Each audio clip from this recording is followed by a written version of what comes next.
Live? What's up, everybody? It's Black Friday. It really is like Black Friday, Black Friday.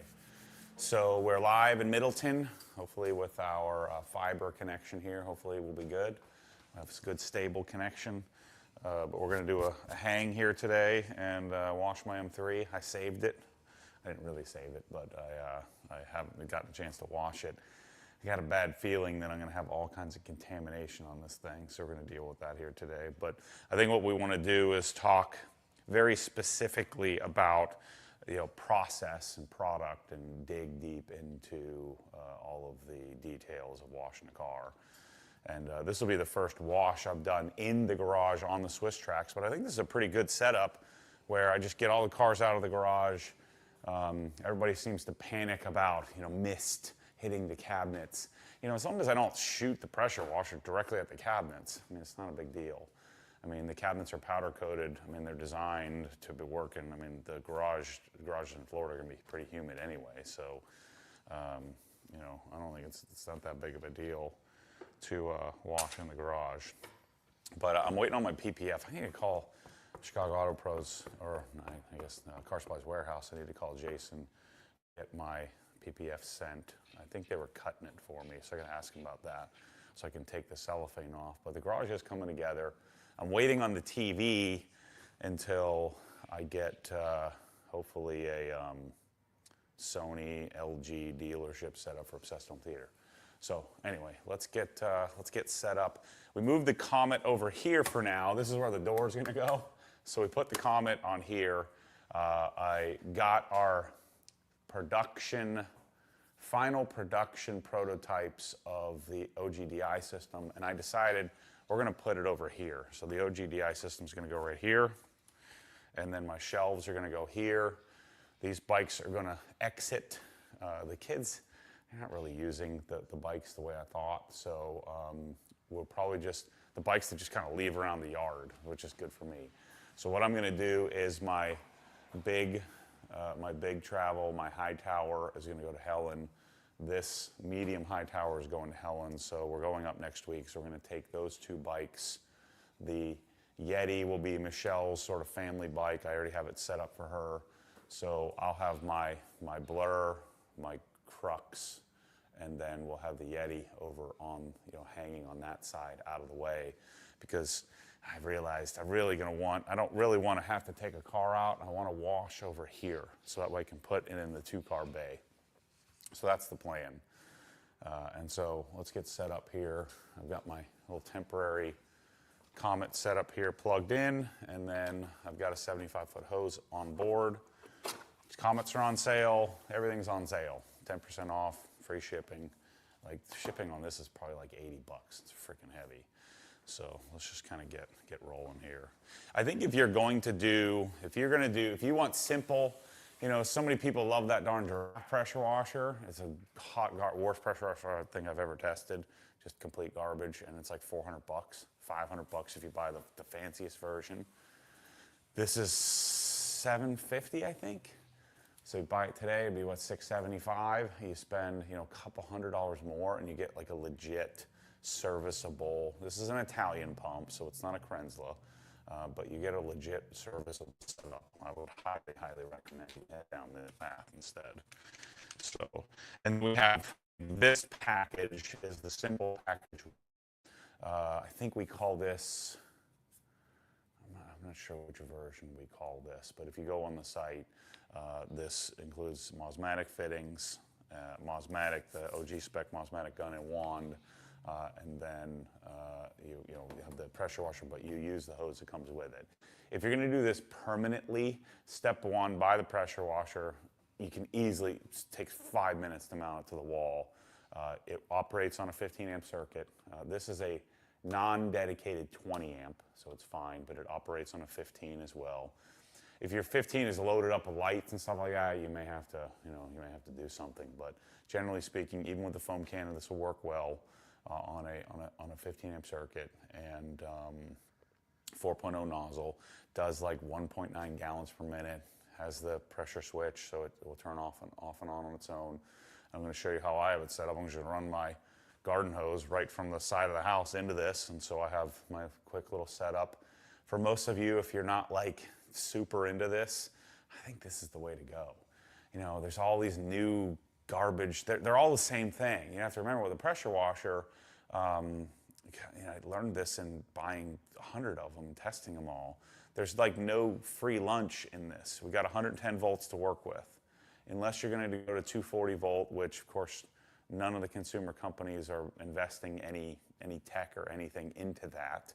So unless you're going to go with a higher voltage, higher amperage unit, we get what we get. And so the Comet, the AR, the Active 2.0, you can test all the other Chinese junk you want, but there's no free lunch here. You're not going to discover anything new. There's nothing new here. All they can do is put different plastic on it. I'll let you know if there's something new. You'll be able to tell. You can just see it. If somebody, like the big change in this is when Active patented the 5 plunger design. But this is a better, even though this gets a little bit less flow than the Active, this is still a better pressure washer, you know, than the Active 2.0. But the Active 2.0 is $400 less at what, $350 or $370 or whatever that is. So anyway, enough of my diatribe on the Comet. I think this is a great pressure washer for the person who just wants to mount onto the wall, make it nice and simple. All right, so let me get these out of the way here. Set this over here. I'm still developing and working out my process here. Once I get the shelves and the OG stuff all set up, we'll be good to go. So then, will you lose signal out here? Check out my sidewalk. So I got my sidewalk in. Remember, a door is going where the Comet's going to go. I got all my trash on the side here. But I have an Ely hose reel on the side of the house. And so I'm just going to grab my Ely reel. And I'm going to detach, make sure we don't have the water on. I'm going to detach my little gun thingy, put this right on top of the water heater. Probably don't want to do that. It says do not touch. We'll put it on top of the little box here. So let's bring this out. So I got little trees and everything. So these trees will fill in because my hack to normie neighborhood here is there's nowhere to put your garbage can. You're not allowed to put it outside. So I'm going to hide it behind all this. And then this will be my walkway for the kids and stuff to not have to, the reason the garbage there is the garbage guys didn't show up today. I guess they're taking the day off. But my garbage can will be outside behind all the shrubbery.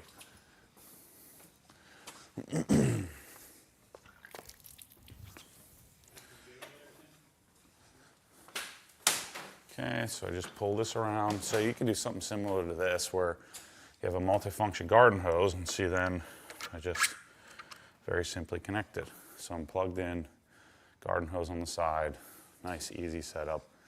Way easier than still rolling out a pressure washer, getting it out of your cabinet. I just think it's a really solid option.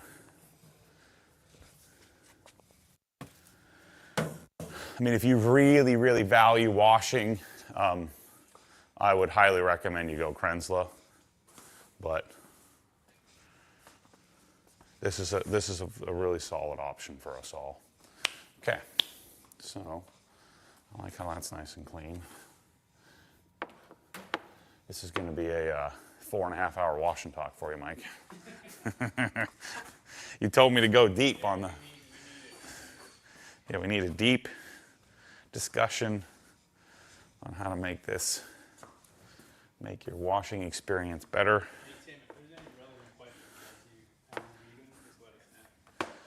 Okay. I can turn my brakes off because I'm staying in the garage. So I've been putting the brakes on, which I don't forget which Viper chair this is. I just grabbed it. Do we even sell this one? Yeah. We do? That's the Low Boy or something? Yeah, robust steel, whatever.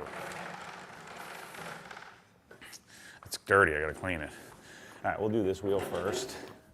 Get this set up here. Let's get on my foam cannon reset up. I think I'm gonna go to a 5 foam cannon design here. So here's my, we'll get into this afternoon. I need to go and cross-reference and check out my master collection, make sure I have everything that I need. I've got some tester products. We'll dig into this. I don't want to do this now, but we'll dig into this later. And then here's my polishes and stuff. So I'm still kind of playing with where everything goes. These clearly will not stay up here. They'll go on the shelf once I get the shelves done. And they'll all be this. This is it. It's here. It's magical. Here's the beauty. I actually only put the wrong size label, and that's the 500 ml label, crooked. But this is Tarex, which nukes bottles. No paneling. Label still sticking beautifully. No bubbles in my label. Stainless tip. New Viton seals inside. We're going on, I think, 5 months with Breakbuster testing in it. Hasn't failed. We have a clipped on, see this little metal clip, silicone tube. I shouldn't be talking about this on Black Friday. We don't have this yet. So I'm still trying to get you better pricing. The first pricing that came out was $33 a bottle. You know, jeez, it needs to be less than 20.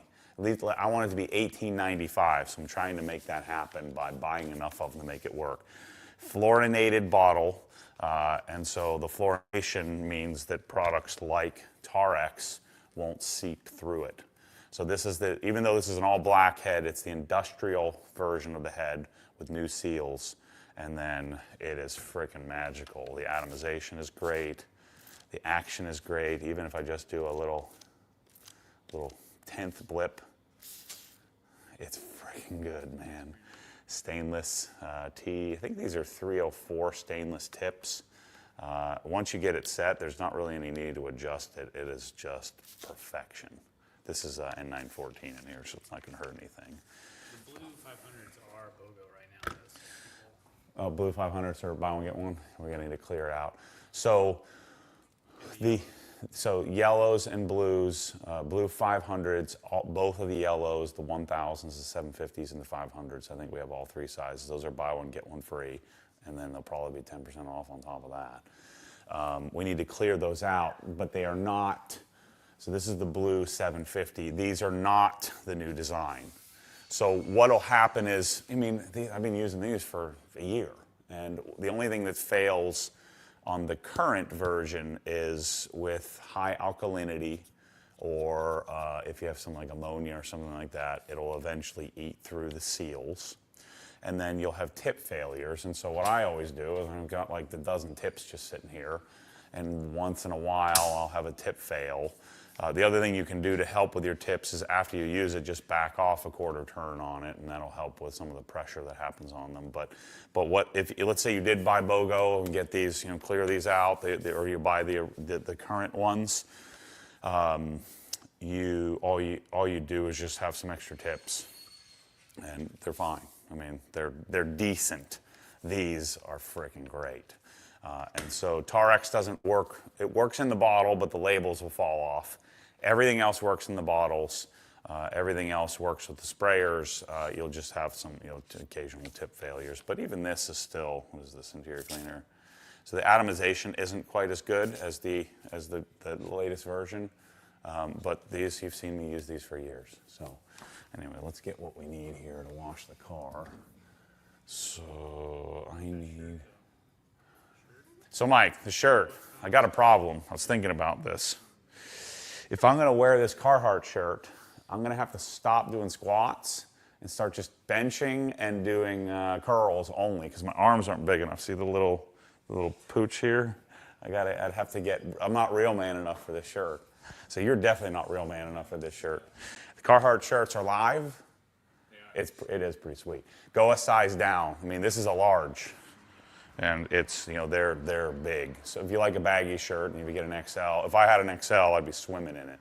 So this is a large, and I'm at post-Thanksgiving weight here. So yeah, large is the size. And then our OG hats, I think I need to stop pitching you. I guess today's goal was to pitch products, right? Am I allowed to pitch it on Black Friday? Can I be a product shill here today? These hats it's the best hat I've ever seen in history. This is the OG spec, and then we have all different colors and types with, Cess Garage, or we have the ones with the little, whatever you call it, the little hex on it, and silicone, whatever you adjuster. You have the moisture wicking microfiber in here as well. And then their OG banding or stitch cover inside. Incredible. They're so good. Super comfortable. The only thing I don't love is when they're brand new, because I usually have the hats sitting like this. When they're brand new, I feel like I need to make it a little bit tighter for a little while just to kind of stretch it out to get rid of that poke, because it'll tend to kind of poke out a little bit if I don't put it on tighter. I like a looser hat, so I've got it a little tighter than normal here because I want to get rid of that little band. This is a brand new hat. Matches my shirt though, doesn't it? Pretty good. So hats, we have tons, all the different colors, all the different sizes, tons in stock, ready to go. All right, focus, Matt, focus. All right, so I need soap. I need wheel stuff. You're gonna want to buy this stop right now. You know, I've been saying this a lot here lately. So there's two things you want to stop right now to get. I wonder if we even have any touchless left. So we have some. Yeah. Or sorry, traceless, yes. Not touchless, traceless. So stop the video, just pause. You can come back live and catch up. No commercials other than this entire video. Sponsored by me. Gentle Snow Foam, so GFX. You want to buy this right now. It'll change your life. Oh, it's so good. It's so good. If we had 1,500, we probably only have half of that left. So go buy this on sale right now and go buy traceless, because traceless will sell out before Black Friday's up.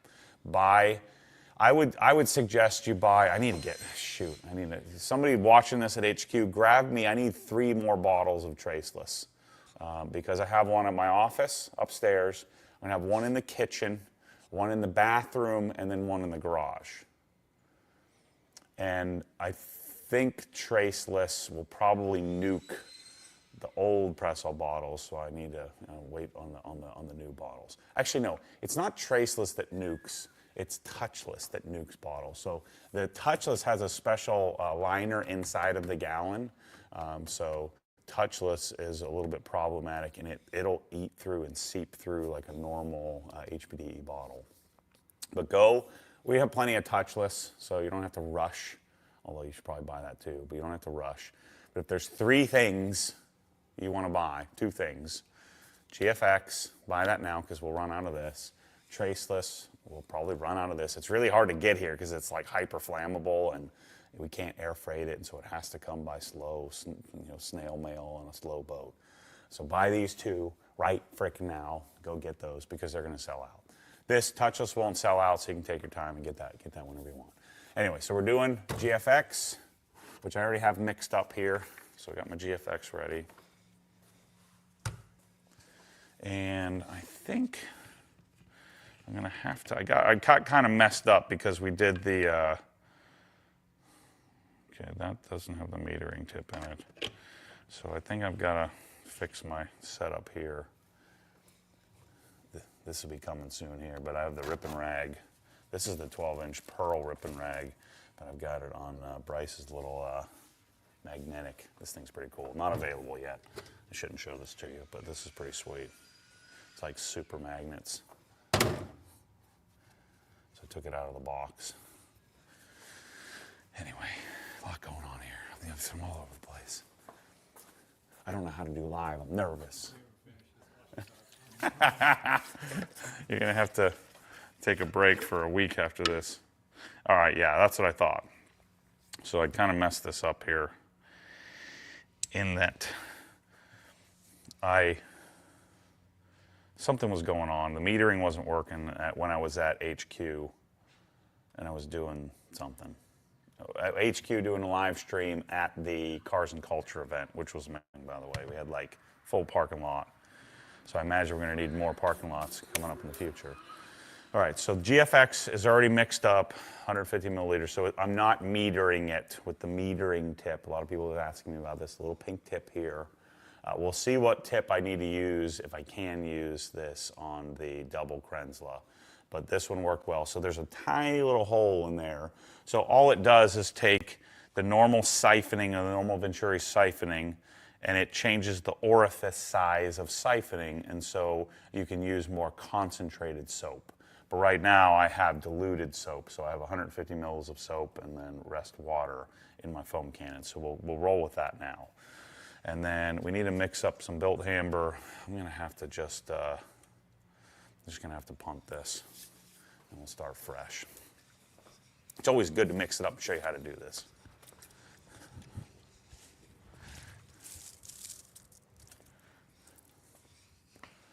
So my dilution, I'd highly recommend you do this when you do your touchless. Once you figure out your formula on what you need, I've made a bunch of videos showing you how to do it. Like take your touchless, always take your chemicals, mix it up a bit. So wrote on the back, 234 milliliters for a 1,000 milliliter setup. And what did I do with the answer right here? It's got this guy here, and I think he said, I think there's some sort of special liner inside of these gallons because this product, for whatever reason, whatever's inside of it will seep through a normal container. So I'm doing 234 milliliters, roughly.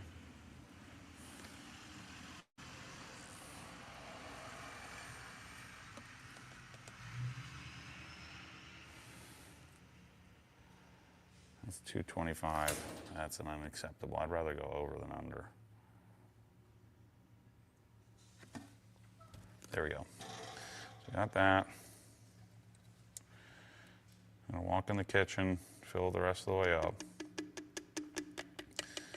So once you do this one, I mean, it takes 10 seconds. Just have one of these little, we have these in the store, a little AccuPore, and that's all I need. Super took no longer than normal than setting up the normal GFX or GSF soap. No big deal. All right, so I'm going to fill this up to 1,000. This is the one time where I fill it up pretty accurately, or I fill it up to 1,000 instead of all the way to the top, because I want a relatively accurate dilution.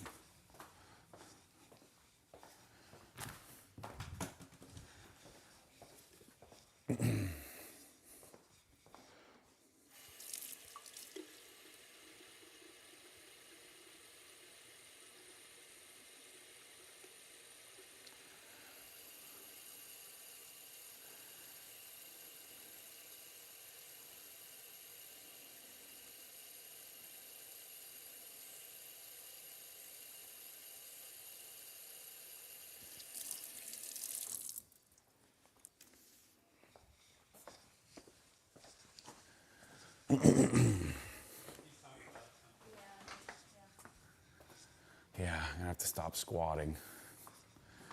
Just because I got little calves doesn't mean I don't squat, people, so suck it.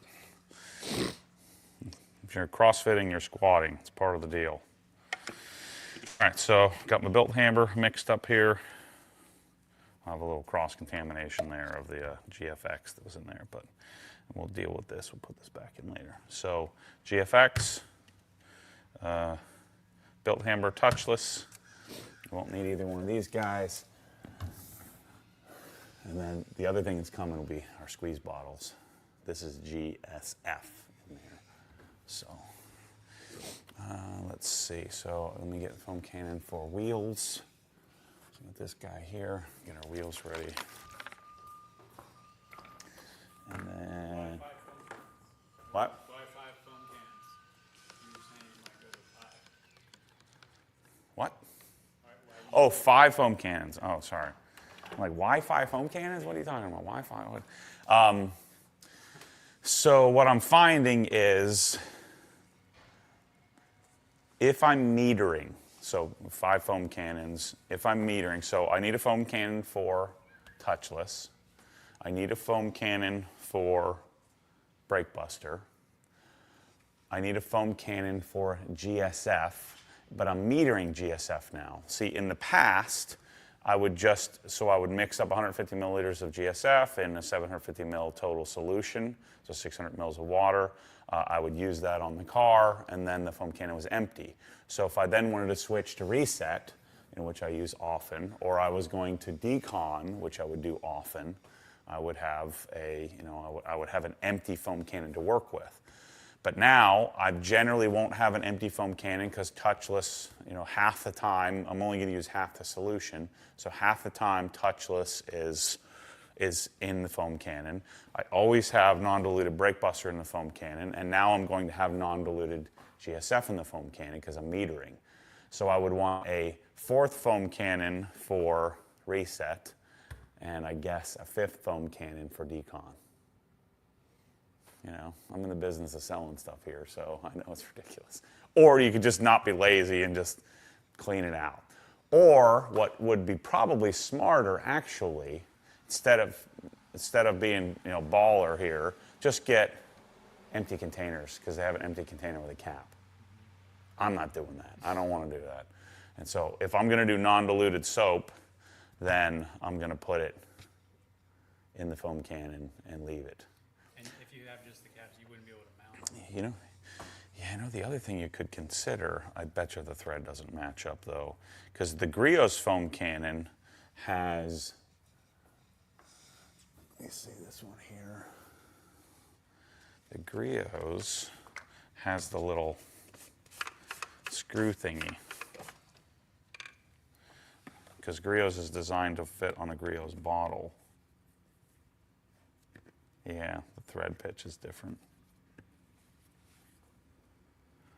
Yep, you need 5 foam cannons. I'm sorry, it's $500 worth of foam cannons. So that's my thinking here on the foam cannon bonanza. So that's what I'm going to do. But my foam cannons are going to be real sick. I'm going to have them mounted to the wall in the corner there, and we redo the piping. It's all going to work out great. Don't you guys worry. Don't worry. Okay, should I actually wash the car now, or should we just keep screwing around? Okay. All right, so we got wheels, we got my gun, we're ready to go. It's been a while since I've cleaned these wheels, even though they don't look dirty because the carbon ceramics, they're probably not dirty, but I'm going to clean them anyway. A nice deep cleaning. Okay. I hope if I turn the water on. I didn't think I had anything to talk about today. Okay.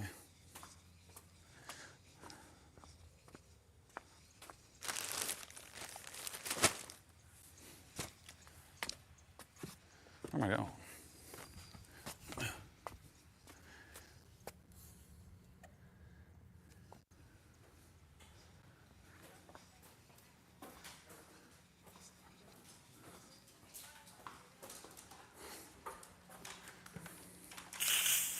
The Comet really doesn't like air in the line, so I'm trying to get the air out. Plus, I'm dealing with a 100-foot hose out there, so. Just remember, Swiss Trax is also on sale. Remember that Swiss Trax, so I have concrete floors. It's sloped, slightly sloped. What is it, maybe like a ½ inch from front to back. So the water, although some may sit here a little bit, the water's going to make its way out, out the garage. So you can very easily wash in the garage without a problem. All right, so we should be good. Yep. This would be a good day to buy a dual Krenzel, though, if you were going to be thinking about it. Get your dual Krenzel ordered because it'll change your life. Somebody I saw in a Facebook group did a dual 1622, so one 1622 and one 1322, because he didn't have a way to get the extra power to dual 13. He didn't have a way to get two dedicated 20s. So he kind of worked it out. Told him to keep me posted on how that works.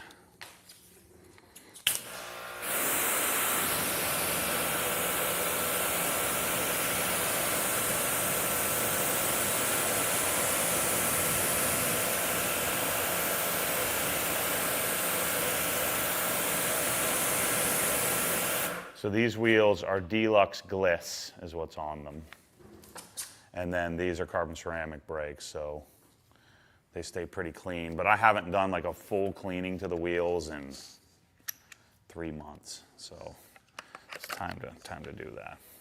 So again, Griot's foam cannon, Mosmatic 1/4-inch plug, Mosmatic 1/4-inch coupler. Turn the foam cannon all the way up. We're taking brake buster here, and we're actually diluting it because we're running it through the foam cannon. But this is non-diluted in the bottle.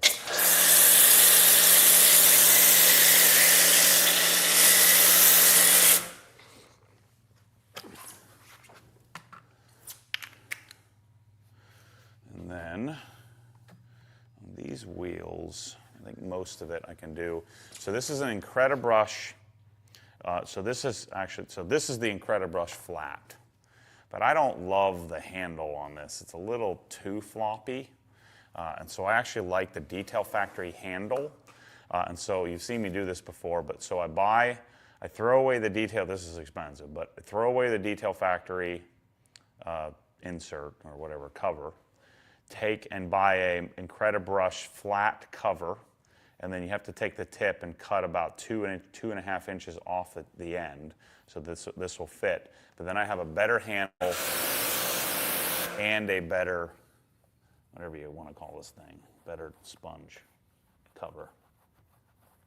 And this is, I think, the best combination for this part. But, you know, a lot of wheels with tighter spokes and stuff, this doesn't work particularly well. So it's a luxury item. I use this maybe 20% of the time. Most of the time I'm just using the Easy Detail. And then I use the Easy Detail around the caliper here. I'm gonna get into position, and then I'll take and do this.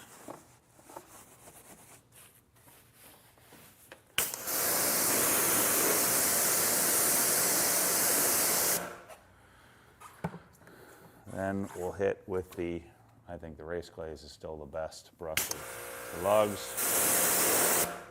Clean up my lugs. These are the racing lugs.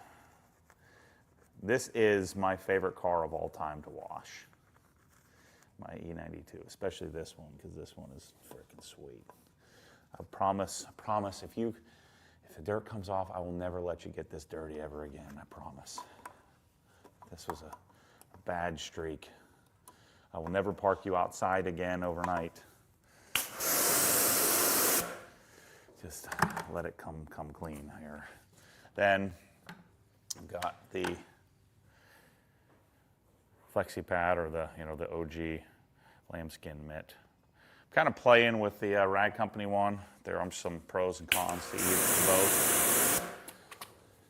This one's a little fluffier. I feel like it does a little better job getting into, especially a wheel like this where I have to get into the behind the spokes. But because my wheels are coated, and I would highly suggest, another really great thing to buy would be, Armor Detail Supplies wheel coating.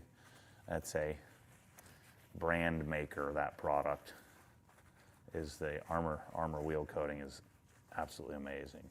This, again, has deluxe gliss on them because I did this before. I coated these before that product even existed.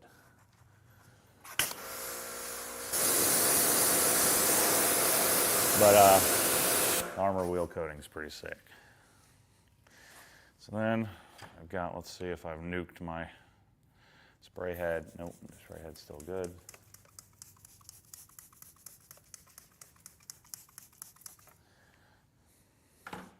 And then we'll use the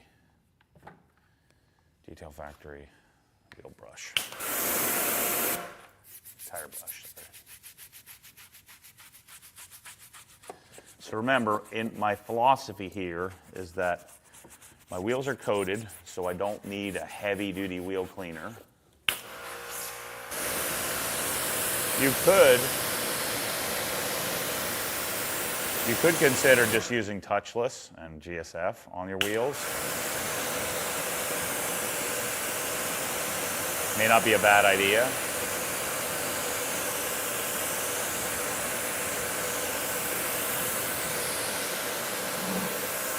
but I still like a dedicated wheel cleaner. The nice thing about Brake Buster is that it didn't strip my tires. It just cleaned them. Nice, simple cleaning. I don't feel like I need to strip the tires and start over. And so I just like Brake Buster as my everyday wheel cleaning, wheel and tire cleaning option.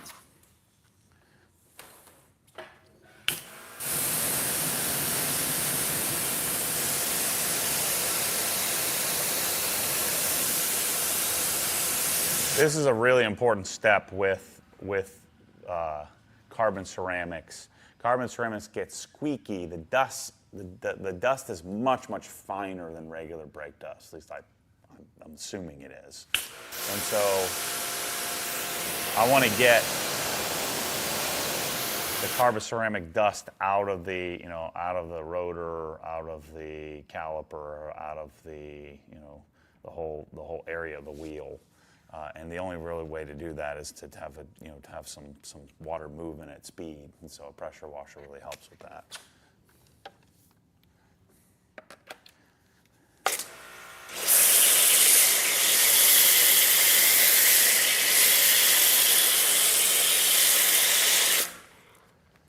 Okay, that looks good.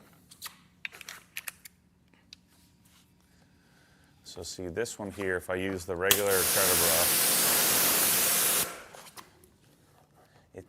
it is a little more pliable, so some people may like that, and there's a smart thing of the handle, the way the handle is set up.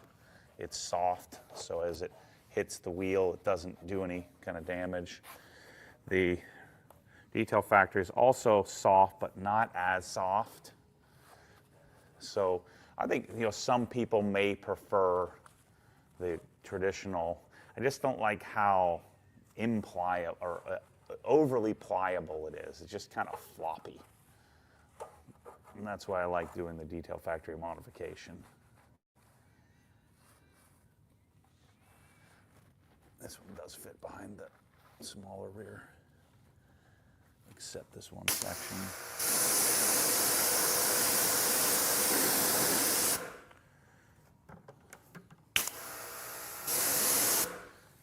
That section right there and right here.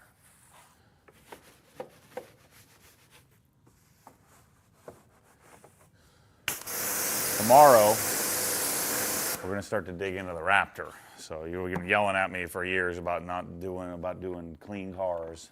Well, this car's pretty dirty. It just doesn't look like it. For all of you that have dirtier dirt than my dirt is, I'm going to do a Raptor dial in. The coating is nuked. But what I'm going to do to the Raptor, and this will be common for many of you dealing with, dealing with normal life and normal conditions, we're going to do like 2 panels at a time. And so once a week, I'm going to decon and wash the truck. And over the course of 3 or 4 weeks, I'm going to do like the front section and then do the side section and do the top and just kind of work through different sections of the truck while I'm coating each section. So I'm going to share with you that tomorrow. We're also going to do we're going to do a decon, we're going to do some interior detailing, and we're going to do some polishing. Another great product, if you're watching this, you're looking for a gift idea for somebody, or you're watching this and you're going to have to tell somebody to get you a gift. If you haven't done any polishing, go get the new LE version 2, the LE polisher. It's $230 or something like that. Super cheap. Buy 6 Rupes 5-inch microfiber cutting pads, 6 yellow Rupes foam pads, the small bottle or the Griot's, Griot's fast correcting cream. Get the Sonex Perfect Finish, and that would be a great starter. What would that be? Probably $400 or something like that. A great starter polishing package for somebody that's considering getting into polishing.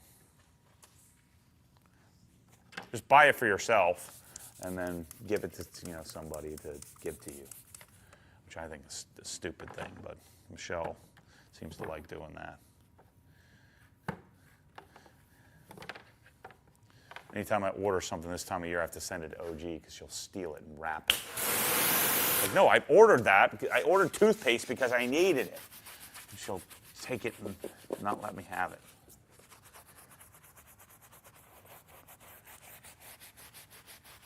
This one's a little tight. So you can see a little bit of dirt, a little bit of orange, just a little bit of surface cleaning, and that's all we need for the tire.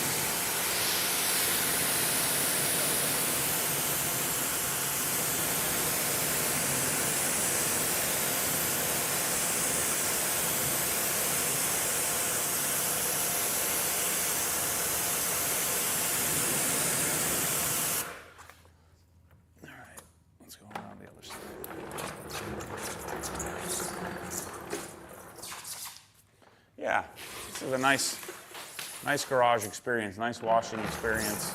And of course, in the summertime, what I can do is close the door. It's always ideal to me. It always feels better to wash with the doors open and the weather's nice. But if it was either really cold, which is rare here, but if it was really hot, I could always close the doors and turn the air conditioning on.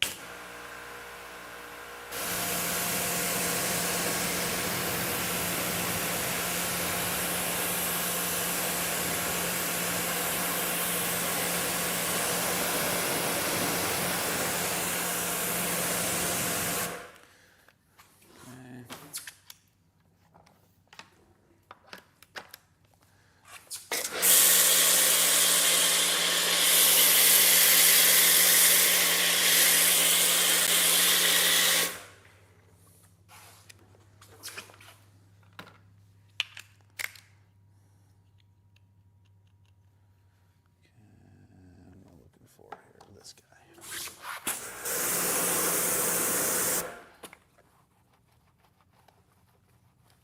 So the Evo needs detailed now.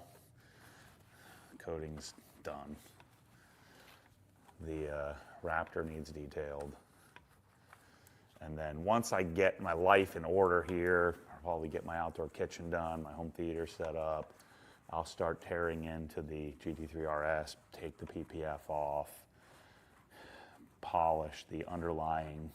I've never seen it where you can see all the frickin' scratches through the PPF.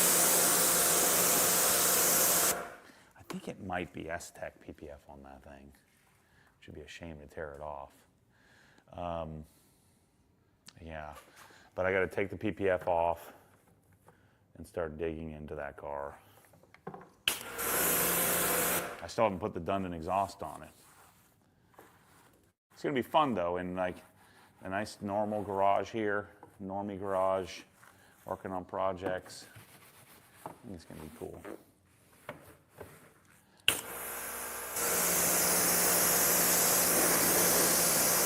We've solved our closet situation. Well, I've taken the next step of it. Wait till you see what we're planning. It's gonna be sick. So national and local. So national design and distribution will be able to sell you the closet, teach you how to install it, making all kinds of improvements. I had to use another company because the other company freaking screwed it up.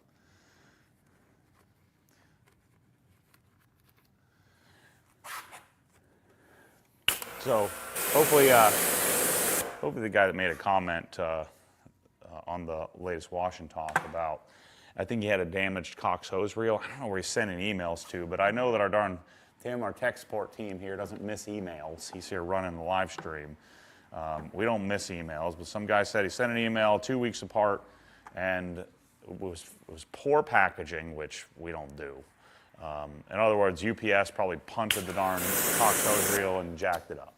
And so he emailed us, apparently, and we somehow didn't respond, which I find, I mean, there's something wrong. Either he's emailing the wrong spot or there's something wrong. And so he sent off an email a couple of times, which I understand is frustrating. Like, shoot, like, why aren't you guys responding? You're proposing to be this great company and you're selling these great products, but your customer service sucks. That would be the perception if you're not getting responded to. And so it already hacks people off enough that we don't have a phone number. And so I get that. But clearly there's something a little bit off here. Something either he's sending an email to the wrong spot, or his email address maybe has some sort of spam filter turned on, or something. Something's not right. Because there's no way we wouldn't respond. But he fired off an email saying, hey, I got a Cox hose reel, it's damaged, what are you going to do? And then waits a couple of weeks, doesn't hear anything, says, oh man, he's probably thinking, shoot, I haven't heard from these guys. Let me send another email. Nothing. Haven't heard anything. So then he comes on YouTube and makes a comment saying how much we suck, which is, I guess somewhat understandable. But the reason why I'm telling you this is that he had compared it to the closets. And that, well, see what it's like when you're treated poorly and customer service is bad. You suck, and so it's no fun. It said something about pedestrian. I don't know what he was talking about there. Maybe I said pedestrian or something.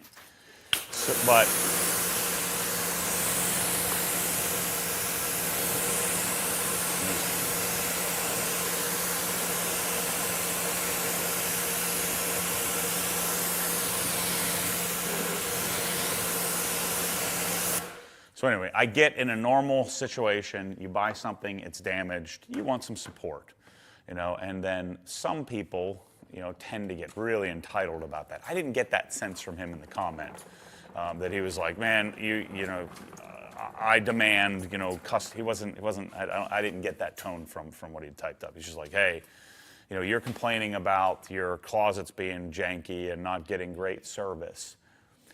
The difference here, and this is my point here, when you're buying stuff, especially when you're buying from somebody you've gotten to know, and it's not just some global conglomerate where the customer's always right. We're kind of in this together. This isn't a transaction. We're in a relationship.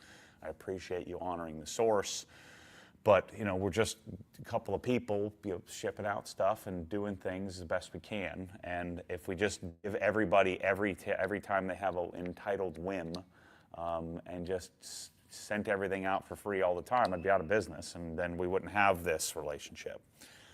So the closets, we had 2 customers so we had 5 or 6. So I did 3 houses, perfection. We did several dozen customers, perfection. Everything was great. Maybe 1 damaged panel here and there in shipping or something like that. But we really had a great system going. The difficulty has been shipping out these big, heavy panels, and they're too long to fit on the truck. And so that's been the difficulty, is shipping it out.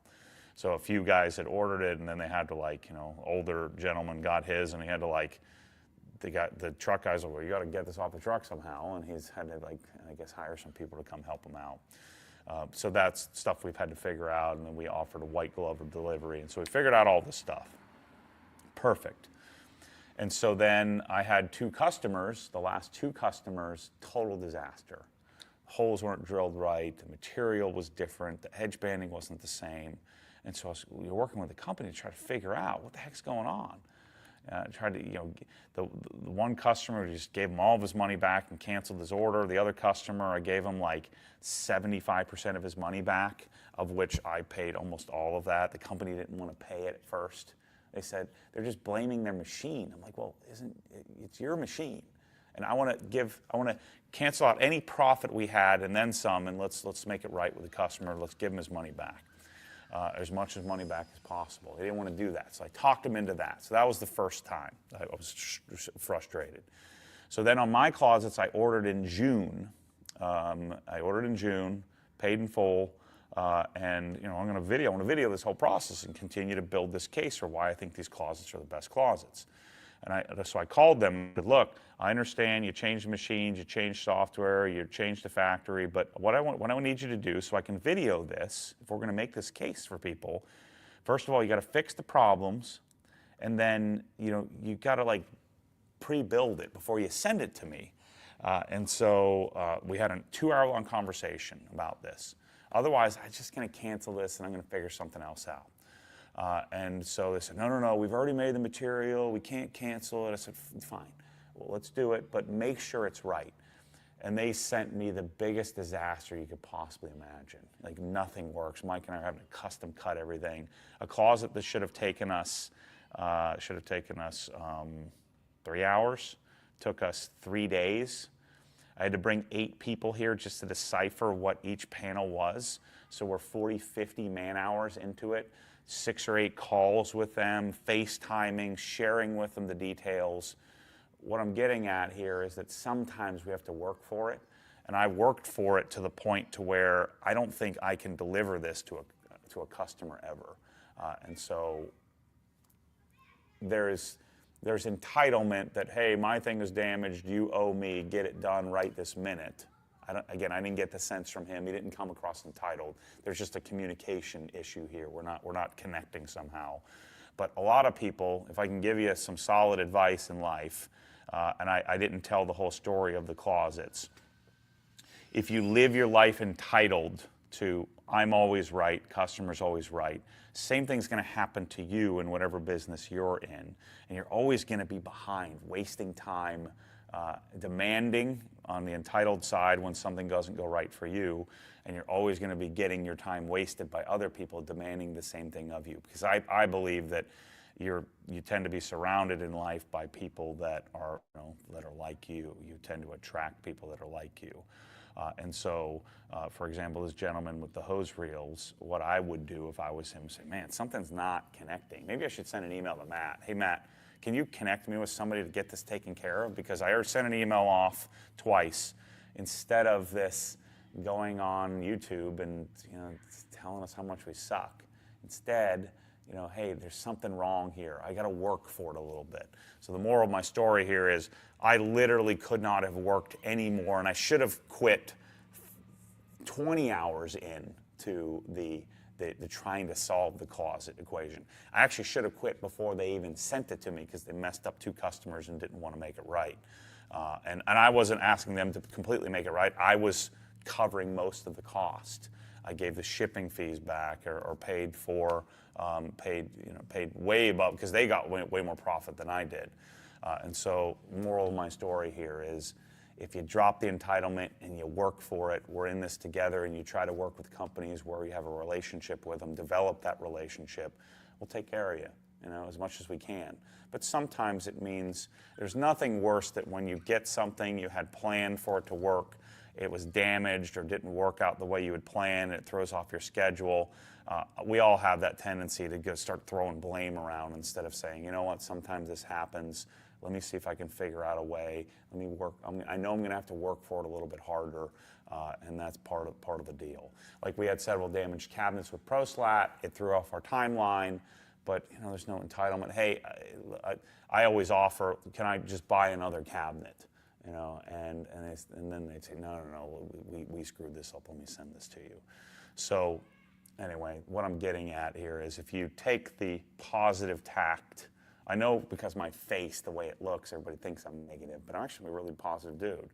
If you take the positive route on this, your life will be so much better. You'll be so much more efficient. You'll have better relationships with the companies that you're working with. And I just wanted to tell the story of the closets because it's a great example of fighting for it, working for it. And at some point, if we tell you, look, man, you're on your own, screw you, you're hose reel, then I think you should probably fire us for sure. So hopefully Tim and Manny and the team aren't doing that for people. If they are, you let me know, and that's what happens, then we fix it. So hopefully that guy watches this video and shoot me an email and we'll fix it. Something's wrong with the communication here. This is going to be a 4-hour wash and talk here for you, Mike. This is how it goes. This is how wash and talks normally go, but I edited it a little bit.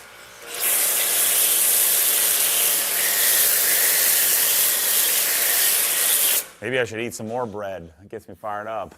I feel terrible. No enriched. It was special Italian flour. Yeah. No enriched. That's dead to me. You see, Gary Brecka left 10X. He's on his own now. So everybody else had the same things. Like, I paid them a freaking bunch of money, and then I could never get them to follow up, and I just gave up. And that was the common theme. Is that I don't think it was him. I think it was the team around him, the company, the weird Grant Cardone team that they built. bit too ambitious. Like when I ordered my genetic testing and it took months to get it back, and then I can never make an appointment to follow up on it.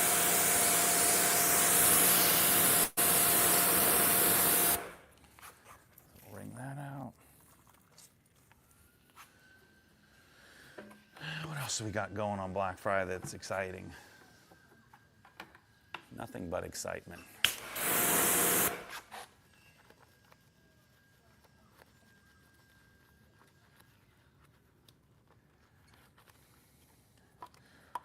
Well, I also think I need to help you guys out. There was another comment on the last Wash and Talk when I talked about supply chain and tariffs, and why I think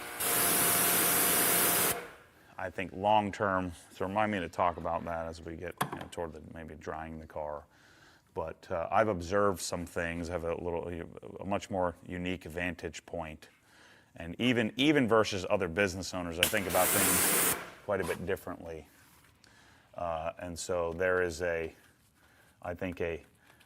will be a very positive long-term, not short-term, but long-term benefit to a significant leveling of the playing field for U.S. manufacturing versus overseas manufacturing.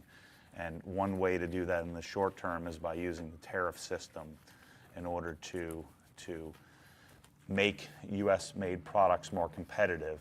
I can give you 100 examples, but I've gone down the path, I guess I'm going to talk about it now. I've gone down the path of making things, cabinets, pressure washer hoses, and I always come to the conclusion that you cannot compete with stuff made in Thailand, India, China. You just can't compete. And so what happens is we just don't make things in the U.S. as much. But when the supply chain crunch happened, due to the pandemic, we ended up where, like I'll give you, for me as an example, we were buying hoses from MTM. The hoses were made in China, or all the products were Chinese manufactured or Chinese made, and then assembled here in the U.S. But we had two middlemen. We had the manufacturer, the Chinese manufacturers. We had the guys that were crimping and building the hoses. Then we had MTM, and then we had us. And we had transit from China to Minnesota, from the Minnesota manufacturing, the people that were crimping the hoses, to MTM, and then from MTM to me. So all these middlemen, all these steps, and it was still 30% less than if I'd made a hose here in the U.S. or made a hose here in North America. Well, we learned a lesson. Supply chain crunch happens, no hose. No hoses to get. Can't get it here. Container cost went from $3,500 to $35,000. Now all of a sudden the hose, if I make it here in the U.S. and North America, it can be competitive. Yes, the price went up, but because the price of the landed goods from overseas went up substantially, it made the price here in the U.S. practical. And so what would happen then long term is now there's an employee, there's a business in the U.S. that's manufacturing the hose, that's manufacturing the product, that's crimping the stuff, me. And so now I can compete because my labor is much, much more expensive. I can compete because the landed cost rose so much. So essentially there was a tariff because of the container cost that was added on. Now that took me 2 years to get lined up, so it took a while to get set up. And so my argument, and I've seen this in all these companies I've toured, the cabinet companies, the Rytec doors, the Waterstone, you see a lot of companies, because of the supply chain crunch, decided to onshore. They brought stuff back to the U.S. Rytec shared with us, 24 things that they were buying from overseas, that now they bought the machines, they hired some highly compensated employees to run those machines, and they're making those parts and pieces here now. Now, that means that the price of the product, because of the supply chain crush, went up substantially. And so now they can make it in the U.S. for maybe a little bit less than that higher inflated price. But I don't know what everyone's expecting. I mean, my relatively decent understanding of economics is when inflation happens, you don't deflate. You just slow inflation down. It's the new normal, and hopefully wages catches up with that.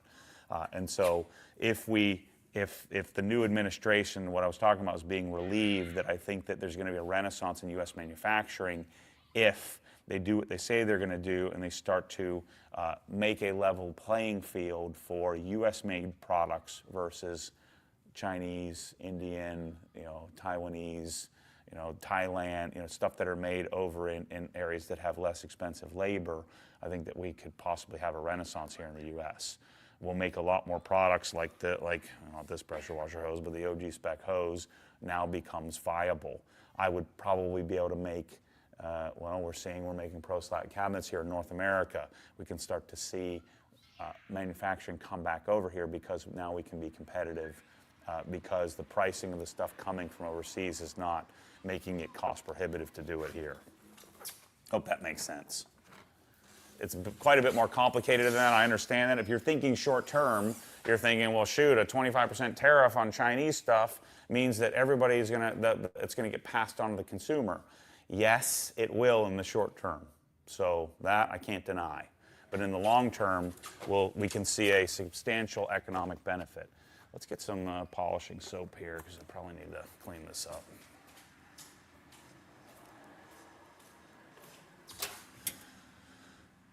I get it. If you're a working bro, you're not thinking about this kind of stuff. I've been able to observe it, and I've been denied making a bunch of different products or manufacturing a bunch of different products because it was just cost prohibitive. And yes, it takes time for the wages to catch up with the rising cost of things. I understand that. But we have the potential to make a better product and make it here in the U.S., which means then we can get, somebody can get a job, and then wages hopefully catch up.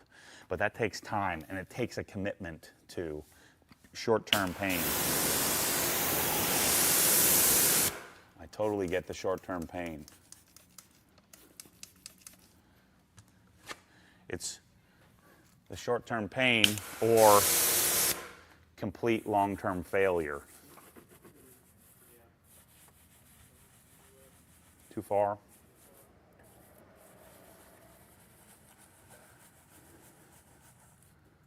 I'll do this.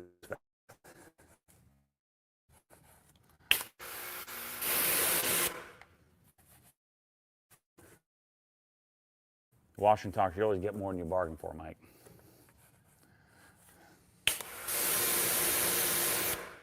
I was actually pretty shocked to see how much. That was the common theme of some of the factories that I've visited over the last couple of years, to see manufacturing come back to the U.S. on a lot of different things. They didn't even know they were telling me that. I just kind of observed it. It's like, oh, we used to buy this part or piece, but now we make it here.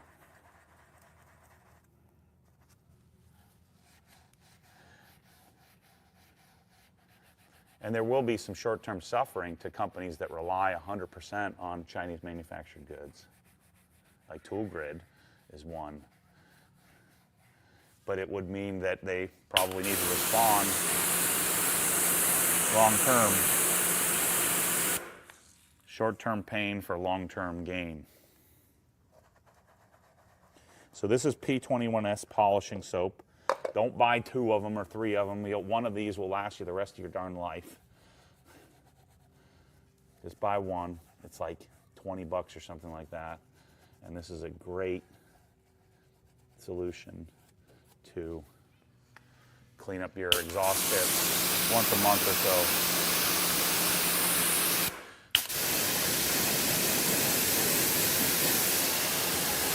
Sorry, we can't show you this as well because we're past the Wi-Fi's capability. Okay, wheels are done. One piece of advice on this: if you don't want it to get moldy, just kind of leave it cracked. So I just leave this open, let it dry out. Take this and just stick it on the counter and let it dry for through a few hours. The other thing that's on my exhaust is this. So you're going to want, this is not a good idea. Don't buy 3 of these. One of these will last you the rest of your life. But Dr. Beasley's metal coat. It's a high temp ceramic coating for your metal, the exhaust tips. And I would coat your whole darn exhaust. It's pretty sweet. It lasts a long time too. Okay, let's wash the car. So we're done with our wheel bucket. Put this on the side.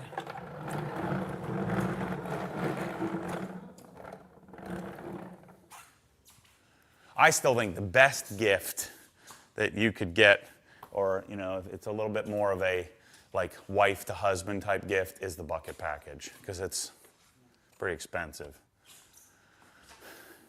Does it work on black tips? Yeah, I do use P21S on black tips. You just got to be careful. It depends. If they're just painted, it's probably a little bit too abrasive. But if they are, if they're like, I don't know, anodized, I guess they wouldn't be anodized, but they're like powder coated or heat treated or something, you just have to test out a small spot, because it is an abrasive, and so it is going to leave some marring or some scratching behind. But same thing would happen if you did any kind of metal polishing on that black as well. So like the Porsche, like the sort of black Porsche tips on a 911, it works on those because they're glossy.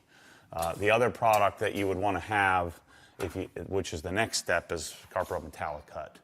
So this you would put on a microfiber towel, and this is just an actual metal compound for polishing. So if you have a real nasty looking exhaust, then you would clean it with that. All right, so let's built hammer this puppy. Let's hope that, so the car, what I have on it, the car sat in here, so it got sawdust and drywall dust on it. I washed that off with a touchless, an actual touchless wash, not too long ago. Then it got sitting outside. We got all this sand around here from all the construction, and so what they do every Sunday, they come and start blowing all the dust and dirt all over all the houses and cars. And so I'm hoping, because it would get kind of wet at night, from the dew, sitting out in the rain and stuff. So remember, this car has PPF Expel Ultimate, and it has CSL XO on it. And this has CSU XO on it. And so hopefully we don't have some embedded contamination, but I have a feeling I'm probably going to need to polish this PPF, which I wanted to try to avoid, but I don't think I'm going to be able to avoid it. So let's go straight to built hammer.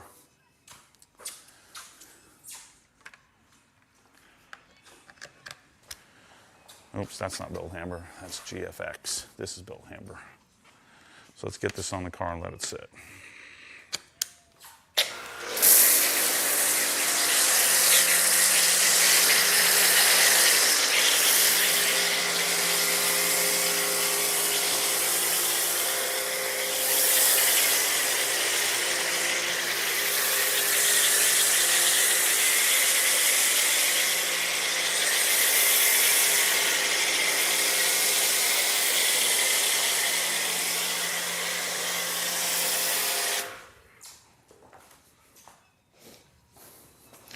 All right, I think I need to get those detail guards little tire thingies for the hose.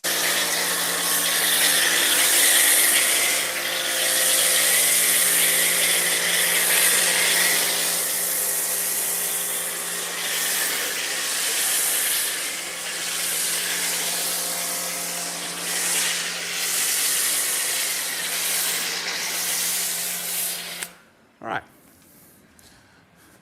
So pretty typical. So that's what I was telling you earlier why I need more foam cannons, is I used 50% of this. So I still have about 500 milliliters left. And so this will go back in the cabinet and stay ready for the next wash.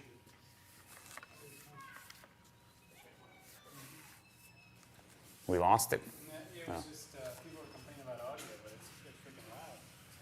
It's good.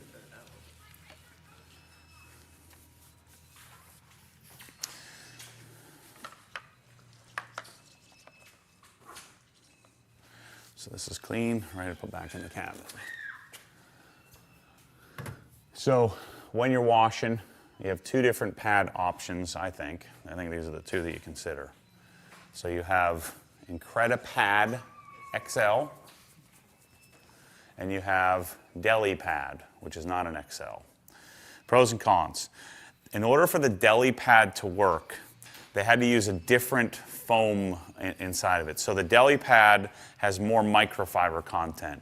One of the problems to most of the pads, even like the Rag Company pads and some of the others that are still nice, the problems with them is that because they're most of those are all microfiber, so they'll have a foam core and then microfiber, the pads just get too heavy, like just too bulky and heavy. So one of the greatest things about this is most of this pad is actually wool. So it's like 82% viscose, which is a form of wool, I think.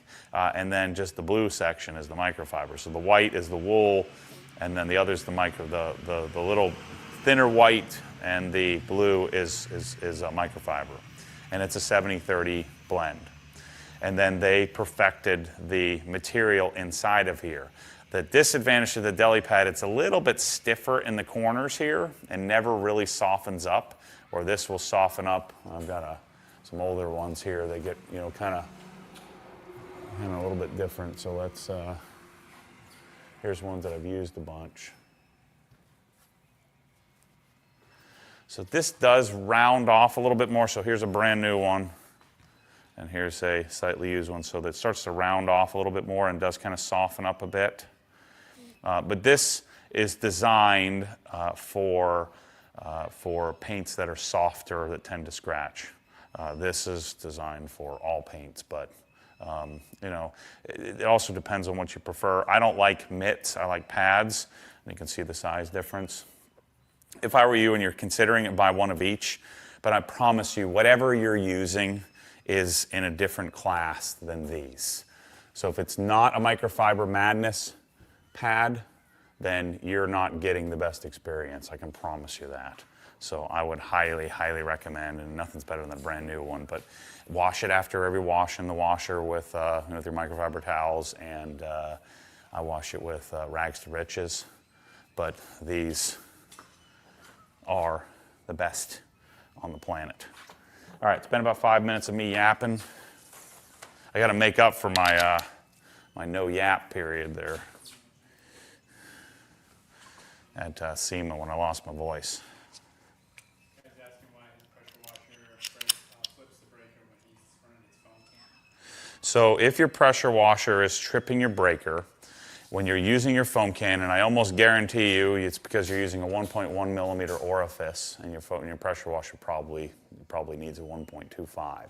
So inside of here, so behind your plug, there's a flat screwdriver section where you can, so there's a little thing, a little hole orifice. And so there's only 3 different sizes that are made. I know active came out with 2 sizes. The orifice size is 1.1, 1.25, 1.5. So what's happening is your foam cannon is drawing more current from the wall, from the pressure washer, when your pressure washer is engaged. So you need to upsize the orifice in your foam cannon because you're probably overamping the machine, which is tripping the breaker, drawing too much current. The other thing is you may just not have enough power. You like let's say your lights were on the same circuit as your outlets, and your lights are all on. I mean, you may be exceeding the limit of your circuit. Blowing up, Tim? All right, so let's get our bilge hammer off of here.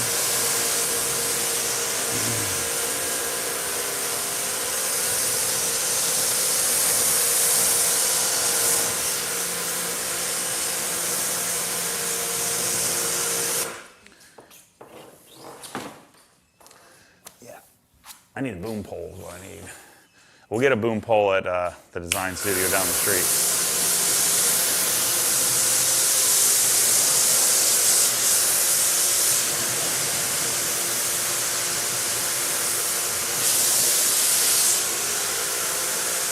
So notice I'm washing from bottom up. I feel like I get more effectiveness out of the soap if I do that.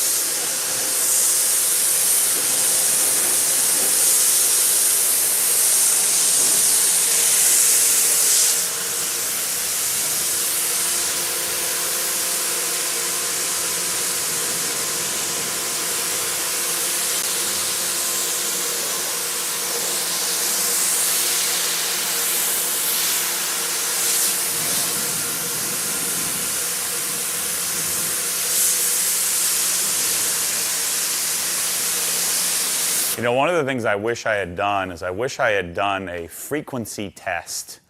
I don't know what kind of equipment I would have needed to purchase for that, but I wish I'd done to see what the tone of each pressure washer is. The Comet has a pretty pleasant tone. It's not just about how loud it is, it's about how shrill it is. And so the Comet has a little bit more of a grindy sound than the Krenzla, but it's still a pleasant frequency, you know, versus some of them get real annoying.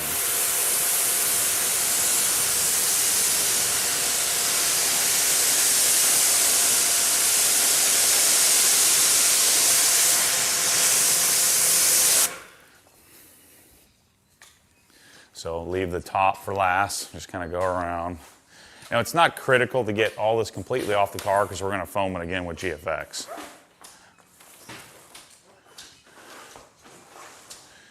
If I wasn't trying to sell you some GFX, I would actually probably be using Reset on this wash.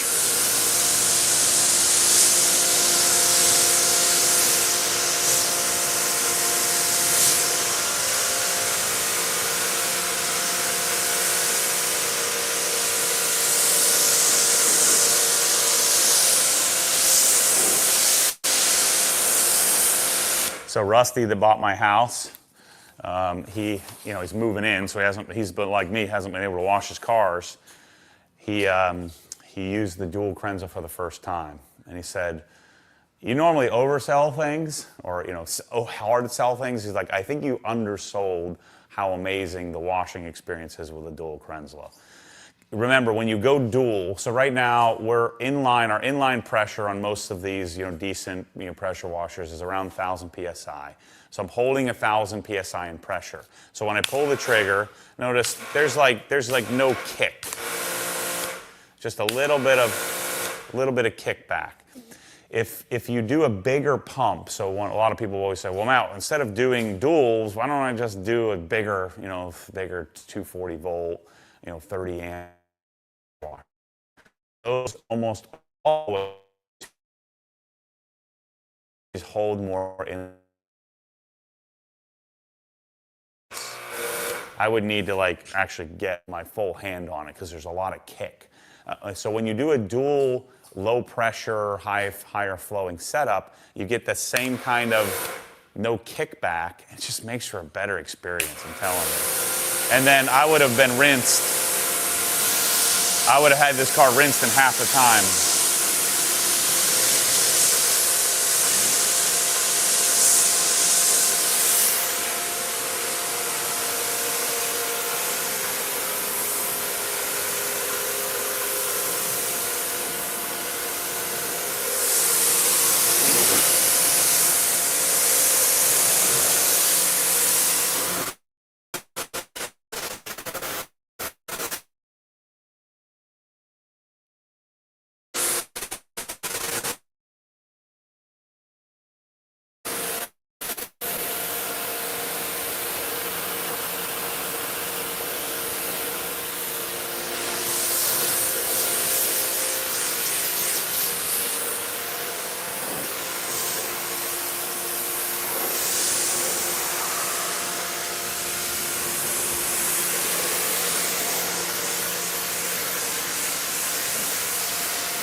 All right, so let's set up our I think this is where it gets funky not having a bucket filler. I think I need to get my bucket set up first. So we do the old kink method. The kink method is to turn the pressure washer off. Take our hose. If you have a good rubber hose like this, it won't hurt it. And then fill up our buckets. Grab me some GFX.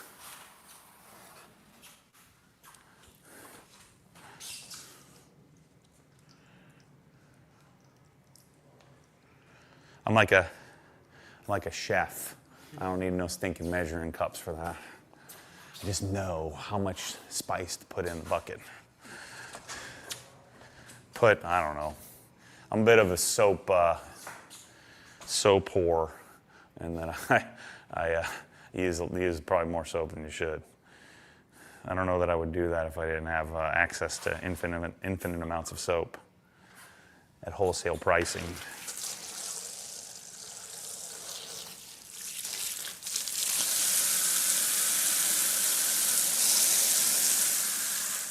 So what I used to have on my garden hose, if I was going to do this setup permanently, I would put a dram on-off on my garden hose here, so I could turn it off and on to switch back and forth. If you want a good laugh, go watch some oldie Maddie videos washing my bare feet. Back when I had a straight hairline and it was 200 pounds. There we go. Okay.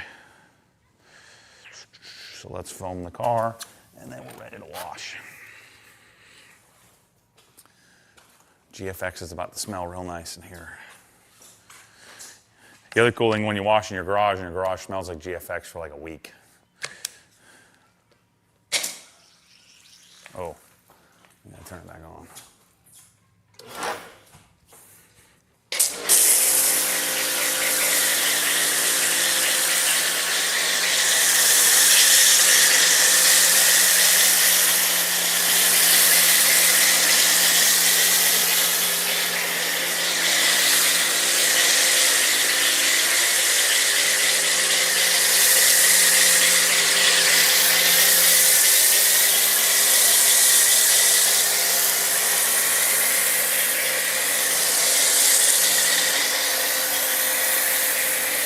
Telling you, this is the hardest thing for people to do.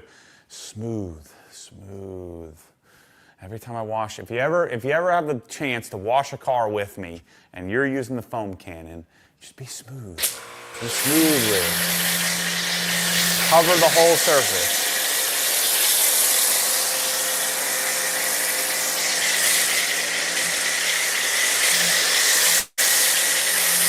It's one of those weird things, like, if you've ever CrossFitted or now you see high rocks, a wall ball.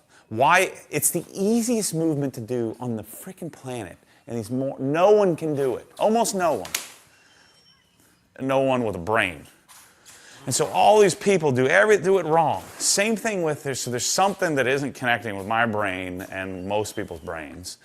When you're foaming the car, they just go like, just nice and smooth. Cover the whole surface. Look at that. How hard is that?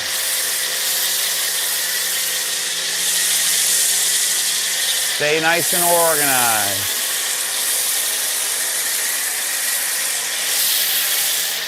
It's something about it just doesn't click. Every time I see somebody or I'm teaching somebody to wash a car, man, it just doesn't correlate. So I'm missing something. Let's just agitate our soap here and let's get this thing clean and let's find out what our contamination condition looks like.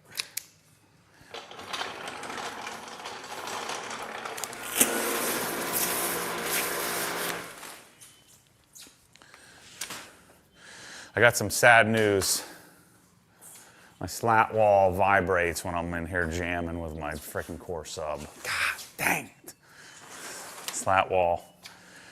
I'm committed. There's no tearing it out. We're committed to it. So that's kind of stinks.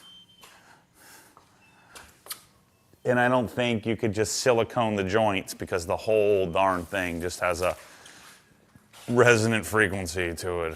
Whenever it reaches whatever that resonant frequency is, and it just gives you a little bit of a vibrate. Oh, I keep forgetting. I need to go over there and WD-40 those frickin' swings. 6 in the morning. There's some like emo kid out there, you know, out there. He's out there swinging away, swinging his life away. Look, every time, 100% of the time. How does that happen?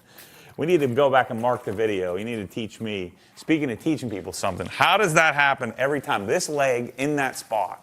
And it always gets me, and I don't see it. Like, I don't know when it happens. Gosh. Amateurs. Send me the timestamp in the comments, people. God dang it. Like, well, how does that happen? Gets me. Like 100% of that. And I say, every time I say it, I'm not going to happen. And then somehow, I think maybe it's like the first, I stick my knee. I don't know when it happens. It's like this mystery.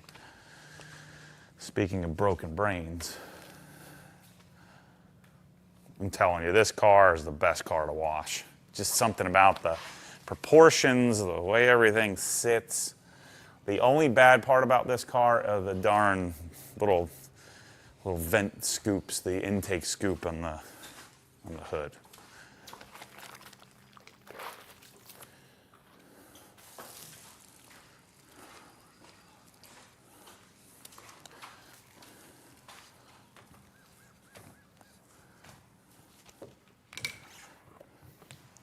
So after testing a bunch of different glass, I still have 3 more glass coatings to mess with. I'm even more convinced that Wolf's is still the way to go.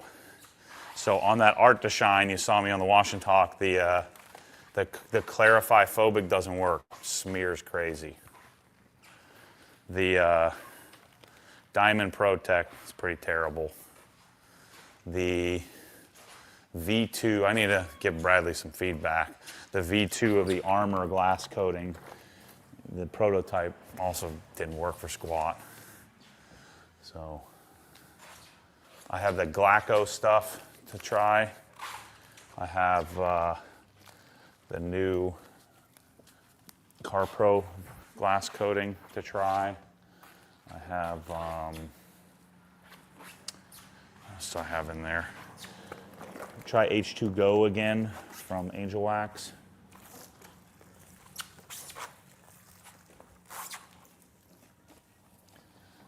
I keep coming back to Wolf's. It's just the Wolf is so darn hard to get.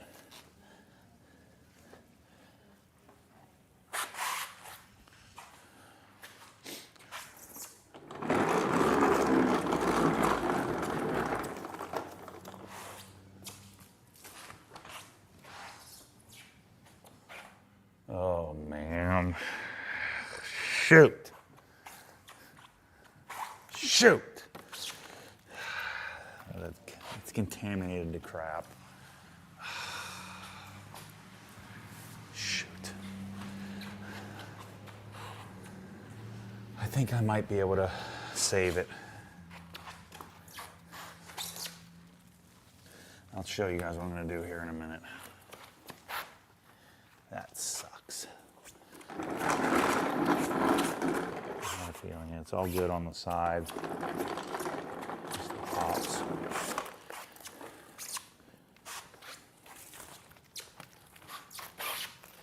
I knew it.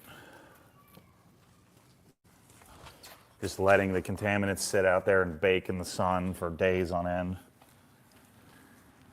On the soft PPF.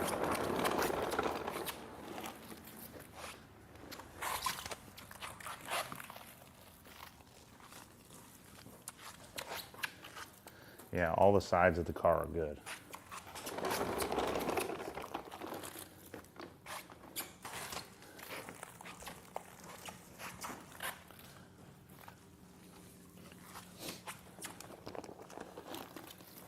How's the windows? Windows feel good. Just a little bit of surface level contamination. I think we can fix it. I promise, M3, I will never let this happen to you again.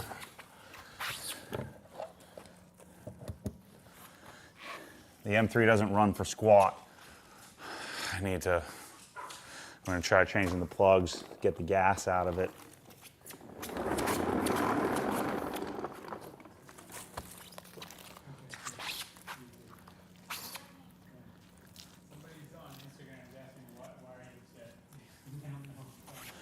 So I'm upset because my M3 has been sitting with dirt on it. And so you can tell, so I've got, like, you can feel a little surface contamination on like the hood here. So I can feel little crunchies in it. And so that means I probably need to polish the whole darn thing. And that would not have happened had I not left the car sitting outside.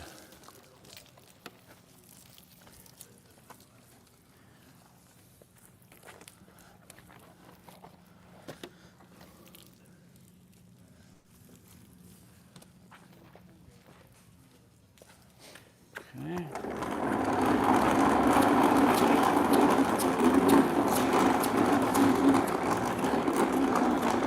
It's actually really good to be washing in here because of all the, all the dust from all the construction we've been doing. So get a little humidity and water in here.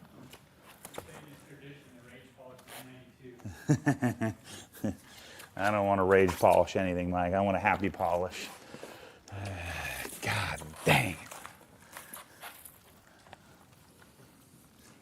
Plenty of washing and detailing content coming the next 6 months here. Apparently, I did this to myself again. I have 4 new cars coming, possibly 5. God dang it. The Evo's got to go. So I've got to polish that thing up because that one did its time.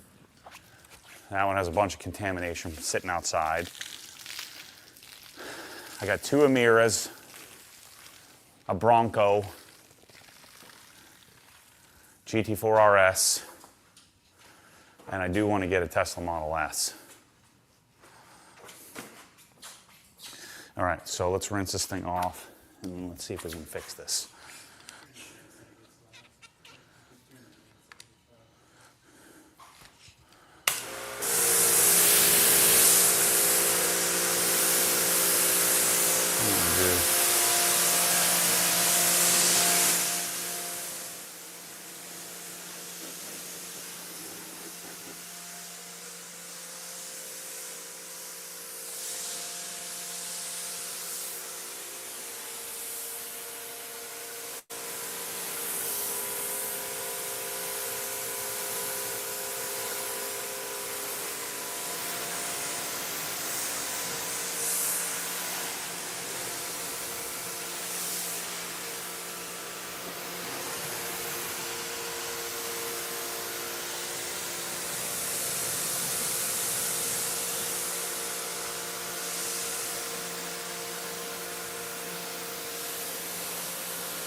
Was it last year everybody sat around watching me eat Chipotle?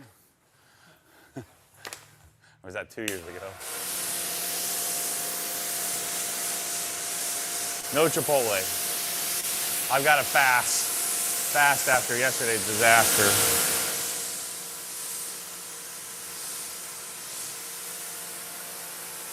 I keep forgetting to clean the door jambs. It's all right. They're not dirty anyway.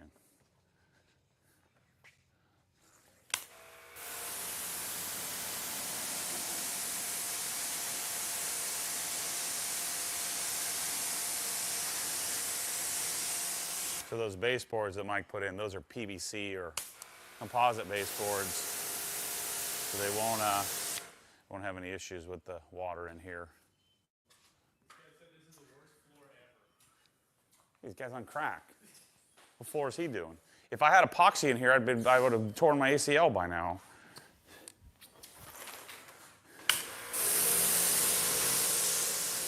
Look, I don't want to like plastic flooring, but it's the best option we got, especially for washing. Now, if you're a grease ball, then, you know, if you've got grease and you're dumping transmission fluid all over, brake fluid, then yeah, you definitely don't want this floor. But if you're just doing normal maintenance like I am, changing oil and stuff, you're fine. It's great.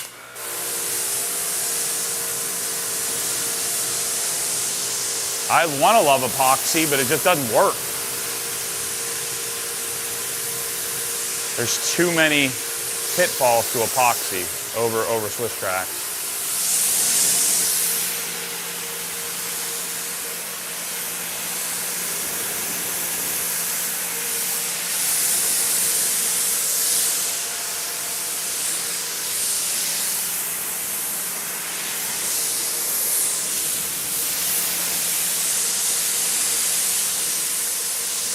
Okay, here's what we're gonna do.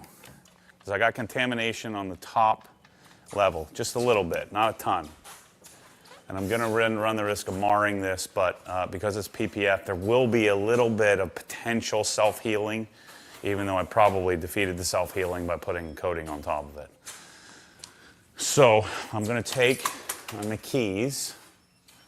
This is McKee's N914. I'm gonna juice it up a little bit. You wouldn't want to do this because it could end up getting kind of smeary normally. So I'm going to make the dilution a little bit more concentrated because I want it to be super slick.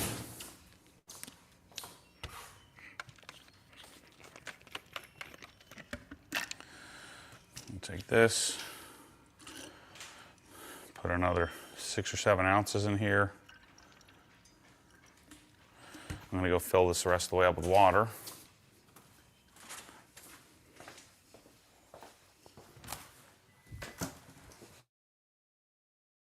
I'm watching you.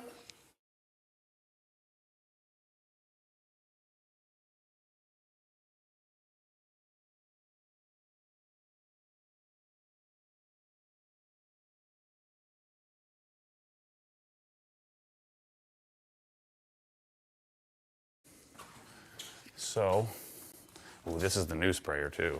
This is good. So then I'm going to take a sponge, not a clay bar, one of the Decon sponges. Somebody was asking why you prefer the clay sponge.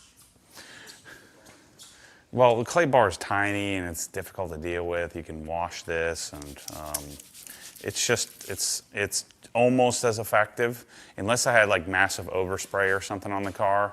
It gets almost all the job done. In this case, gets 100% of the job done, but can do like almost 100% of what a clay bar can do without any of the drawbacks, getting clay on your fingers and having to knead it and all that stuff. It's just way faster, way more efficient. So I'm loading this up with hyper concentrated. This is probably like 64-to-1 McKee's.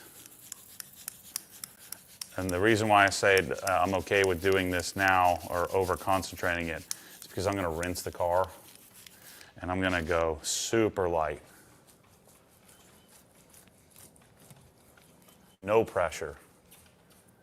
Just to get that little bit of surface level contamination off the car.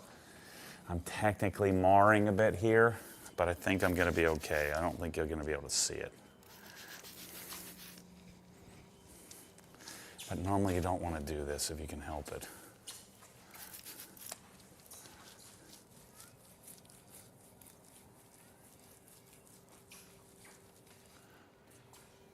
Yep, that'll do it. Just to get that little bit of, it's not super embedded because of the coating, so I'm just getting it off of the top level of the coating there on all the areas that are kind of exposed.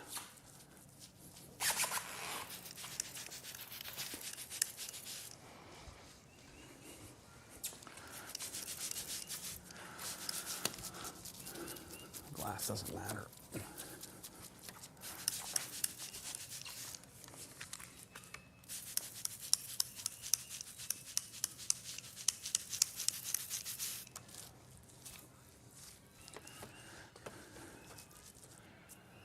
Yep.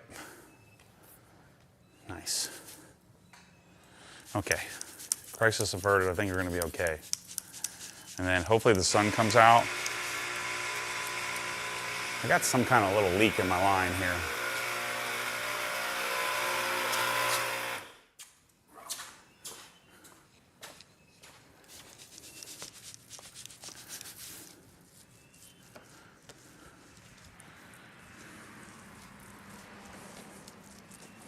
So if you want to maintain completely perfect finish on your car, you don't want to do this if you can help it. So I really should be polishing after this, but I think we're going to be okay with this. If the contamination was a little bit more aggressive, then I would need to polish, but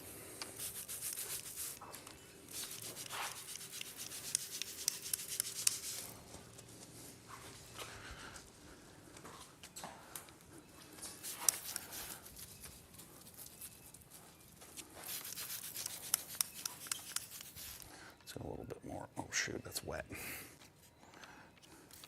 There we go.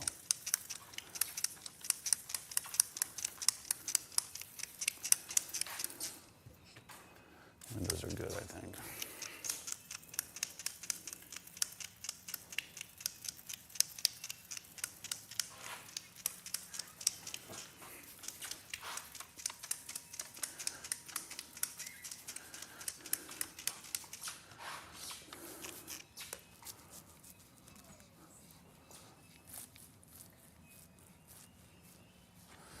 Okay. Looks pretty good. Yeah. It's working. Kind of figured it would.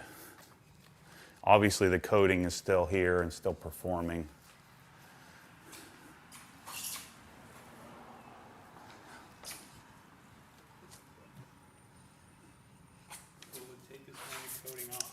No. This won't touch the coating.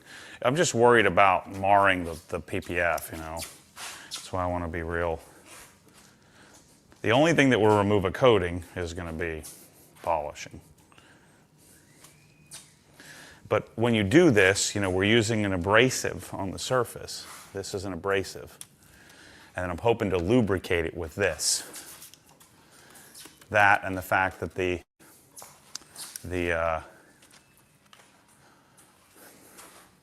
coating is slick.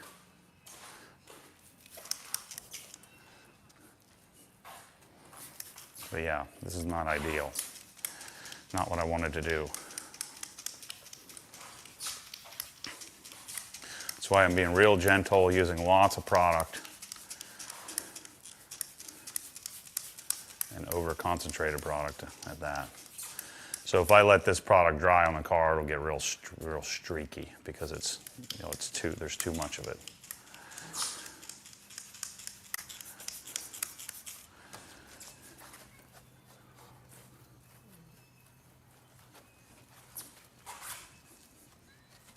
You're getting like bonus footage here today, people. This is the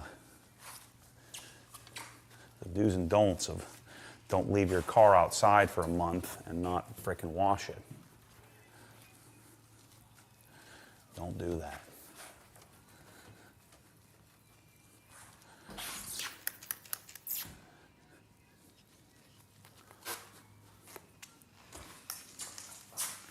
Uh-oh. You got major baby parties over there today. Parents have been in the house with their kids for too long. They need to get them out of there.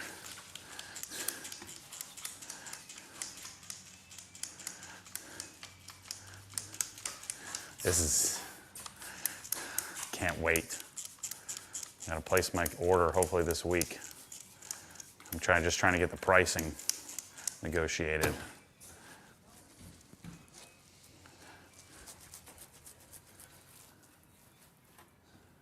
Yeah, it's working great. If it was a little bit further gone, then we'd be screwed and I'd have to polish. But because it's just very surface level, the built hammer knocked off most of it. I'm able to do just very light, superficial cleaning, and we're okay.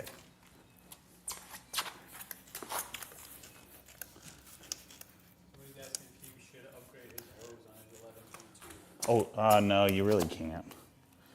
It doesn't, it's not something you can really do. It has you can, but it's real funky. It's a pretty proprietary fitting.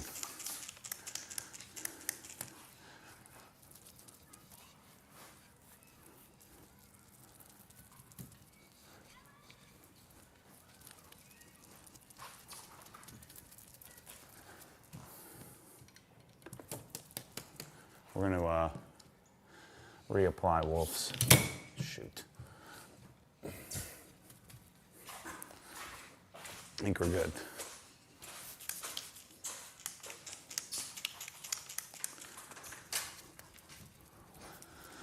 Okay. All right, just so I don't reuse this, I'm going to dump this out.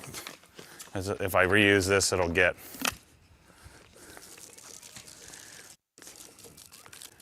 I'll end up with streaks. I don't want to forget, although I don't usually forget things. So I'll mix up the proper 128:1 and refill this.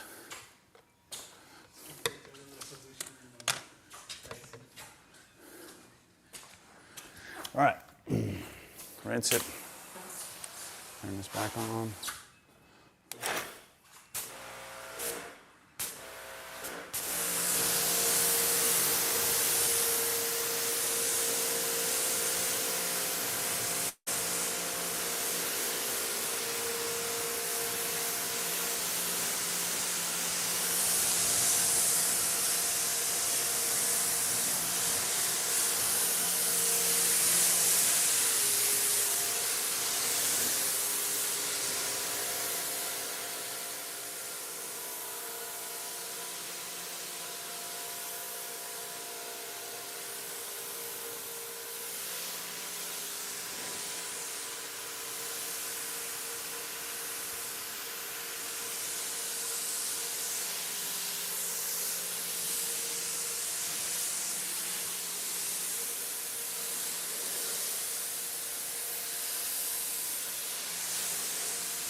So just a status update on the warehouse.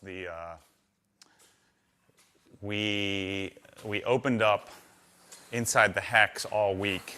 So right now, today, they're shipping the inside the hex orders. Our traceless container finally arrived, right? You know, it usually works out this way. So we had hundreds of traceless orders to fulfill. So now the warehouse is on the early week, like Monday, Tuesday orders. Black Friday orders, getting those shipped out. And so we expect to be caught up with your orders. Also, don't be afraid of reserve your spot, or back ordering, because we have stuff coming in all the time. We just don't know what we're going to sell 100%, and so I don't want to overstock things. So we're doing more just in time. All of our vendors are sort of on notice. So all week we'll have shipments coming in to replenish. And what I'll have the team do is I'll have them reach out if it's going to be an extended, like an extra long period of time, or your stuff won't be here. We'll notify everybody through the site, through email. But the earlier, like if you order stuff today, it'll get shipped out quicker if you're looking for something to get it, like right now. It'll get shipped out quicker if you order it today versus, say, tomorrow or Sunday or Monday.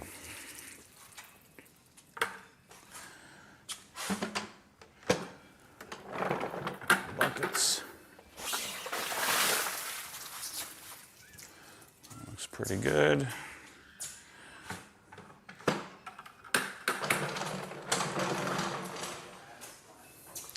So what I like to do, I like to put my stuff away first. So let me turn this off.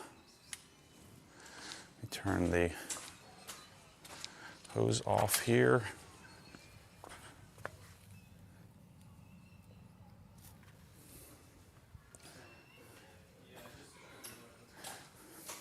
got my, I made a desk video yesterday, so I'll have a desk video up shortly, but we're, the Core 5 system. Oh my gosh, man. If you're a real baller, get a set of Core 5s and a Core Sub Compact for Christmas, that would be sick.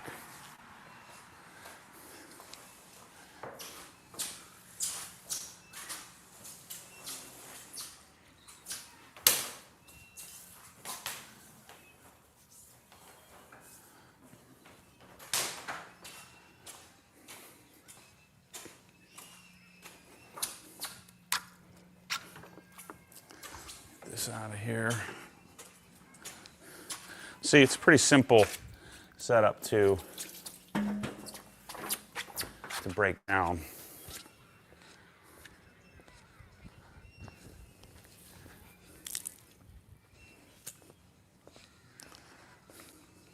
This guy's asking, do you use cold water or heated water?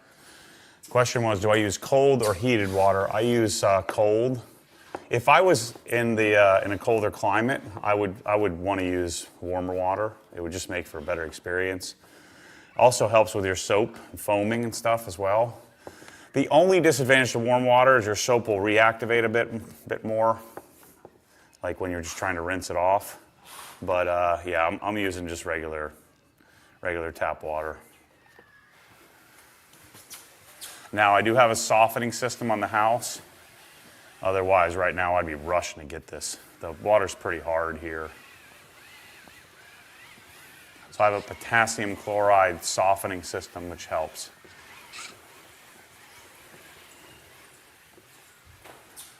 We are going to add the OG DI system to the house here, which will make it so that I have completely spot-free rinsing. So we should have that in the next few weeks, have that installed here. Getting my garage all completed. Take that like that, looks pretty good. Rip and rag. That one's not ruined, so I can wash that. Okay, next step. Do we still have 580s? Ego 580s? You guys look that up for me. This is the best one, if it's still available. If it's not, then something else is best. We still have 580s? So Ego 580, I think, and I don't know if I can explain to you why, but I think is the best. Sorry, I'm not talking, looking at the camera. I think is the best for cars. And then we did all that work with David to try to figure out how to make a tip, and then Ego made one that was better than what anybody else has. So let's dry this off.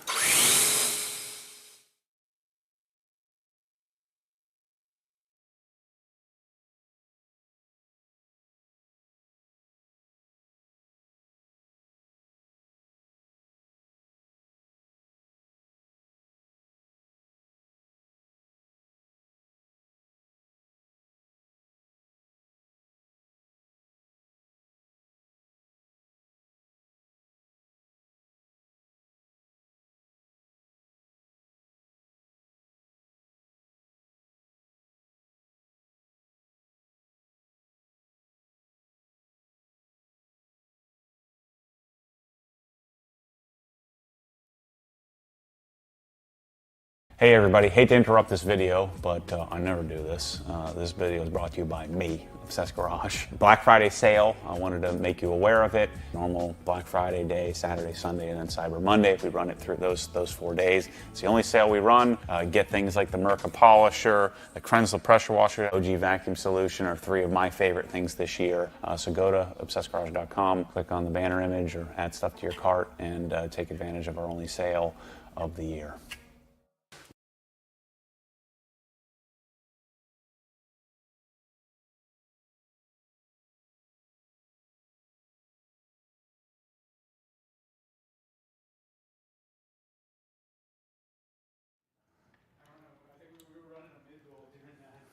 Oh, good.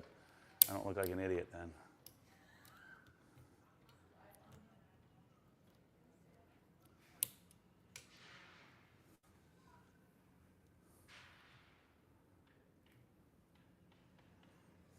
back down.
That's the full drying experience. Take this, put it on the charger. Still working out the positioning and where everything goes. Usually don't like to use those big 7.5 amp hour batteries, but check out my little solution here as well for my towels. See, you got the towels here.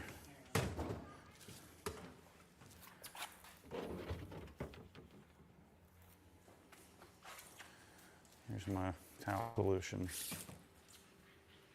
Little Hafele soft close. It's good. All right, 2 towels. This one, this one. Most important product, drying aid. Where is it? Boom. Remember, this is B&B Slipstream. I keep seeing all these videos, and it keeps showing up in my algorithm. All these like new young YouTubers, testing products, and they're testing, spray sealants or drying aids. And they don't have, this is the best one. It's not even close. Nothing is even in the ballpark. So Bradley, if you're watching this, Bradley and DJ, buy Slipstream or buy it. I'm sure you have a gallon of this laying around. Take Amplify. I want somebody else. Let somebody else make it. I don't want to deal with this. But everybody's talking about, well, Amplify is the best or whatever. Maybe Pan's new sealant is the best. It's not better than this. This is like this is the lightning in a bottle. And this isn't my product. This is B&B Slipstream that we call OG Drying Aid. So Bradley, get this, reverse engineer it, make it better, and I'll buy it from you in totes. But everybody testing out products and saying this is the best spray sealant or drying aid. First of all, I don't give a crap about, I don't know how you test longevity, spraying some darn Body Shop solvent on the car. That's stupid. That's a stupid test. Because unless solvent and all-purpose cleaner starts raining from the skies, that's a stupid test. I don't care about longevity. I just want it to look good, and I want it to perform well, and I want it to wipe off nicely. And so this is the best product that exists. And I'm waiting for somebody else to make something better. And I'll use that. But if you're a young YouTuber and you're watching this and you're testing and you're not using this, it's not in your test, then you're wasting your time. Because this is the best one. So that's my sales pitch. Go buy frickin' drying aid because it's the best for this application that exists. And it's not even close. And I just tried and I can tell, you can usually tell in about 15 seconds. Because I don't give a crap about longevity. I only need it to last a week. I want it to work on my glass. I want it to work on my plastics. I want it to work on my rubber. I want it to work everywhere. And I want it to wipe off cleanly. That was the concession we made with Beadmaker for such a long time. And then they're testing all these things, but they're not including Beadmaker, which is way better than all those other ones. It's just the Beadmaker has a lot of deficiencies to it. Smeary, you have to use a lot of product. It's a very different type of product.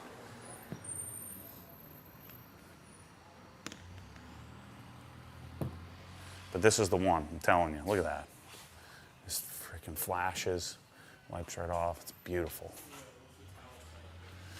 Towel is what we call, I think they call it a gauntlet, but it's a, what do we call this? A bulk.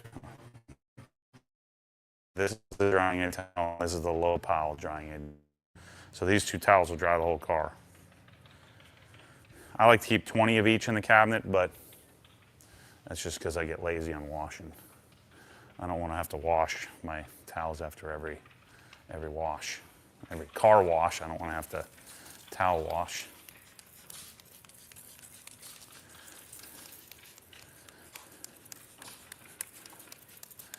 Gosh, I can't wait to get all the new bottles. This one's decent, but the new one is freaking incredible.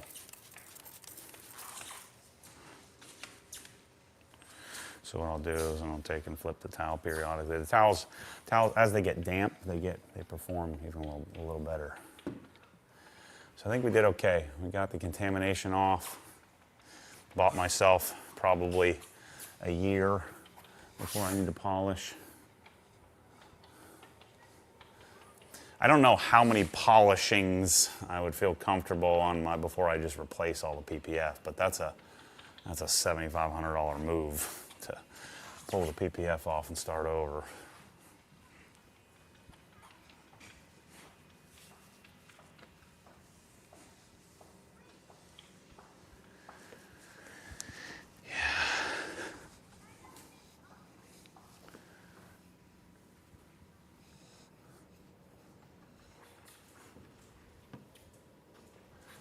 I think I did CSU EXO on the side glass on this car, and then Wolf's on the windshield. Yeah, shoot. See this from the sun?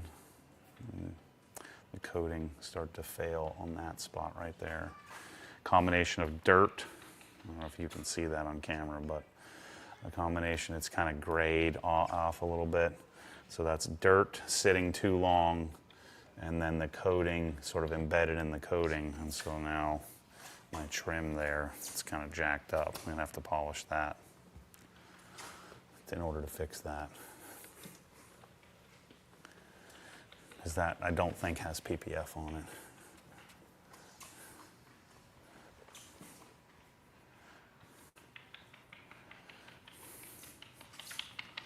Okay, let's do this back section here because it's getting hit by the wind.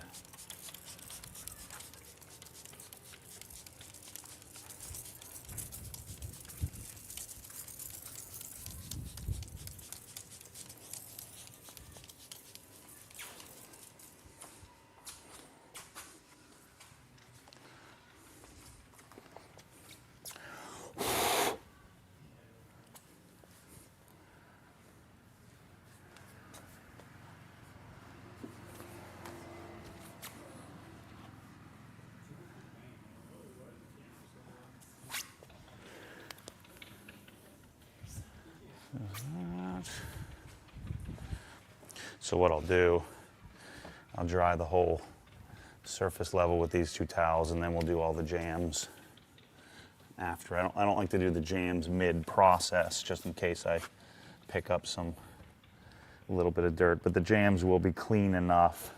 Normally I clean the jams with the sponge while I'm washing, but they'll be clean enough to not damage these towels.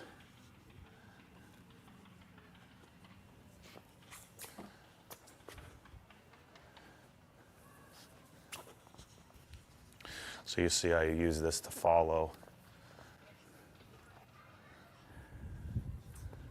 Yeah, car's looking good. So what I'm gonna do, after I'm done with this, I'm gonna cover it up. Put it on the side over there.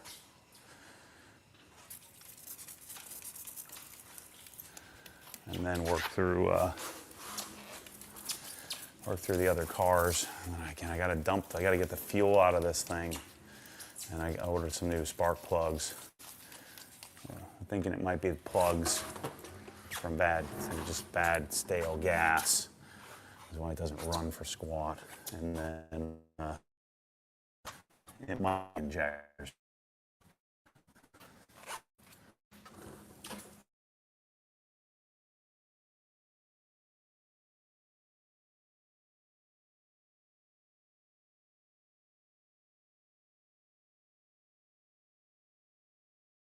They don't mess around in the villages, man. They're roofing on Black Friday out there. You can hear them. No breaks.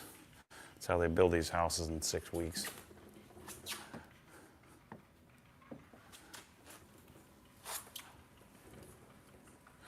Got any good questions there that I can answer for the people? He's asking about the T4000 V2. What's the difference?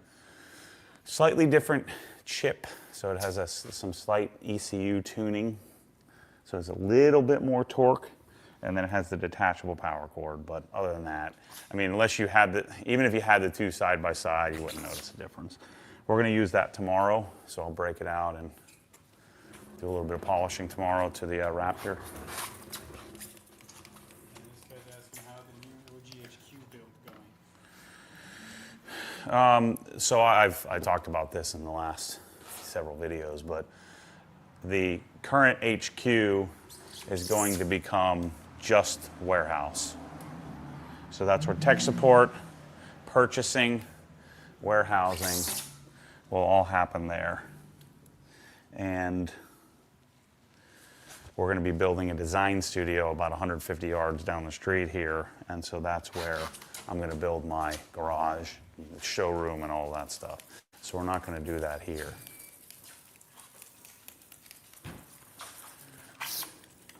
Be interested in finding the best detailing card. Best detailing card is going to be from Rousseau. Dang it, I need to fill this up. I just haven't made it yet. So the Viper one is not good at all. It's too bulky and heavy and just not good. So I have a little Rousseau, I forget what they call the model, but the Rousseau is pretty insane. I just have to work on the drawers and how I'm gonna lay it out to make it as functional as possible. So we're gonna have to tackle that. Let me grab some drying aid here and top this thing off. This guy's asking if Matt would entertain an OD investment conversation. Yeah, I'd consider it. I think I've survived another year without needing to have any outside investment, but at some point I'm probably going to need to. I do have a few people lined up if I needed it.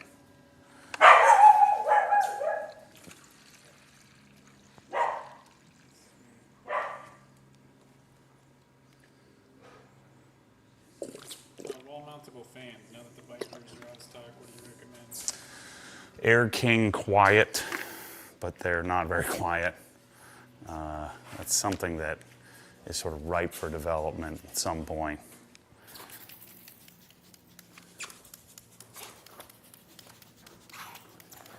Yeah, the Air Kings that I used to use in the past, they're pretty good. But they're real heavy, so you have to really, really mount them sturdily. And they're, even the quiet, whatever you do, don't get the regular version. Though they're industrial fans. You have to get the quiet version. It's like 95 something or other quiet. It's like 95322 or something like that. I can't remember the long number. It's what I've had in garages in the past, like in my wash bay and the Brown house.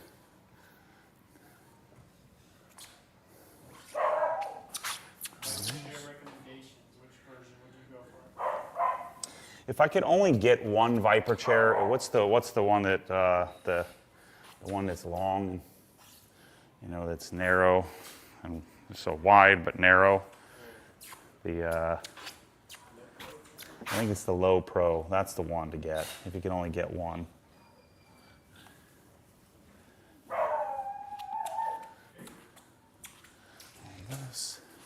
This one's not bad though.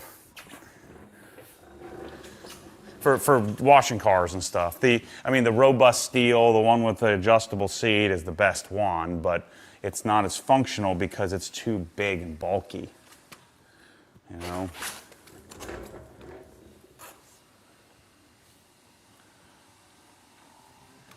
if the Crease CR6Ts will be reserve your spot.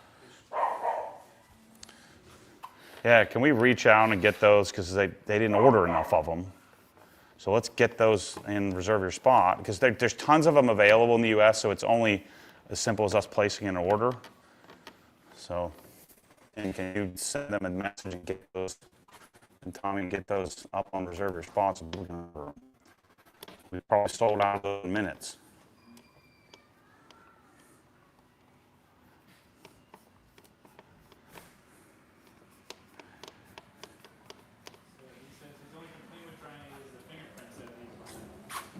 Don't touch your car. Everything's going to leave fingerprints if you touch it. I don't know what he's talking about.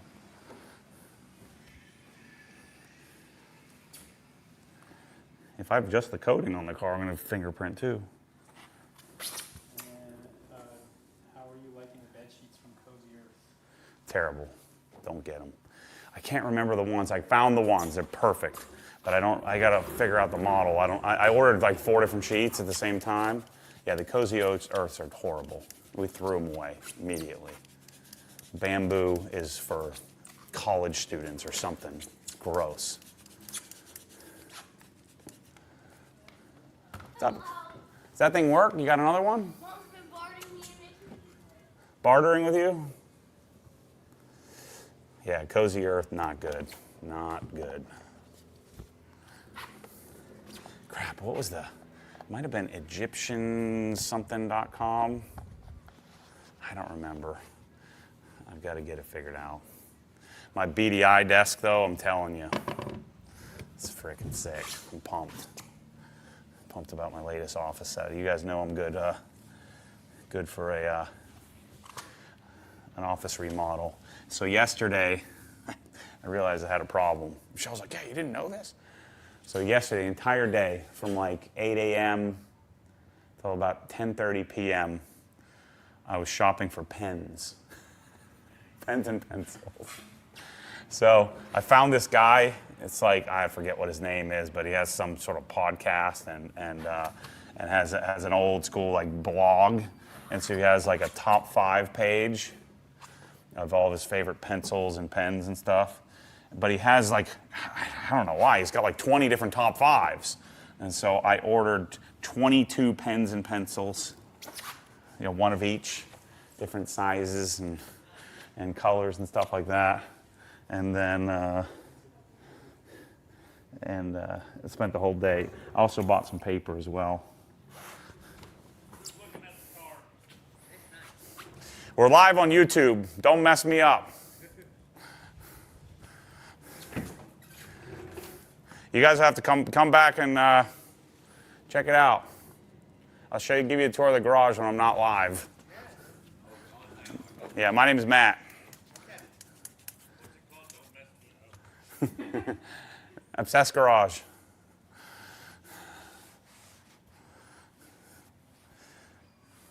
So now you can see I do the door jambs now that I'm done drying the rest of the car. And the door jambs are clean enough to do this.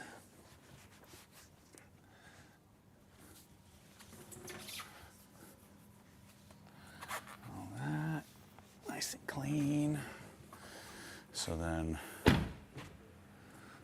let's hit the window. I think the Wolf's looks pretty good, so we'll do some Clarify Phobic on there.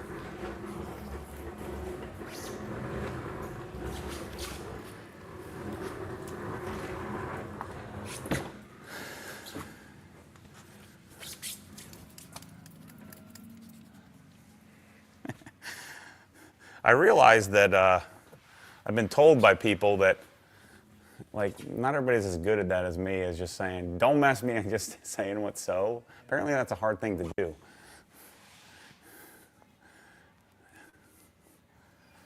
I don't know. I don't have any problem telling somebody what's, come back later. Although it might have been good for a little live and give them a little tour of the garage. I'm going to have to do that pretty often here in this neighborhood. What is that? I need to push this in place. Why is that loose? The heck? Car's falling apart. Get rid of it. Just a little grommet needs to get put in place here. Yeah.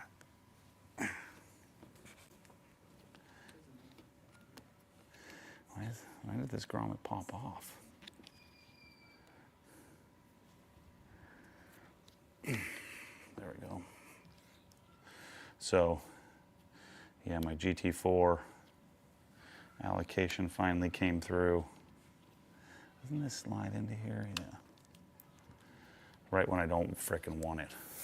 Right when I got too much going on to deal with it. But we're gonna get it ordered, and I'm probably gonna do European delivery. Only I'm not gonna take delivery of it. I'm just gonna take, just put it on the truck because I don't want and dial in. I'm like, I always forget this car doesn't have the double pull. It's the F80 that has the double pull. You have to pull the handle twice.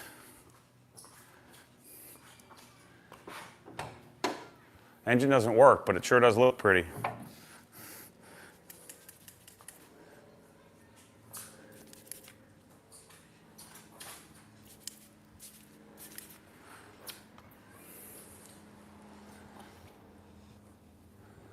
This is the Venturi intake. I think I just have power lock on this because it's super slick. No. This is American Racing headers, full exhaust and headers, Venturi plenum and intake. Has the Alpine MSS tune. So these cars do like 340 to 360 at the wheels, stock, and this is probably right at 400 horsepower. You got 390 to 400 at the wheels with the cat delete, the tune, intake. So I think it's perfect. The only thing that would make it better was if it had a Dynan stroker, but this car's too clean to do that too. If I want to do a Dynan stroker someday, but I want to do it to an E90. But this is the 6-speed manual stripper, so it doesn't have nav. It's a single hump car, manual seats. The only option it has is the Interlagos paint, which is the desirable version of this car. It has 2,100 miles. I got it with 890 miles on it. It has Brembo CCM carbon ceramic kit. It has AMX Performance, M Performance seat, replica seats. Dynan pulley. What else do we got on this thing? I think that's about it. Stock wheels, but has I think 15 millimeter spacers in the front, 12 in the rear, a couple of black line, things from IND, all the IND painted stuff. Has the floating center caps. You can see the coolest thing on the car though are the CCMs, the carbon ceramics. And then the best exhaust for this car is the headers, the American Racing headers and exhaust, for sure.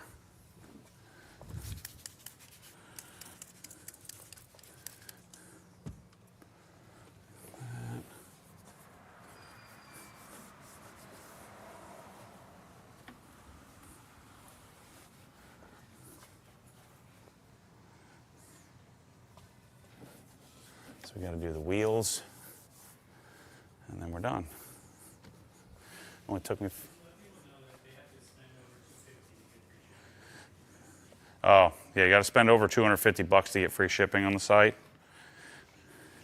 because otherwise we'd have people placing like 10 orders for $10 a piece, and I'd lose, lose more than I gain. So over $250, 10% off. If you're inside the hex, there is no minimum. And so if you go become an inside the hex member, Hex Plus, which is $240 a year, and it's not a calendar year; it's a rolling, time frame. If you do that, you get 10% off free shipping plus an extra 5% off during the sale. But all year round, you get 10% off free shipping. That's how I get around. Everybody's always, in the beginning, everybody's always asking for a discount. Almost everybody has some sort of a case, and I just felt so bad. Like, sorry, dude. I mean, where do you draw the line? There's teachers and ambulance drivers and and firefighters and veterans, and I mean, I appreciate all these people, but I mean, just everybody has some claim to it. And so I'm like, this just isn't gonna work. I mean, so that's why I created Inside the Hex. All right, so I'm gonna top the glass. So this is Clarify Phobic, which is a glass cleaner from CarPro, but also has some sort of magical topper for the glass. So this has Wolf's nano glass coating, or glass sealant. So I guess it's a sealant. So you got to just try the Phobic, because if you have something else on your windows, it just doesn't work for everything.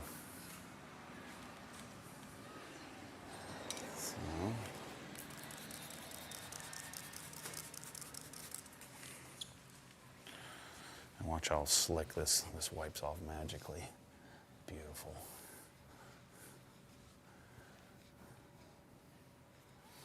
And so this, I find, helps keep a nice sacrificial layer. Keep my Wolf's topped off. It's really good.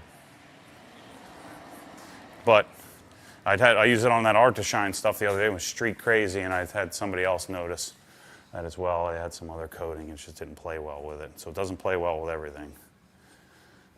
It certainly does with this, and also plays well with CSL XO on the side windows, but I don't feel the need to top those off because I just put drying aid on those. Okay. So let's do the wheels and tires. I think the tires need to get wiped with some stoners. Just a real quick superficial wipe. This is where the rip and rag comes in handy if you're going to ruin a towel.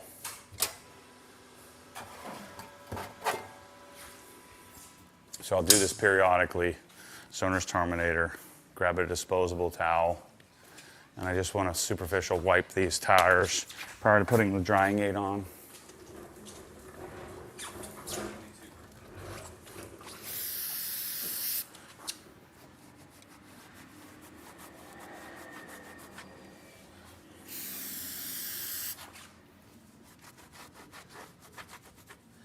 Just because it's been 2 months or longer since I dressed them. So I just want to kind of get it so that it'll accept the tire dressing a little better. There we go.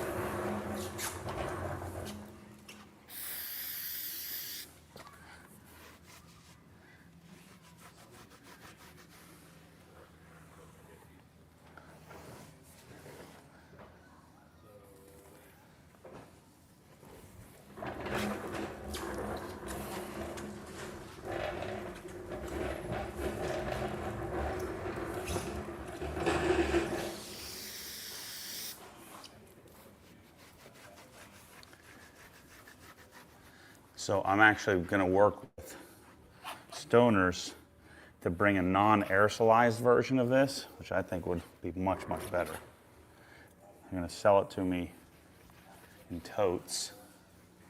We're also going to launch, I hope, a 1 gallon of invisible glass. So we'd be the exclusive on a 1 gallon. It'd be sweet. You can't buy a gallon. You can buy a 5 gallon, but they don't make a gallon. So then this cheap rip and rag I can just throw away. It's great. All right, last step.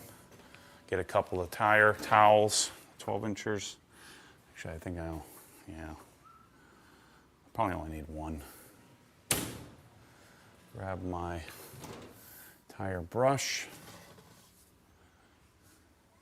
which I put in here.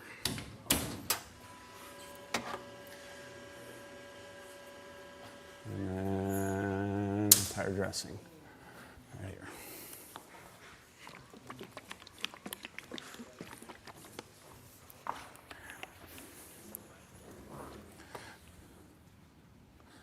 Got that. So I Wipe off a little bit of extra water. Because these are coated so well,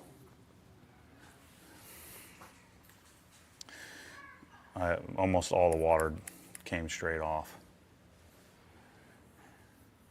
So I'll dress these tires heavily. I'll let them sit, and I'll wipe them flat probably just before I drive it next.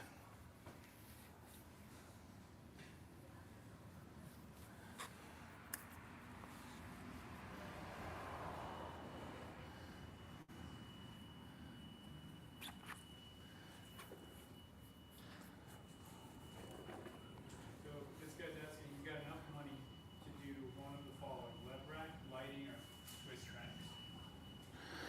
Do lighting first. If you have only the money to do one, do lighting first. So I'd always do lighting, then Swiss tracks, then lev rack.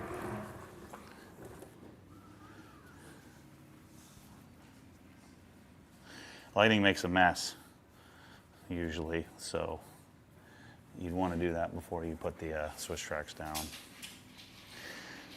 The other thing that I think is important is in between each tire, always wipe the excess off the brush.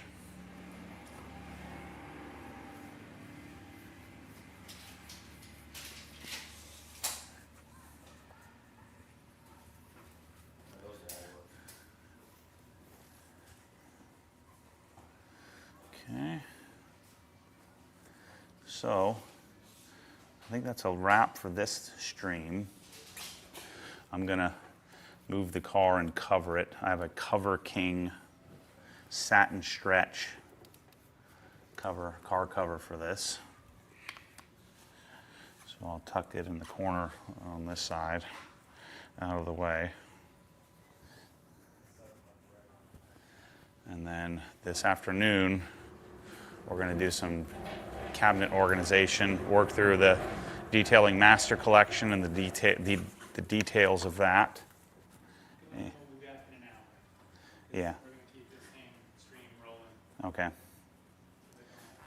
Yeah, this one ran a little longer. Got a lot to say, Mike. You got a lot to say.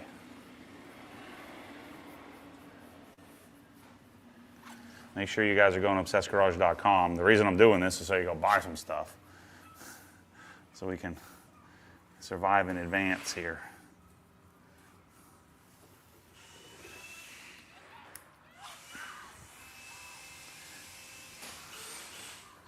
You know, one of the things I really underestimated, and I've become more convicted, having the sonic foam inlays, is so much easier, and I undervalued it. I'm spent a darn month out here in the garage worth of time getting these cabinets organized, whereas with the MSS stuff and the foam inlays, it takes minutes because everything's already labeled, categorized, and has a spot.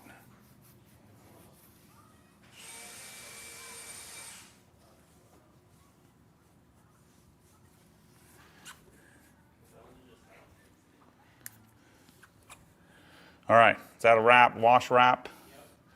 All right, everybody, I'll see you in an hour for some organizing and hanging out.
Hey everybody, hate to interrupt this video, but I never do this. This video is brought to you by me, Obsessed Garage. Black Friday sale, I wanted to make you aware of it. Normal Black Friday day, Saturday, Sunday, and then Cyber Monday. We run it through those 4 days. It's the only sale we run. Get things like the Merca Polisher, the Krensler Pressure Washer, OG Vacuum Solution are 3 of my favorite things this year. So go to obsessedgarage.com, click on the banner image or add stuff to your cart and take advantage of our only sale of the year.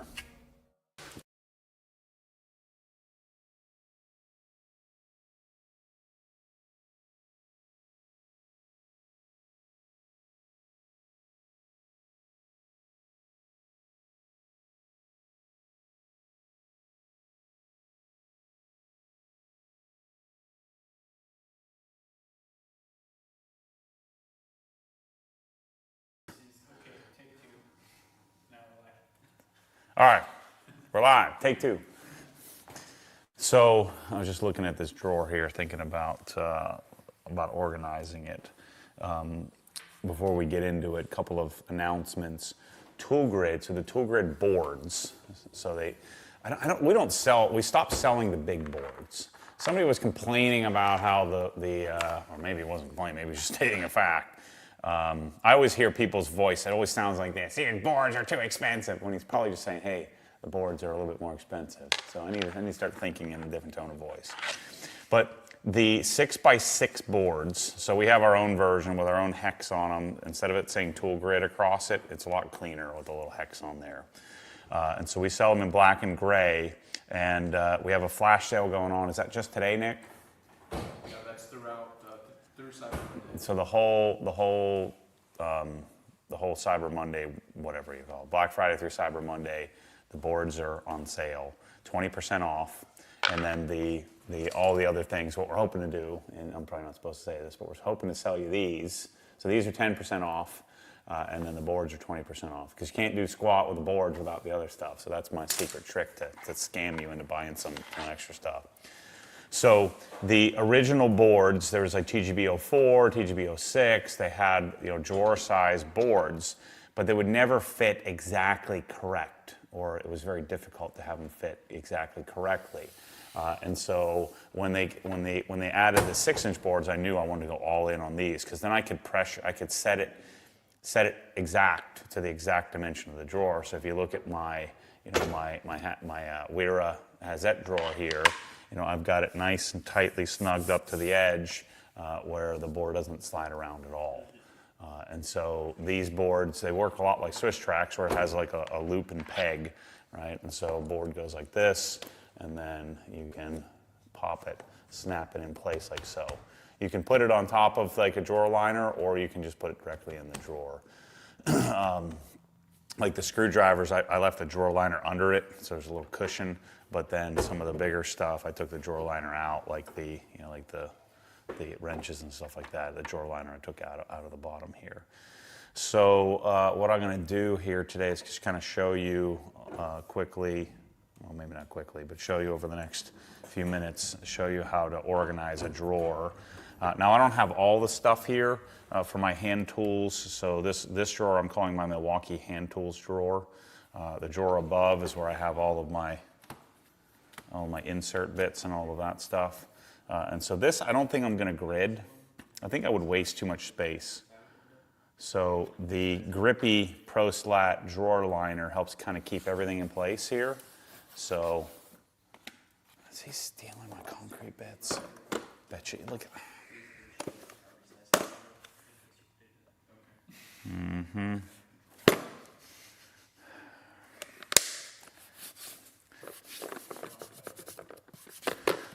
So anyway, I gotta clean that. I'm gonna lock all these drawers. That's my new plan. Lock and hiding the keys. No one's allowed to use these tools. So anyway, let's start gridding this drawer out a little bit. So I've got what I do, and now I don't know if you want to do this for yourself, but this is probably like 10 grand worth of tool grid in here. But I buy and grab a bunch of stuff, right? So I grab a bunch of the product and have a bunch of it when I want to work on a project, because I don't know exactly how much I'm going to need. But my long-term plan or medium-term plan, like say for this drawer, if I sell you the kit of Weir screwdrivers, we know how many tooltip holders we need. So we'll sell you a package where we have the right amount of boards, the right amount of tip holders, and then you can just cut your boards to fit. Eventually, what we're going to do with Mantis and ProSlat is I want to be able to sell you with pre-built drawers where it's already pre-cut, pre-set up. So you don't have to cut anything, you can just put it directly in place. So that's my medium-ish term plan. All right, so the stuff in this drawer, I'm going to use a lot of corners. So we'll use a lot of these, and we'll probably end up using quite a bit of the multi-purpose. What do they call these ones? What do they call these? Figures they're probably all the way on the bottom. These are called universal. That's right, universal holders. So the cool thing about Tool Grid is that it has little, the little holes that these little pegs fit into, and so you have sort of infinite adjustability. The other nice thing about Tool Grid over foam is that, let's say that I get another screwdriver or I get something different in the future, I'm not stuck with that foam inlay, and so I'm able to adjust it in the future. So what we'll do here, so again, I'm going to just loosely set this up because I'm going to have some more stuff that's coming in the future. These are too tall to stand up, so they're going to have to lay down, unfortunately. But I have a 35, a 40, and then I have, so actually we have, these are the wide blade, and then I have my stud type, and so there's a 16, a 25, and a 35. So I'll have my 5, whatever you call these things. What's this called? Tape measure. So I have my 5 tape measures in here, and then I have a 100-footer, which sometimes comes in handy. And so the way that I would organize these is I could just tuck it up against the edge here, and so I do a single corner holder, and then that's not going anywhere. And so then I can utilize the other one. So let's see if another single corner holder will hold this in place. Yep. So it's not going to go anywhere. And then I'll take the 35-footer, corner holder, and so I'm able to utilize the edge of the cabinet. And so I think, the question is, can I get decent access to these? Yes, I can. I can easily grab it, easily put it back in place, good to go. And I'll leave space here for my 16. And then I can probably use, let's see how I want to do this one. Let's see if this works here.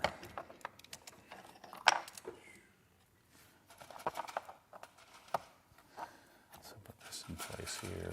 Yep, that'd be pretty good.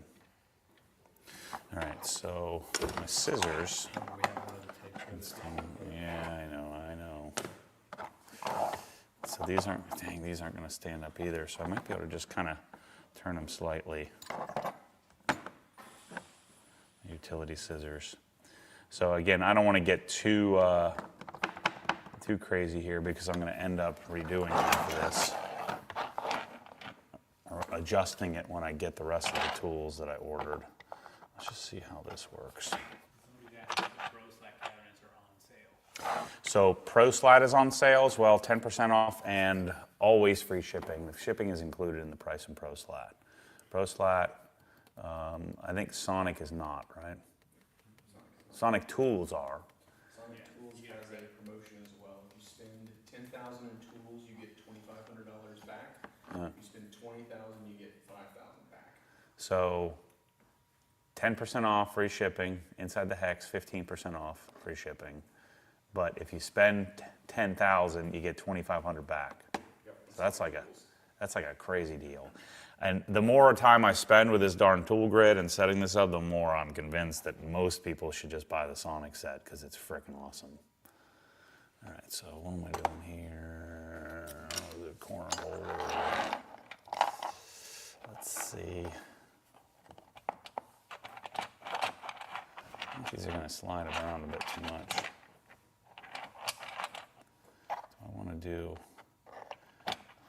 just do a cam. I could do one of these guys. Hold it in place. I think I like that idea. So I need some screws, which I have somewhere.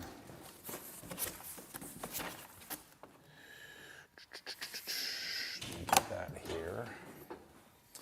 So I need a T20. Oh, geez. T20. When is OG Canada happening? I think we'll probably be there in like January, something like that. So we're getting really close. Yeah, I'm locking all these drawers. Save that. I need some of these screws over here because I can't just temporarily set cams in place. I need this, and I need this.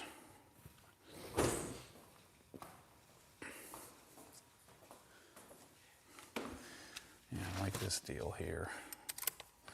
GFX, I think it's going pretty fast, so you're probably going to want to get that ordered if you're thinking about it.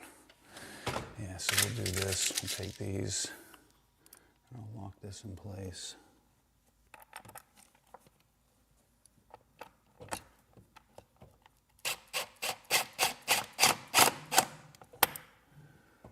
So if I do cams on each side, these little guys, that'll keep it from sliding around. And these I think I'm going to keep in the corner. The question is, do I really need two of these? I've got aluminum and the rubberized. The same gear ratio. I don't know, which would you rather have? Crap, I definitely don't want two of these chalk lines. I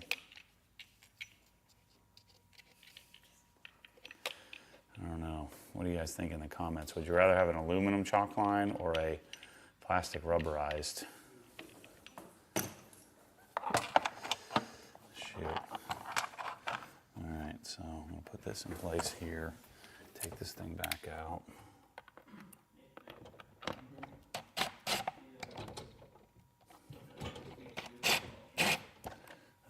How did I get that in there if I can't get it out?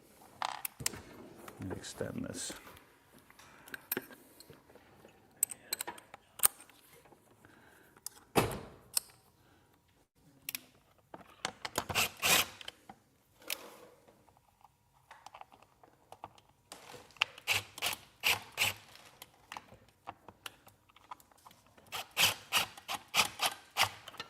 That there.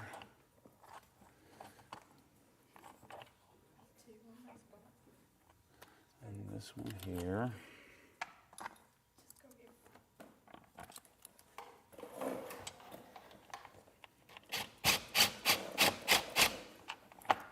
Boom. Sick. I like it.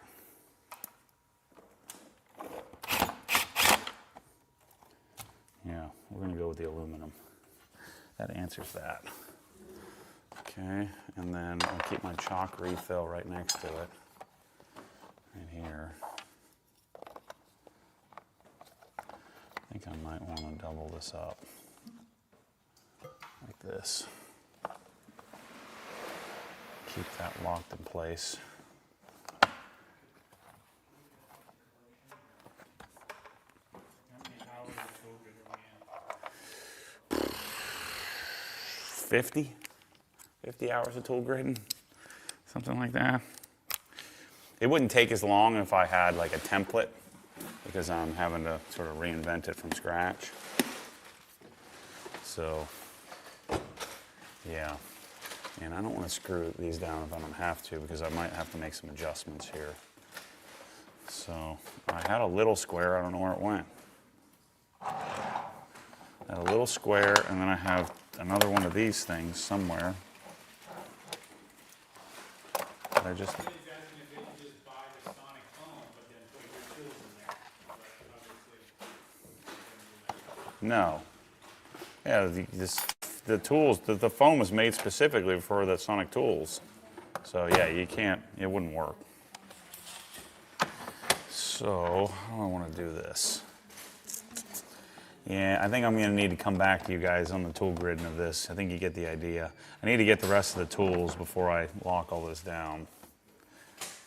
Let's just finish this drawer, just at least to make it look pretty for you guys on camera. And kind of set this up.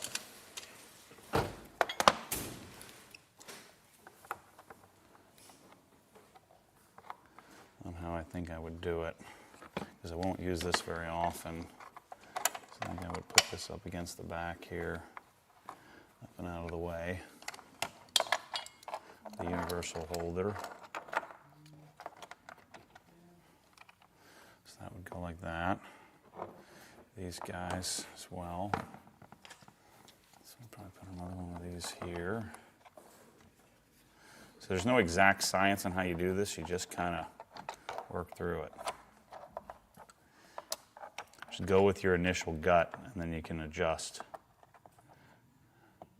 I find that usually when I go with my gut, it doesn't take long. I'm usually pretty accurate and only have to make a few adjustments along the way. So that goes there. This little guy goes right next to it. Let's put this here. Yeah, that looks pretty good. The tooltip holder.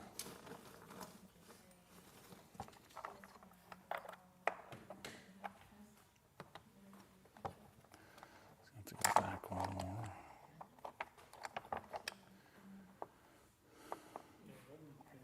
I think I'm gonna have to do this one upside down. Not ideal, but it sits better that way. So I'll go like that.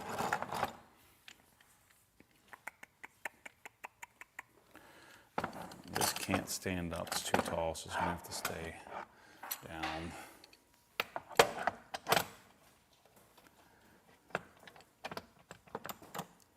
So if I bring this down one, like that.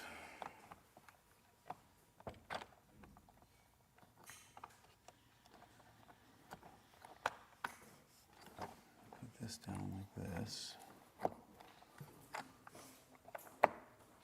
And this guy can fit back here. Down. Just take this. Uh-huh. I'd buy the drawers first for sure. You know, instead of, and then you do the lockers later. Because the drawers are like super functional. So if I do another cam right here, that'll lock that in place.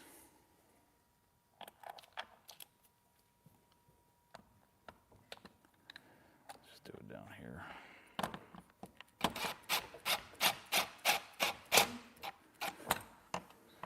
Turn that like that, and that'll stay right there. Nice. Okay. And then I'm going to have longer levels, but I kind of like the idea of doing the levels in the corner here like this.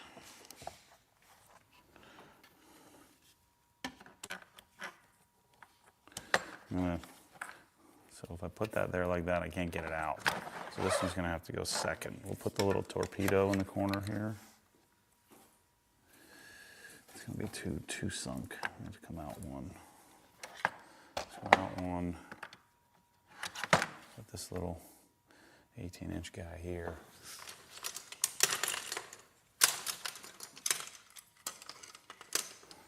And then this can go here.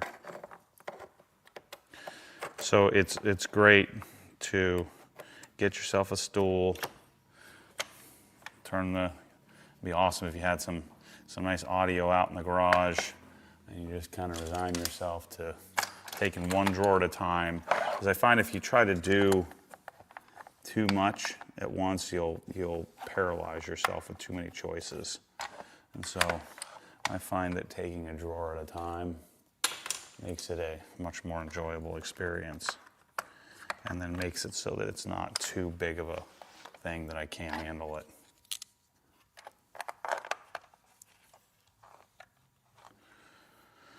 So then I got these little guys right here.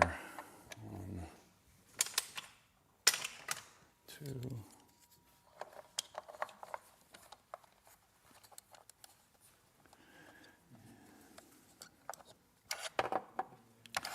That's like too small for that.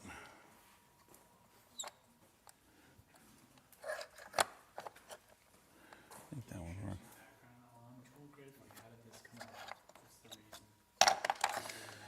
So I think it was 2018. I was running around in the Apex halls looking for products. I wasn't even looking for any kind of tool organization thing. And I found, it was at the very end, the very last row, looking for products, and I was about to, go back to the SEMA show from Apex, which is, down the street. And I saw this drawer. It was a drawer. It was like a 60-inch drawer, just like totally dialed. And I saw, it was just, he had like a drawer just like sitting out on display, and it was like, it was like a match made in heaven. And so I asked them, hey, can I, can I sell this stuff? And they said, absolutely. And so the rest is history. Now, Tool Grid has organized my life. It started with my Craftsman tools, and then I've organized all kinds of stuff. Now we're organizing one of the best tools on the planet. So I think I want my extra blades to kind of chill right here. Like this. And then I need some more of these. So I need to find these. There's corners, lots of corners in here. There we go. Got the universal holders. And so the plan with Tool Grid is to try to educate you as much as possible on how much you need. Because right now it's complicated. You got to have deep pockets. You got to buy a bunch of stuff. But I mean, you can always. No one ever really returns it because it's good to have extra, sitting around.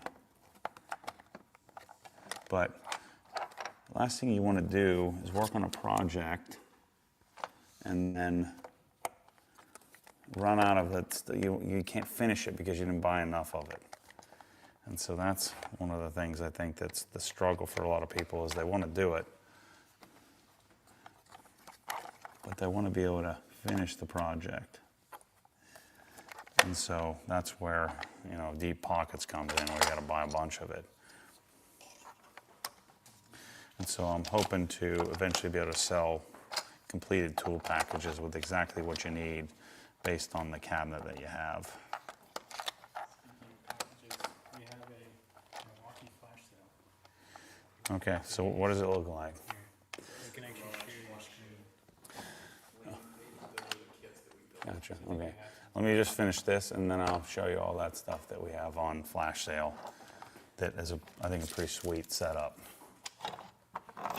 So you're going to be able to basically replicate this drawer that I have above this. All right, so then these guys would go here. So I think these are going to be tooltip holder types.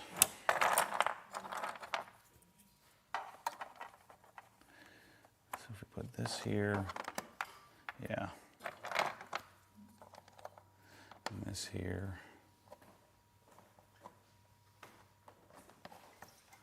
Like so.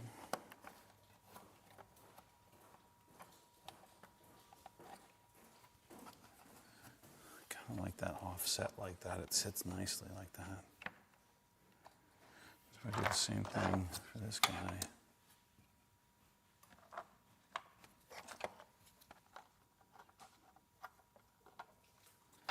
That there. And this here.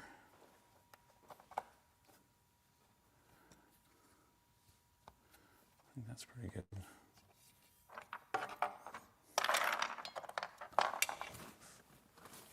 I need a big one of these. So really, although I'm going to end up redoing this drawer here to get it dialed exactly the way I want, I took all this stuff that was kind of filling up this whole drawer, and now, you know, I've used a fraction of it. This one almost doesn't need a tool grid because it's magnetized in there. Let's grab a couple more of these. Just put this guy right here.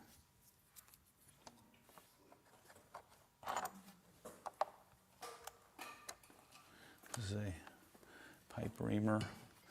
And then, so these guys can't stand up the whole way because the drawer won't close. And so I kind of need to tip it a little bit. So I think I'd probably do something like this. So this is going to go here. I do need to lock that down in order for it to stay. So the scissors would look, I kind of just lean it, give it a little extra space like this so it can kind of lean. And then that way I can close it. So that's what I would do. The other option is you can lay them down, but that's going to take up too much space. So I think that looks pretty good. What do you think? But I have a lot more stuff that I ordered to kind of complete this drawer. I had built this drawer at the last house, and then, of course, I left it with Rusty. So we'll organize that. And then after I finish a drawer, that's when I lock everything down. So let me clean up this mess here, and I'll show you some of the other drawers and how it all turns out when you're done. And then I'll talk about this Milwaukee drawer here, talk about the flash sale we have going on. So remember, 20% off boards, 10% off the rest of the stuff. And no, I'm not selling my little Mad Scientist kit here because I still have a lot of drawers to go before I finish.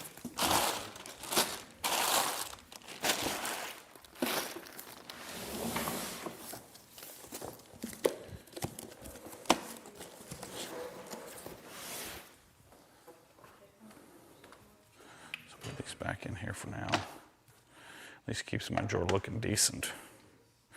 Yeah, shoot, that's worth it just for my sanity. Okay, so check out this. So where this comes about. So if I were to show you the spreadsheet, the Milwaukee spreadsheet of how I came about this. So there's a Milwaukee accessories catalog. And so what I had envisioned is, let's say you had your Torx set, right? So, I'm sorry, let's say you had your 1/4-inch hex, not Torx, your 1/4-inch hex set of tools. So let's say you had these two tools, and then maybe you had, where's the M12 version? I don't think I have either of the M12 versions here yet. So you had this here.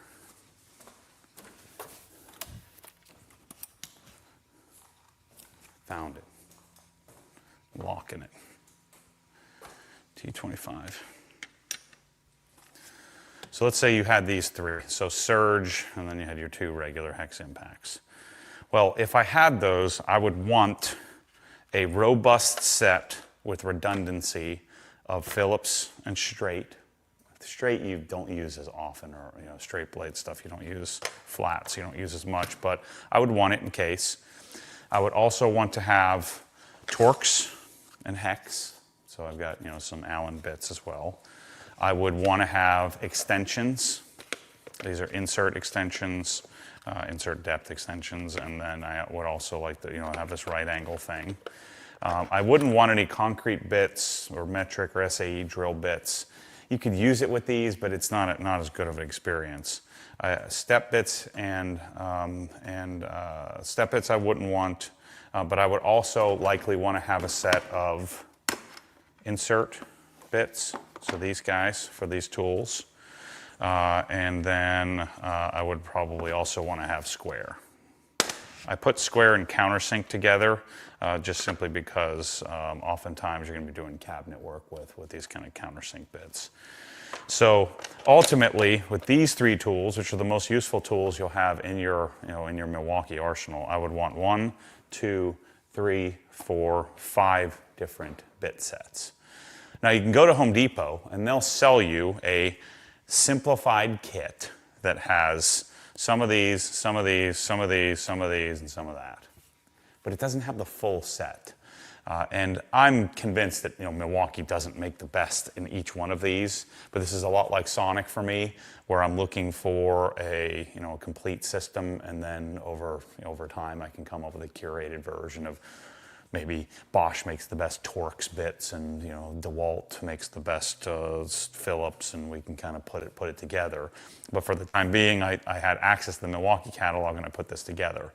And we didn't used to have this access. This is a new thing where Milwaukee actually sells these unloaded, where we can load them up. And so I have a flash sale going. I'm selling it for, I think, 25% off of what it should cost, because I have some excess of this. I haven't done a very good job of putting this on the site and making this available to everybody. This is a huge project. It's an inventory nightmare.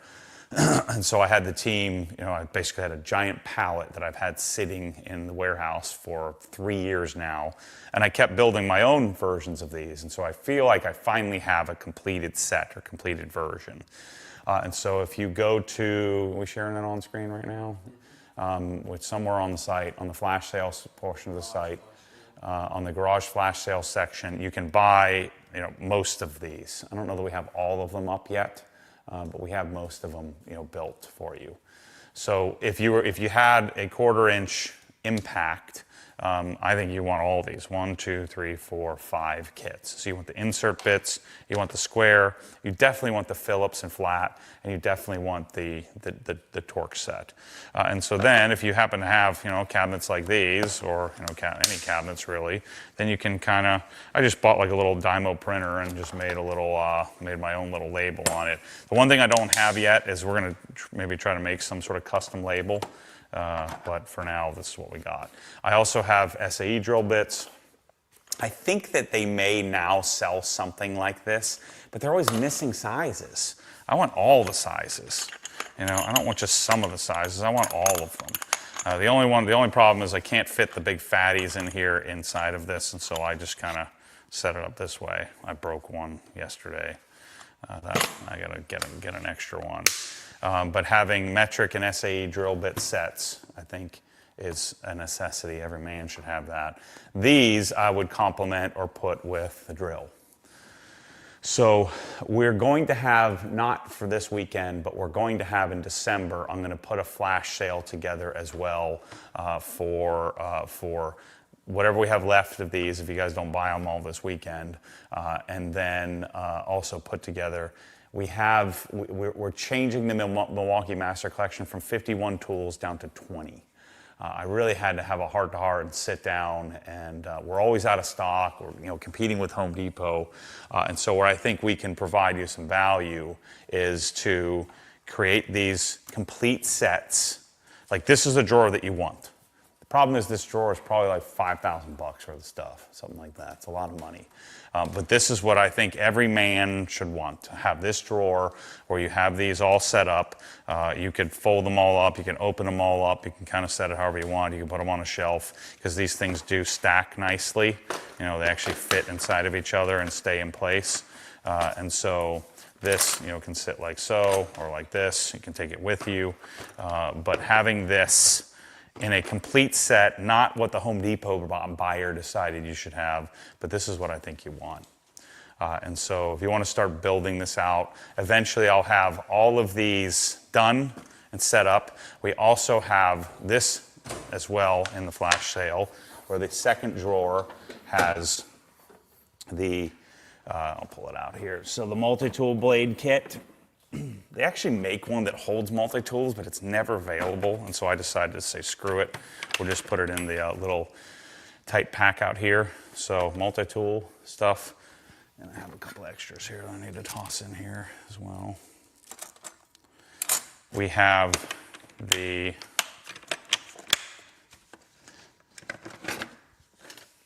Sawzall blade kit. So the Sawzall blade kit is 2. So it's this one here, and then it's this one here.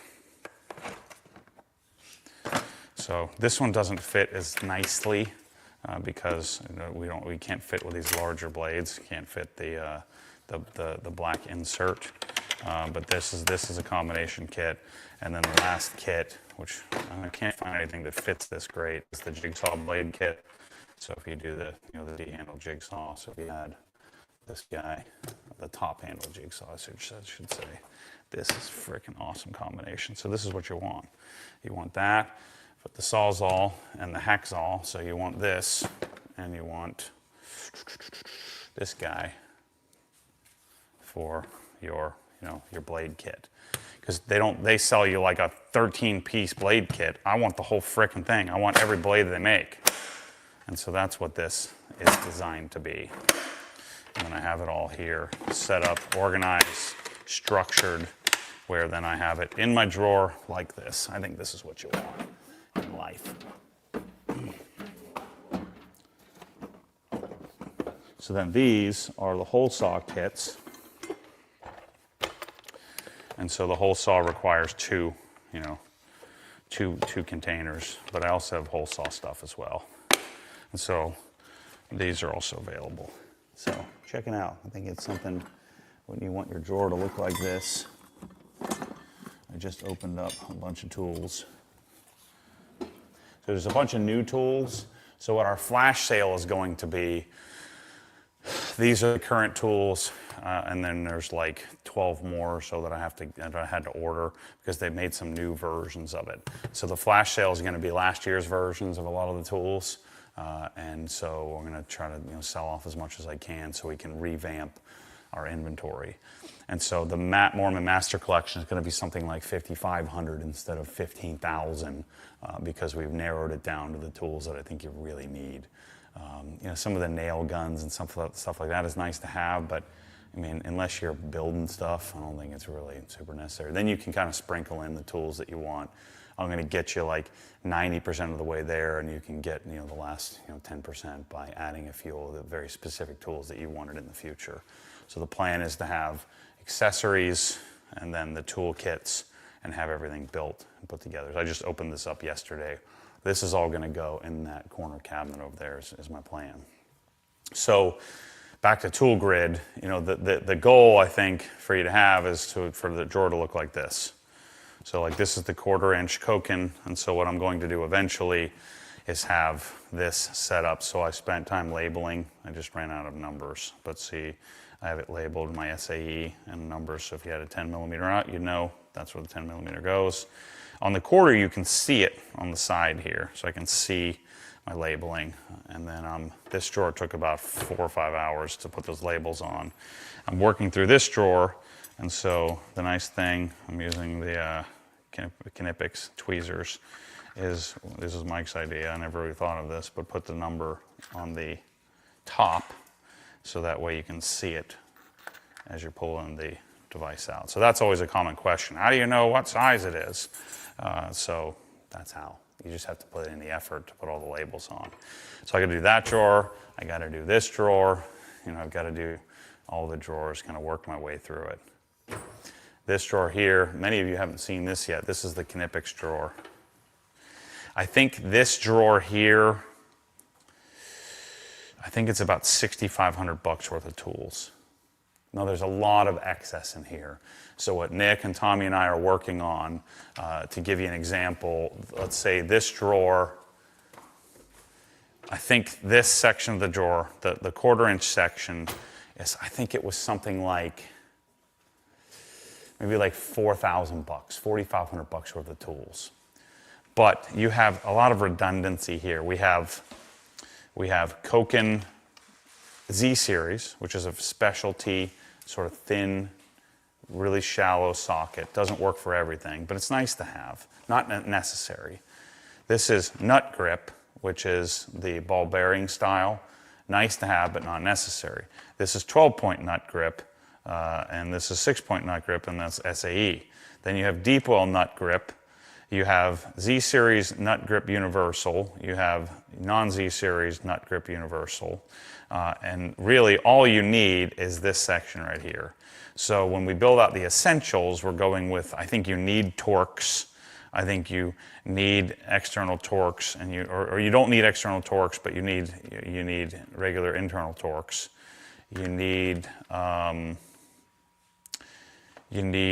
There's a basic metric and a basic 6-point SAE set. So we can build this out instead of being $4,000. The base sort of necessity set is something like, you know, $1,200 or $800 or something like that. So we can make it more practical. Then I can sell you the exact amount of boards, the exact amount of tool grid, and put a package together. So that's what we're working on here. All that said, you could just buy the darn Sonic foam inlay and be done with it. So I think for most of our customers, this is going to cost roughly double what, and then it's going to take 20x the amount of time to put it together. Even if I get you all the way there, like get you all the stuff you need and get you most of the stuff done, you're still going to have, you know, dozens of hours putting it together. And you may want to do that, but I know many of you don't, especially if this is not. If you're a hardcore mechanic, you're not going to want to do it because you're doing mechanic work. And if you're a business owner or a working guy and you got a lot going on, you may not have the time to do it. That's where I think Sonic. So I think 75% of the time, for 75% of people, buy the Sonic foam inlay. We put it in the drawer, tool grid around it so it fits the drawer if you're doing Pro Slat or something like that. Or in a perfect world, just buy the Sonic MSS Plus and put the Sonic MSS foam inlays, buy the Matt Warman Master Collection or some version of it, and you're good to go. And so now is an amazing time. You get a freaking sweet deal. If you were going to buy, say, the Advanced Collection, which is like 10 or 12 grand, you're going to get 10% off, you're going to get it shipped for free, and you're going to get $2,500 back from Sonic. So you're going to get 10 grand worth of tools with 35% off. That's pretty sick.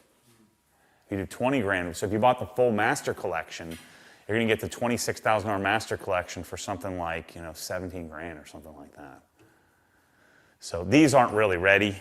We aren't ready for selling this stuff yet. We're close. We're months away, but I was years away before. So if you want to do the Sonic sets, I've kind of vetted those and got those all set up because I've done that in so many different places. So why aren't Sonic cabinets on sale? I just don't think they wanted to do it this year. We didn't get permission to do it. I don't like that. I was told no Sonic cabinet sales. Okay, all right, sorry. Well, then just Sonic tools. Pro Slat is. So let's talk about Pro Slat a little bit and kind of update you with where I'm at with it. I'm kind of digging the thinner countertops. It looks pretty sleek. At first, I didn't think I was going to like the thin. Obviously, I have to get this taken care of. I really, really like the Lux handles. What's coming very soon, I don't want to deter you from buying, so I probably shouldn't tell you what's coming very soon, but they're going to do different handles on the Fusion, so the regular Fusion.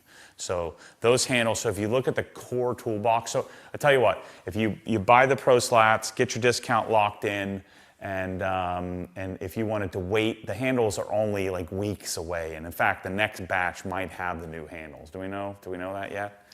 You don't even know about that. So there's new handles that are coming. So if you look at the core toolboxes, the handles are going to be the same, but they're just going to be on the front, on the face.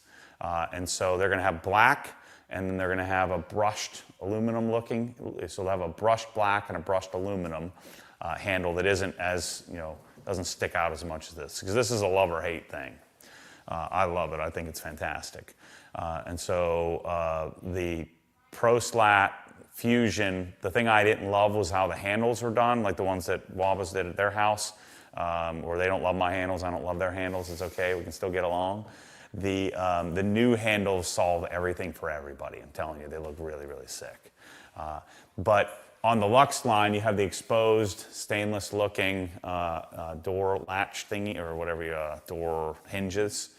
I think it looks great. I was afraid I wasn't gonna like this. I do need to clean the smudges off the cabinets. I haven't wiped them down yet. The magnets are pretty great, but they tend to fail. So they're working on some sort of solution around this, but what you're gonna wanna do is you're gonna wanna epoxy them in. So you're gonna wanna get some, some Gorilla epoxy and epoxy it in place. Otherwise it has a tendency to stick to the cabinet and come out of the door. So that is one thing they have to figure out. I think they have the best doors, especially on the closets. These are the best doors in the game, man. They're better doors than I think any other cabinet. There's no deflection in them. Even the Rousseaus, the MSS Pluses, they're nice, but these are, I think their door design is the best that exists. Their cabinet design is okay, like the box of the cabinet, that's where the money is saved. And the boxes, the part you don't see, same thing with the drawer faces, are rather simple. But I mean, I'm a snob and I like them. I like them a lot. I would certainly choose MSS Plus. I would certainly choose Rousseau over these. If I had the money, I wouldn't go to this. But if I'm looking to save some money and I'm looking for a great cabinet I can have for 30 years, have the rest of my life, is going to transform my garage. I think they're really great. I do love the 40-inch size. So that 40 inches is like perfect. So 36 is a little too small. 48 is probably a little too big.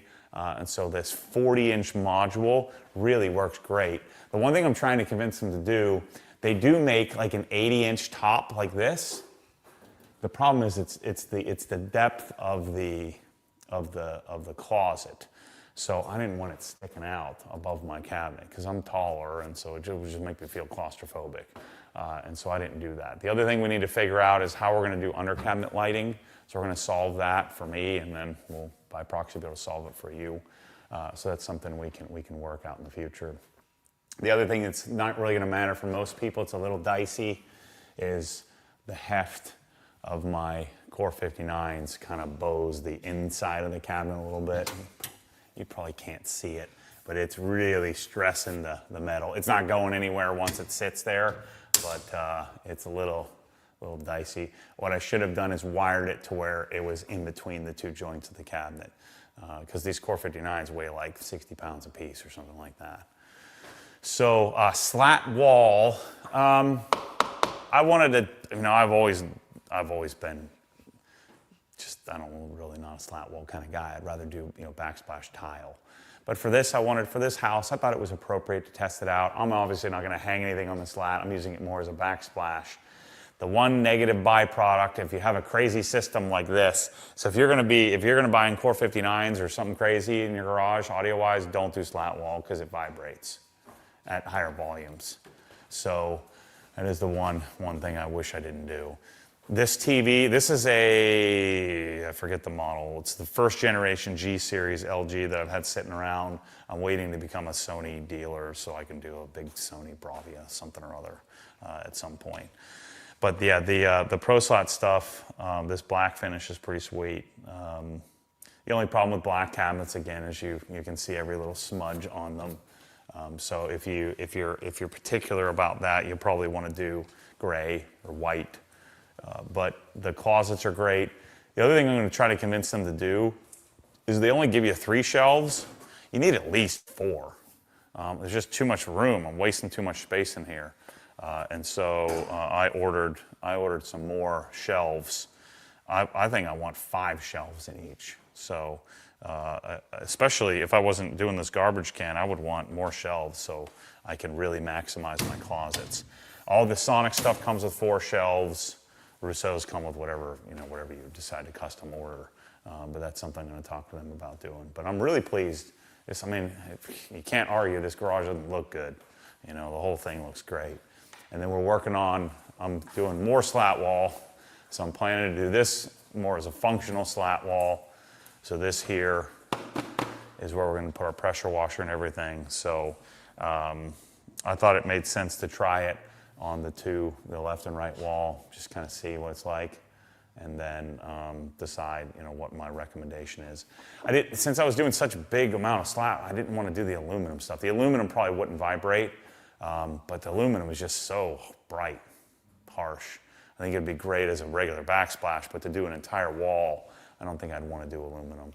I tried to talk them into doing that heavier duty, that thicker plastic, and what is it called, the Pro Core Plus version, but do it in gray. I don't want some goofy carbon fiber or some weird fake wood looking business. So I wouldn't want to do that. So let's put this out of the way here, and let's talk a little bit about detailing while we're at it.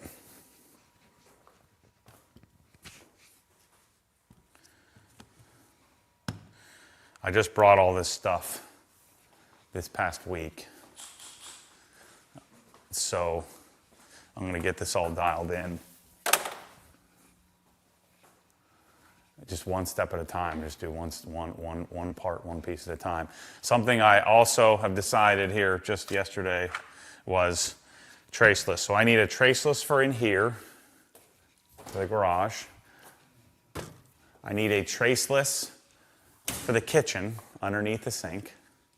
I need a traceless for the master bathroom underneath my sink.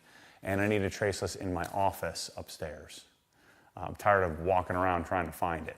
And so I used to do the same thing with invisible glass, where I would have my invisible glass, I'd buy like a 6-pack, but I'm finding that I'm using traceless a whole lot more. And so let me just show you how frickin' amazing this is. So my laptop screen, you always get some stuff on it. I take a nice soft waffle weave towel, and so you can spray it on the towel. I cheat and just go right on the darn screen.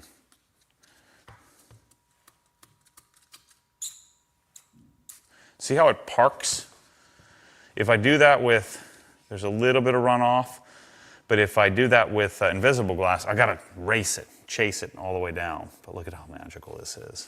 It's so freaking crazy. It's unbelievable. Simple wipe, and I'm done. The only thing I find traceless doesn't do as well at as invisible glass is oils. Like if you got some like slimy stuff. So watch invisible glass. I lied. It doesn't run either. Never mind. Shoot. So nothing wrong with invisible glass. It's like, what, $6 a bottle or something like that. I'm gonna keep that in my arsenal, but traceless is like, change the world amazing.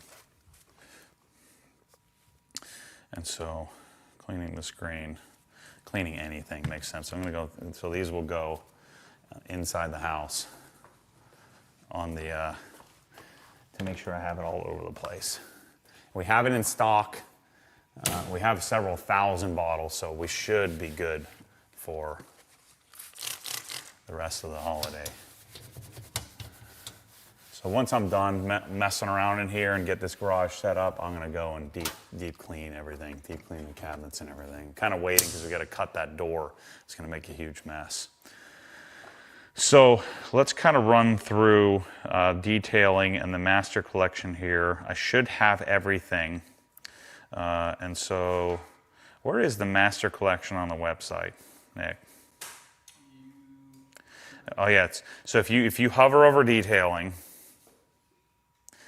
see it's in bold. It's kind of a little confusing. I find like it's harder to find there. I think it should just be right above Ultimate, but in the same font. We can fix that. See what I'm saying? Like, I feel like I would never find it. I was looking for it the other day. I'm like, where is the master collection?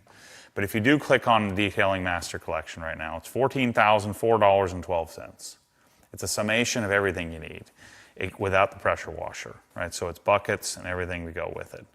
And so there's a list on the site of what's included, I think. Let's see. Now, it's almost always going to be on reserve your spot, so, because we have to kind of piece it together. It's a lot of stuff. And so, yeah, here's the spreadsheet. It'll take you right to the spreadsheet and show you everything you need. So what I wanted to do is run through you guys with, run you through everything that's on the spreadsheet, and I want to, you know, kind of double time it here and then figure out, make sure I have everything here. So we're going to kind of go through. Man, I didn't see this spreadsheet, Nick. This thing looks great.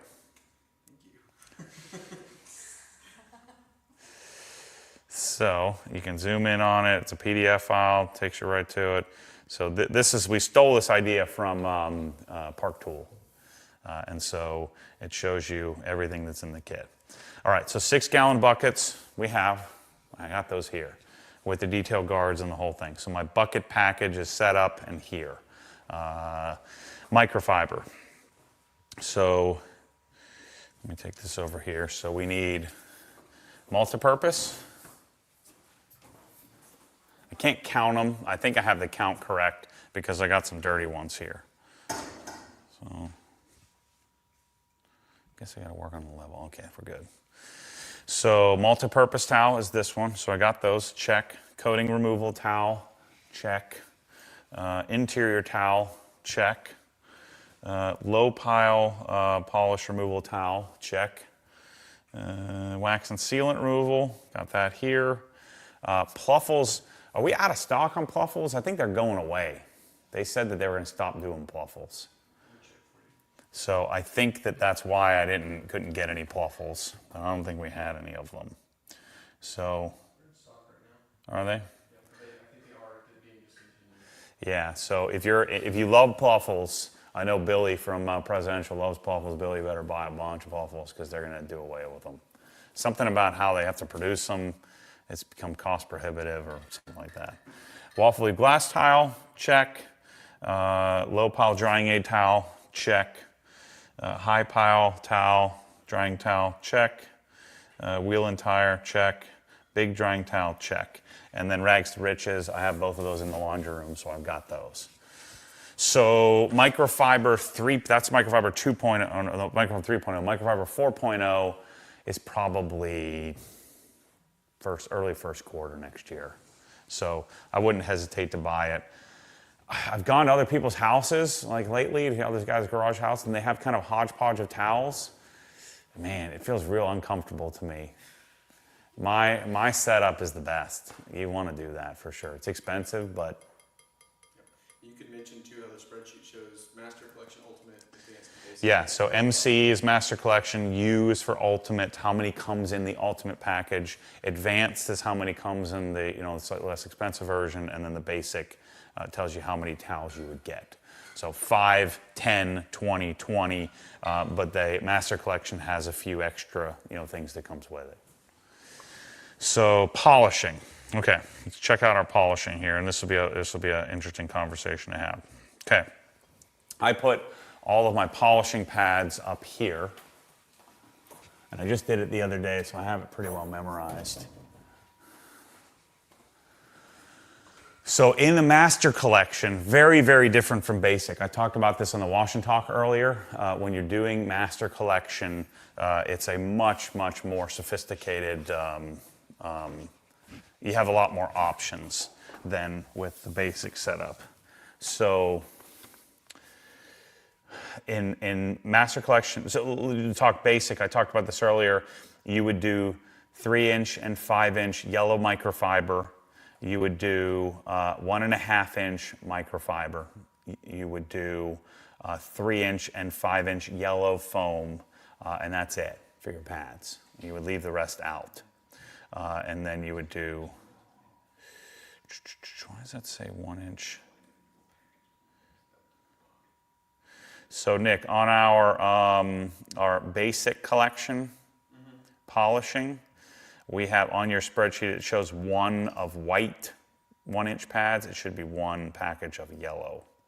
Okay, I'll have that fixed. So, but on the Master Collection, we have 12 pads. I think you want 6 minimum. It's better to have 12. So 12 white microfiber, which I have up there. 12 white 5-inch, so 3-inch and 5-inch, 12 yellow, 3-inch and 5-inch, 12 blue, 3-inch and 5-inch, or I'm sorry, 6 blue, 3-inch and 5-inch. The blue pads, the blue polishing pads aren't as, I don't find that I use those very much. They're very stiff. I generally use them on glass, but I don't use them all that often. The one I use most is white and yellow. White is, so when you're dealing with the Rupes microfiber pads, the white, yellow, and blue, it's the same microfiber. So it's not more aggressive cut. It's just a more aggressive back. So it's either more or less contourable. Then 1.5 inch and 2 1/4 inch. So I very rarely use the 2 1/4 inch microfiber pads. I use the 1 inch all the time. They're 1.5 inch in size. Those are from Lake Country. So those, Rupes doesn't make those, McGuire's doesn't make those, and so Lake Country sort of owns that market. It's an HDO pad. Then we have, let's see, white foam and yellow foam. So only 8 of the whites, 8 3-inch, 8 5-inch, and then 12 of the yellow. You don't use white as much unless you need white for certain finishing. The white pads we don't use as much. I have 2 packages of 1 inch, 1 package of 2 inch in white and yellow foam. And then we also have wool as well. So blue wool, there's blue wool, which is coarse, and there's yellow wool, which is medium. Wool oftentimes works great, but I have 6 of each of those is what I have in the package. So I think I got everything. I got the wool.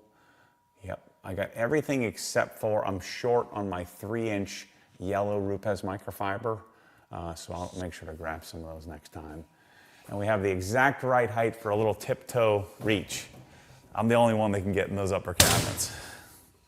If it was like another 1/4 inch taller, I wouldn't be able to reach it. So then let's talk polishing.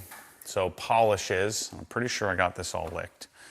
So on our master collection, we have and we have a big and small in all of them. I use the small to apply and then the big to refill the small.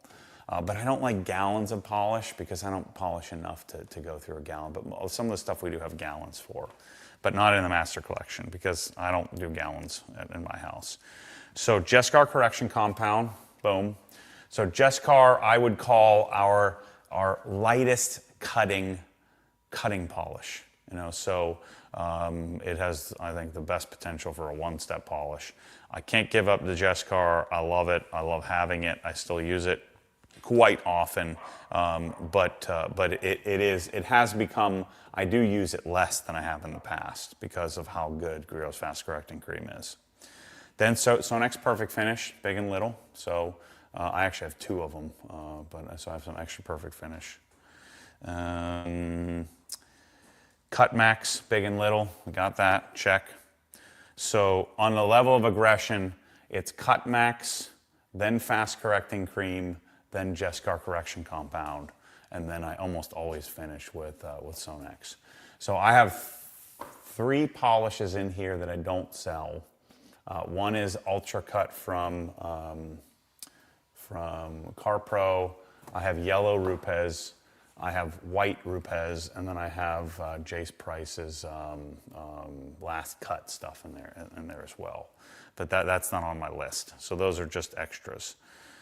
Rupes Blue, so blue is the most aggressive. So I use that instead of M100 that I used to use all the time. So Rupes Blue, then Cut Max, then Fast Correcting Cream, then Jescar Correction Compound. You don't need all 4 of those. If you're doing a master collection, you would do all 4.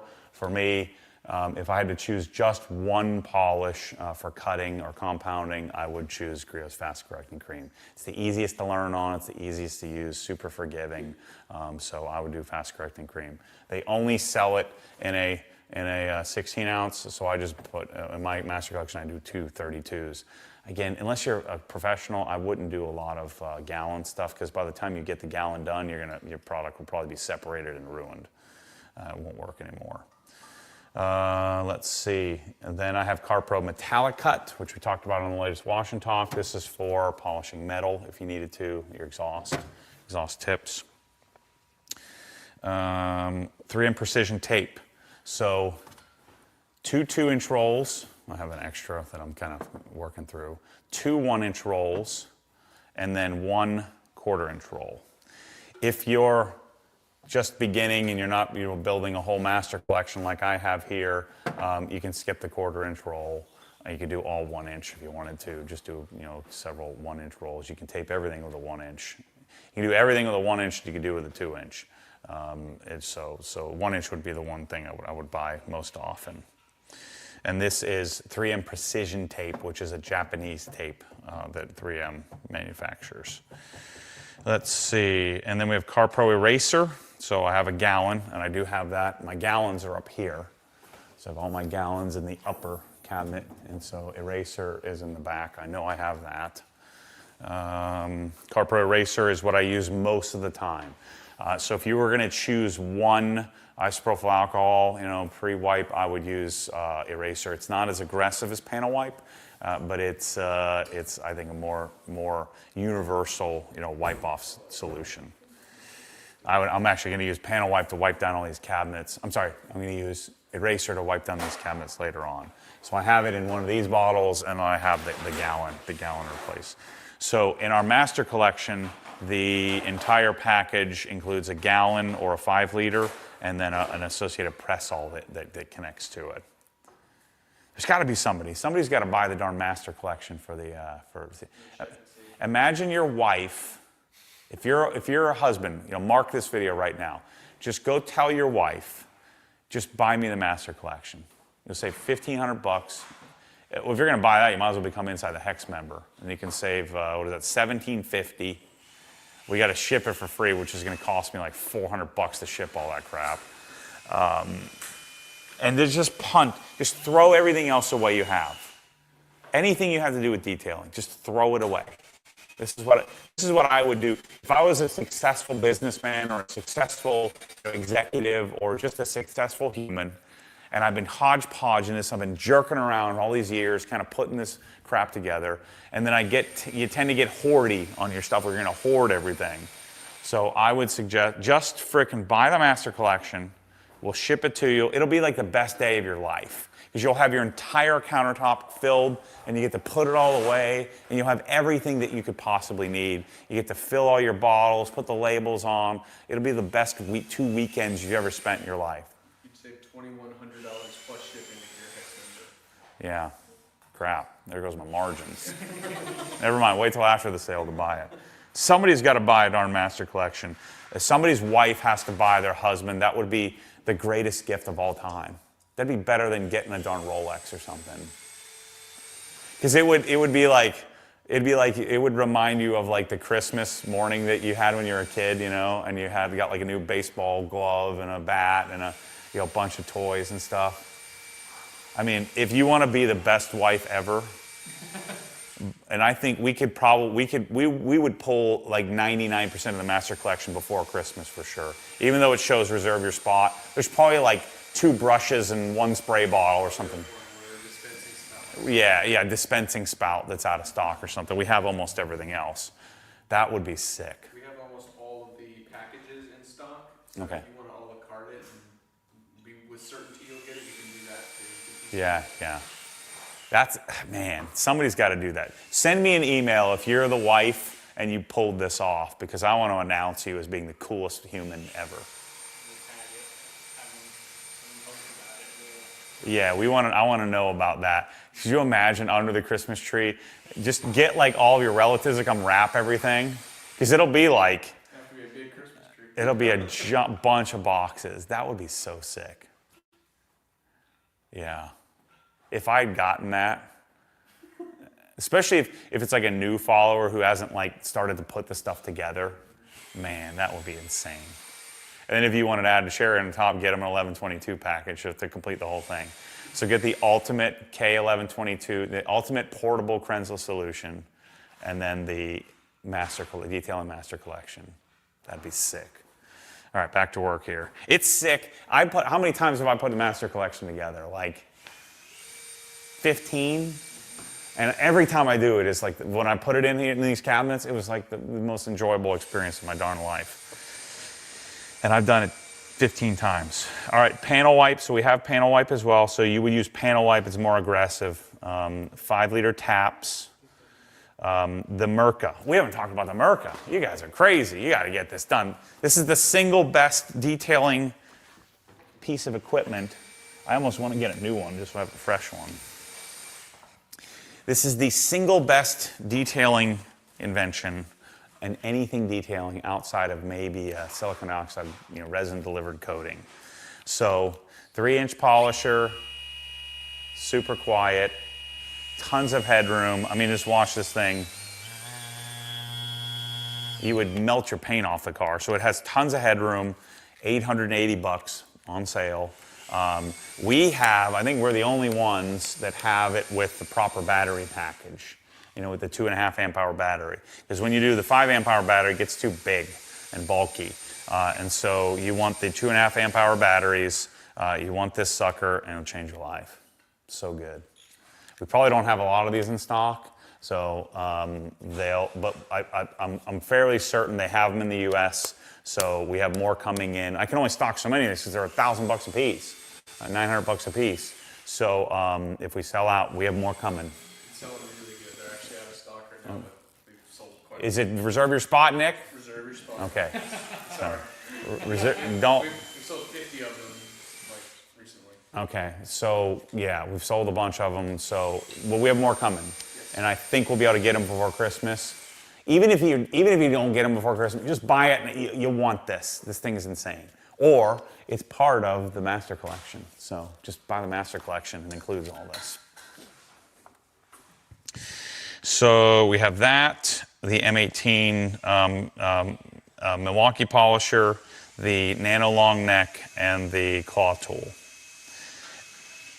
And then in the Master Collection, I also have the LHR 15, the 3-inch flex, the short neck Rupes, and then the PXE 80. So that's all of these guys. So let's talk polishers here for a minute while we're at it.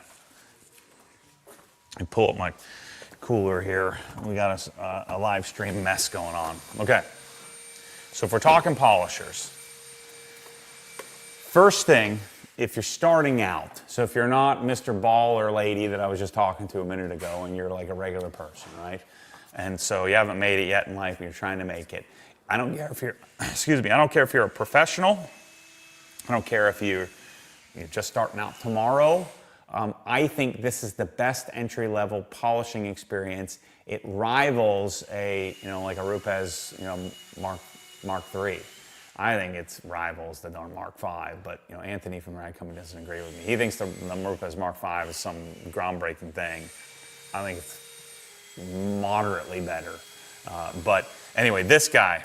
So this is the Mark II version of the T4000, which I believe to be the best beginner polisher, but it also has torque, headroom, and the durability for the pro. So if you're a professional and you're an up-and-coming professional or you don't have infinite resources, it's what, $230 is this sucker? I think it's $230 or $240 before sale. I think we have 300 of them. We probably don't have 300 now, but we did have 300 of them. If you're going to buy one polisher to start with, this is it. And we're out of Mark I's. It's $230, so take 10% off, free shipping. So it's $207. And if you're inside the Hex member, it's less than $200, and this thing will change your frickin' life. So detachable power cord and slightly more torque than the version 1. Actually, shoot me an email. I got to sell my slightly pink version 1 if you want to buy this sucker. $125. Signed. Huh? Signed. I'll sign it for you, or not sign it for you. $125 signed, $150 unsigned. So I got to sell my Mark I. And so if, again, as a gift, this would be a great gift. So, I like the Griot's product. This is arguably one of the best polishers in existence. Now, it's corded. It's not battery powered. But I'm telling you, man, I didn't want to like this. I fought it all the way. I'm going to polish the Raptor with this tomorrow. We're going to do some polishing with it, show you what I'm talking about. But the balance, It's the reason why I say it's the best ever built beginner polisher. It tends to stay flat. Its natural tendency, the way that they counterweight it, is for pad flat on panel. And so unless you're really, driving it from the back here, it does stay extremely flat because of the way they move the head. The weight of the head is back further than it is in the Rupes. Now, I love the Rupes. I would still, so what I'm torn on, or I was torn on, Mark III is what, $480, Rupes LHR 15 Mark III. It's $480. This is $230. So, and I would argue one could argue, points back and forth of one being better than the other. Now, again, this is the Mark III, not the Mark V. The Mark V is now taking a step up, so I would absolutely choose a Mark V over a T4000. But it's a toss-up between these two, and for me. And I'm probably going to choose the Rupes just because I'm a snob and I like the Italian tool. But this is quieter than the Mark III. There's less vibration than the Mark III. It's quite a bit uglier than the Mark III, that's for sure. But the performance function and your ability to be able to keep the pad flat, it doesn't stall as much as the Mark III. So there's pros and cons to the two. Again, I think the Mark V is going to win, but it's 2 times the price, more than 2 times the price. How much is the Mark V? And why do we not have the Mark V in the store yet? And why do I not have one is my question, Nick. You're head of product development here. Can we get me a Rupes Mark V, for gosh sakes? Yeah, I think it's 480. It might be 500. Not even seeing it on others' websites. Sure. Mark V is 525. 5 1/4. So 5 1/4 versus 230. So you're, what is that? 270, $300 more. Yeah, I'm really freaking idiot. 530 versus 230. Yeah, $300 more than 2 times the price. That's tough. Now, a 911 is more than 2 times the price of a Camaro, and a Camaro arguably is faster in a straight line. So, one could argue. And again, I'm still buying the Mark V Rupes. And I'm telling you that I'm the exclusive Liquid Elements distributor in North America. So I'm telling you the truth here. But it's close. So we're going to use this tomorrow. So if you're starting out, buy this. Okay? If you're not starting out, stop listening to everything I just told you. At least for now. I'm picking this. Milwaukee. Somehow my Rupes disappeared and is gone somewhere. My $800, isn't that thing $800? My $800 HLR 15 is missing in action. It's gone. I don't know where it is. We looked everywhere. Unless I left it at Rusty's house, but I don't think I did. So anyway, I'm picking this. Milwaukee. Clunky. American. Well, Chinese made, American engineered. I'm picking this over Rupes. And I haven't done the gear upgrade where you take it out and puts fancier gear oil in or gear, whatever grease in there. But I'll do that at some point. This doesn't stall as much as the Rupes does. Now the Rupes is extremely elegant, but the problem I have with the Rupes is the battery. The battery gets in the freaking way because they curve the neck downward. The batteries are also pretty junky in comparison to the quality of the Milwaukee batteries. And so for the time being, what I think is going to happen in the future with polishing is that Liquid Elements, cordless, because I had the prototype, I just gave it back to Demo so we can go and show some other guys the cordless version. The cordless Liquid Elements is better than this. And I had a 3D printed jank version, so the production version is probably going to be better. So that is until we have the Matt Mormon spokesperson, Merca 5-inch end all. The only problem is it's probably going to be like 15 hundo. And so that's going to make it not available for most of you.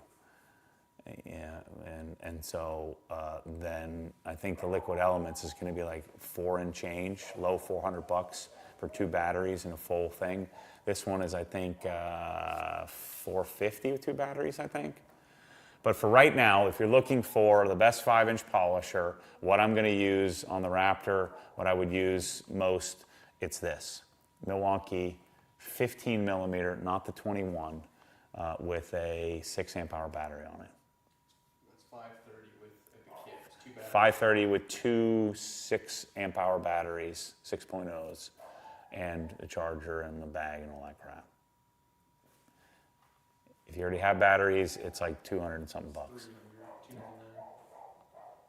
We won't tell them that Home Depot always pours them out for nothing, but hopefully they don't. Those are actually really hard to find at Home Depot. Yeah. You get it online or something. Yep. Okay, so you buy this. If you buy that, you don't need this. If you're a professional, you need this. You need to have this as a backup in case that thing blows up. This is the tried and true. Maybe if you don't have this, buy the Mark V. The Mark III, I think the Mark III is not going to exist anymore. So you have that. You have the Mirka. What do I do with the Mirka? Where'd it go? I lost it. Oh, it's right here. Mirka. So Milwaukee, Mirka, and then if you can only choose one, long neck nano. This is until the Matt Mormon Mirka 1-inch comes out. I'm working on that one too. So long neck, then short neck, then baller neck. I want 4. I want quads. So this is what I want if I'm in baller mode, because I don't want to take the head off. So I have rotary, DA, and I've got all 4. So short neck with rotary, short neck with long throw, long neck with rotary, long neck with long throw. And that's baller. This is baller mode right here. So that's the setup. So if you're a wife, no, I'm just kidding. So if you're balling, out of control, or if you're a professional, this is what you want. Mirka, Milwaukee, quads. Then you start to get into even more baller. So then I get a appropriate air compressor, and then that appropriate air compressor will power the LHR 15 pneumatic, which is amazing. So add into baller, right? So this is when I get my 9th vehicle, if you will. And then I have the PXE80. I understand the appeal here, and everybody gets real, all the detailers get real diatribe on me on this. You're saying, you don't understand, the PXE80 is so good. And it's pretty terrible at both 1-inch and at 3-inch. So it's a weak 3-inch. It doesn't have appropriate adjustment. It only has 4 speeds. It should have 6 speeds. So it doesn't have that kind of interim adjustment that it needs. And it's too fat and big for a 1-inch. Now, there are a couple of companies, what is that company, APC or something, that makes all kinds of heads and stuff for it, which is nice. I need to get that stuff. The only reason I still keep the PXE80 is because of this guy, the rope. If you got the guy who has everything and you need something cool, the rope is pretty sweet. So the rope gives me the ability to, polish. The only problem is it's rotary, it's direct drive. So there's no random orbit, but this is how I polish under door handles and engine bays and stuff like that. The only problem with the rope is you need like a third hand, so you kind of have to, somebody needs to make like a stand to hold it or something like that. But the rope is, my battery's dead, but maybe not. I gotta turn it on. So the rope gives me this. If you really care. Here somewhere. Yeah, see those little guys in the corner there? These little guys. So this is what I'm talking about. This little thing goes in here. See, this is why you need 3 hands for this.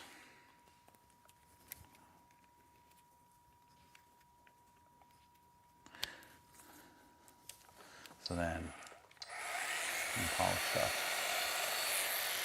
It'd be dicey though, because it's direct drive, so you can blow right through the paint if you're not careful.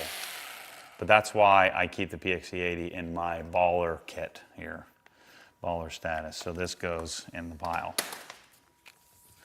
But in my drawer, so I have all of these, and then I still have my Rupes as my backup. And then because I'm the distributor for these, the LE stays in my cabinet as well. I think you pick either the Milwaukee or the Rupes. You can make a case for either one of them in the battery-powered space. I think when the LE battery-powered comes out early next year, it's gonna cause a lot of disruption. And then when the two different 5-inch Mirkas come out with the direct drive tech, it's gonna be freaking wild. I'm working on the Mirka guys to try to get them to do like a double tap trigger lock, or something like that in the software. And hopefully we'll be able to do it retroactively for these. The problem is we probably have to send them in to have that updated because there's no simple USB access. I'm hoping maybe we could do it over Bluetooth, or we could do just an app update. But I'll have more information on that as time goes on here. But I did sit down with them, had a product development at SEMA, and it's looking real promising. So that's the polisher set. I've got to tool grid this drawer and get everything nice and organized. So I know you weren't looking for a full polishing expose here, but it's what you get. You're hanging out with me. So that's part of the master collection there. The one thing I'm missing is the 3-inch corded flex. So that's another thing that you'll want. Yeah, the flex, the rope is called the FS14 flexible shaft. All right, so car washing, we need GSF, a 5-liter and a 1-liter. And so GSF, I have here plenty of it, but GFX, have I told you about GFX yet, Mike? GFX is in stock. It's the Christmas version, Gentle Snow Foam X for Christmas. So we had 1,500 bottles. I don't know how many we have left, but you're gonna wanna get this. I would suggest 4. So everybody should be buying 4 of them. What am I doing? I have 3 of them in here. 1, 2, 3. Oh no, I only have 3 left because I used 1. So you want 4 of them. That way, it'll probably last you, about the winter months, and then you'll go back to GSF. CarPro Reset, which I have, and I have it in my squeezy bottles right here. So here's GSF and here's Reset, right? And so I'm doing just the 5-liter version. These are coming soon. Not available on the sale today, but I got to have a reason for you to buy stuff full price in the future. So that'll be coming. OG Drying Aid, you want the 32 ounce in a gallon. Yep, so you see OG Drying Aid up in the upper corner there. I actually have 2 gallons of it here because I do use it quite a bit. McKee's N914. Never buy a gallon of N914 unless you're like a professional, because that gallon's going to last you like the next 25 years of your life. Just get the 32 ounce. Unless you're buying the Master Collection, then you'll get it all. Incredipad XL and DeliPad, go check out, I talked in detail about that in the live stream earlier today, so go back to probably hour 2 where I talk about maybe hour 1.5 of the DeliPad versus the Incredipad XL. I think you want 4 of each of those. The Griot's Garage little mesh mitten thingy, so this is for stubborn bugs and stuff. I don't use these all that often anymore with coated cars, but I do like to have these just in case. Lambskin mitt, we have that as well. If you want a couple of those, so I got that here. Detail Factory synthetic detail brush, and I've got that here. I've got the 2 proportioners. So the proportioner is this thingy, which you saw me use in that same video.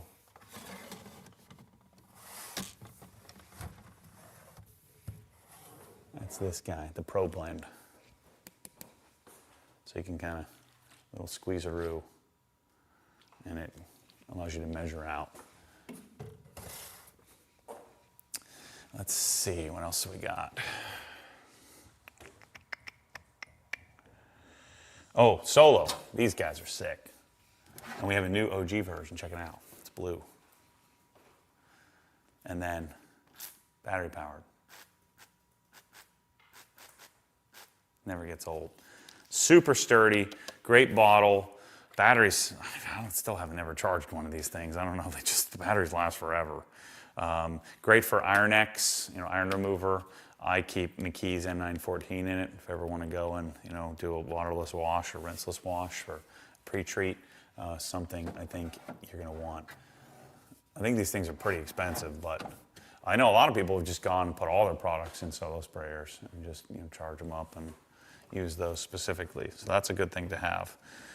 You want an AccuPore. You need this for built hamper. You need that guy. Adam's Easy Funnel.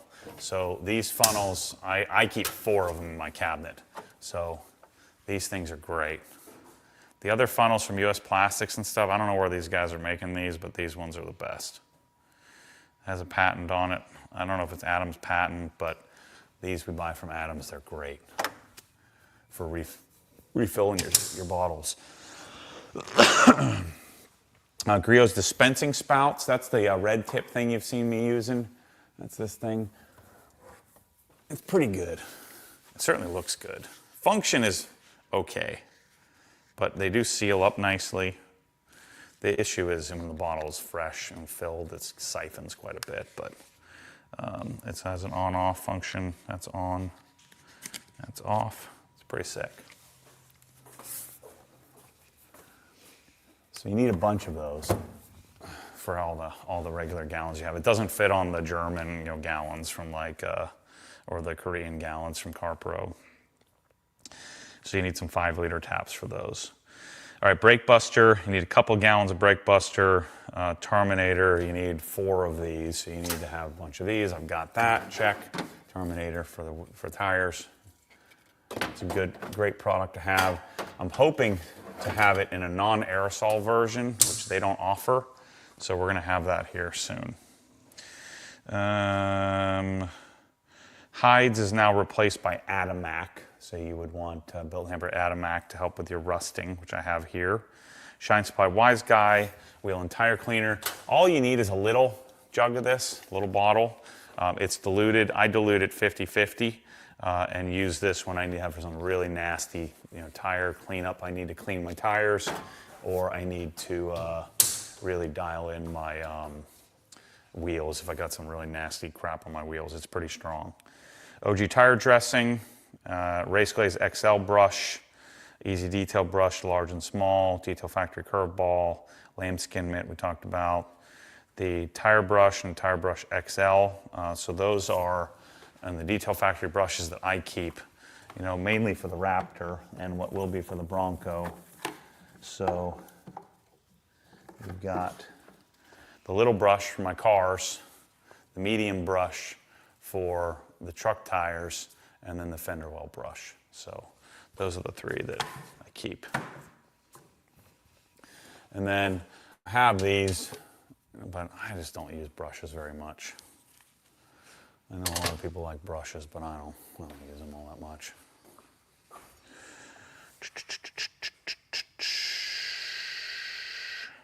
The Detail Factory, the wheel cleaning brush, and then we put the microfiber madness Incredibrush over top, Incredibrush flat thingy over top. We talked about that, where you buy this, throw the Detail Factory stuff away, cut the end off, cut about 2.5 inches off it, and then you can fit this guy in its place. With the far superior Incredibrush cover. In the wheel area, we have P21S polishing soap, which I have right here, which we just used on the M3. You definitely want that. And then we talked about the filling spouts. All right, can we take 5-minute breaks? I'm going to pee my pants, and I'll come right back.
I'm only got like 2 more lines to go.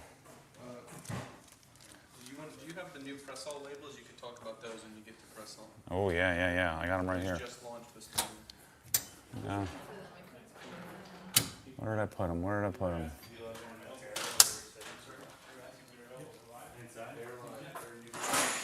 posted them already. They better be live. Yeah. They went live at like 8 a.m. Where did I put them? That's the question. I know they're here. I've got 2 sets of them. Saw them the other day. I thought it was in It was right here. Oh, did I put it in here? Yep.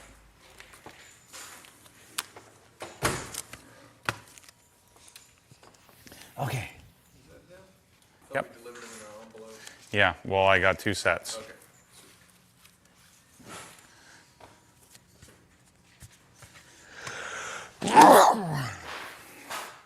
All right.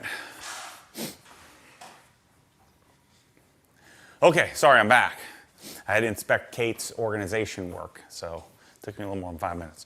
All right, so back to our putting together our final package. One thing I should mention, all these different sections have press-all bottles, and we got our new labels.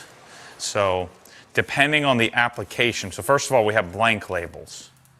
So if you want to write on it, you would get yourself one of these like paint markers, get yourself like one of these guys. I would probably do it in like white. So I'll get a white paint marker so you can write on whatever you want. Eventually we may have like custom where we can kind of make custom labels. But we have different colors depending on the application. So purple for decon, black or silver for, I guess, normal cleaning. I forget what my black for wheels and tires. There's purple, blue for interior glass and stuff like that. So we have all these different label versions. Really, really sweet. It has a different adhesive as well, so it works really great on the press-all bottles. So if you already have press-all bottles, they're live. These are live and available for you to purchase now. So Master Collection will come with these stuff too. Let's run through this. I'm almost out of time here. I've been told I'm gone over time. Color lock. So this is something you're going to want in your arsenal. So I've got all my interior stuff here.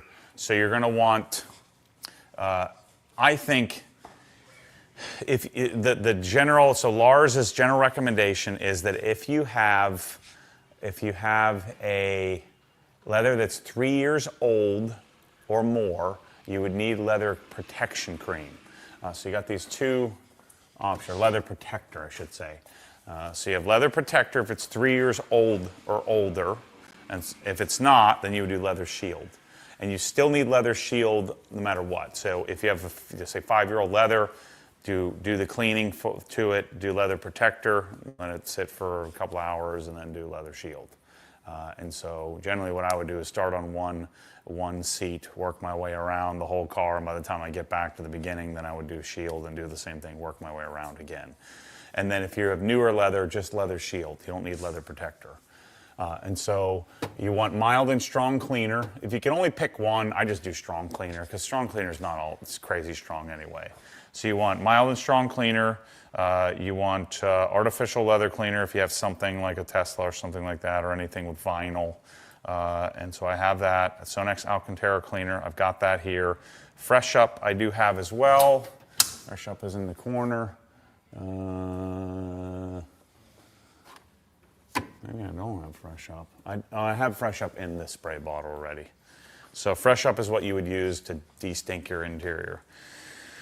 Let's see, what else do I got here? Griot's interior cleaner is amazing. So you definitely want Griot's interior cleaner. Koshikemi all-surface cleaner, which I use kind of around the garage. I haven't been using all-surface cleaner as much since I got touchless. I seem to be using touchless more. Angel Wax Vision. This is the sledgehammer that I think you still want. You don't want a big bottle, but a small bottle. Don't keep the sprayer in it because the ammonia will eat through your sprayer. And so just keep this available. Don't sniff it. unless you want to have a smelling salts-like experience. This is great for when you get a new car and all the chemicals are off-gassing. It's a great sledgehammer of a glass cleaner. I find that it's also safe still on tint. So most tints it seems to be okay, but be careful with it. Spray it on the towel first. Then I have the interior detail factory brushes, which I don't give a crap about, but I do have those here. Angel Wax Bliss, Angel Wax Eden. So those are two interior scents. I mean, the Bliss and Eden don't matter as much because now we have the OG scent, which lasts way longer. It's way better. So we have Essence Leather Scent and we have Essence Leather and Pine Scent. And we have some really cool developments coming in the scent space over the next few months. We have the little scent bags. Do we have any more updates on the scent bags yet? Still Q1 of next Yeah, so in a few months we'll have a bag that has these scents, and we have some other new scents that are pretty cool too. So that's coming. But we sell it in a 4-ounce and a 16-ounce, so you can get that. You can buy that for the house as well. The rest of the color lock stuff, so you need a color lock brush, which I have, the sponge adapters, which I have, Reach and Clean, and bonnets, which I also have here. So Reach and Clean tool comes with this goofy microfiber slick and stick thingy. I like the bonnets, so you put the bonnets on. It's a better option. For some reason I have 2 of them here, but you don't need 2, you only need 1. Don't buy 2, you're never gonna use 2. You only need 1 of them. Color lock sanding pad, which is a good thing to have. You have any Alcantara, and then the Griot's dispensing spout and everything. So that's our interior stuff. Paint protection, which I have in here. So 845 and Power Lock Plus. So I got that right in the corner here. 845 is wax. Then I have a CSL box and an XO box, one of each of those there. I've got a box or a container of Wolf's glass sealant. This lasts forever. Shoot, I had one bottle that was like 5 or 6 years old, so it doesn't tend to go bad. And so the nano glass sealant, Glass Guard, is still my go-to. You can see I have a bunch of other glass in here to test out. So I always want to have a bottle of that. I would highly recommend it. If you're hard on your wipers, just put it on every other week and you'll be fine. Armor Detail Supply wheel coating, which I have in here. The Adams Hex Grip applicator pads for my Colonite and my Power Lock. Metal coat. So you want Dr. Beasley's metal coat for your exhaust. This is great. Make sure you get this. It's really good.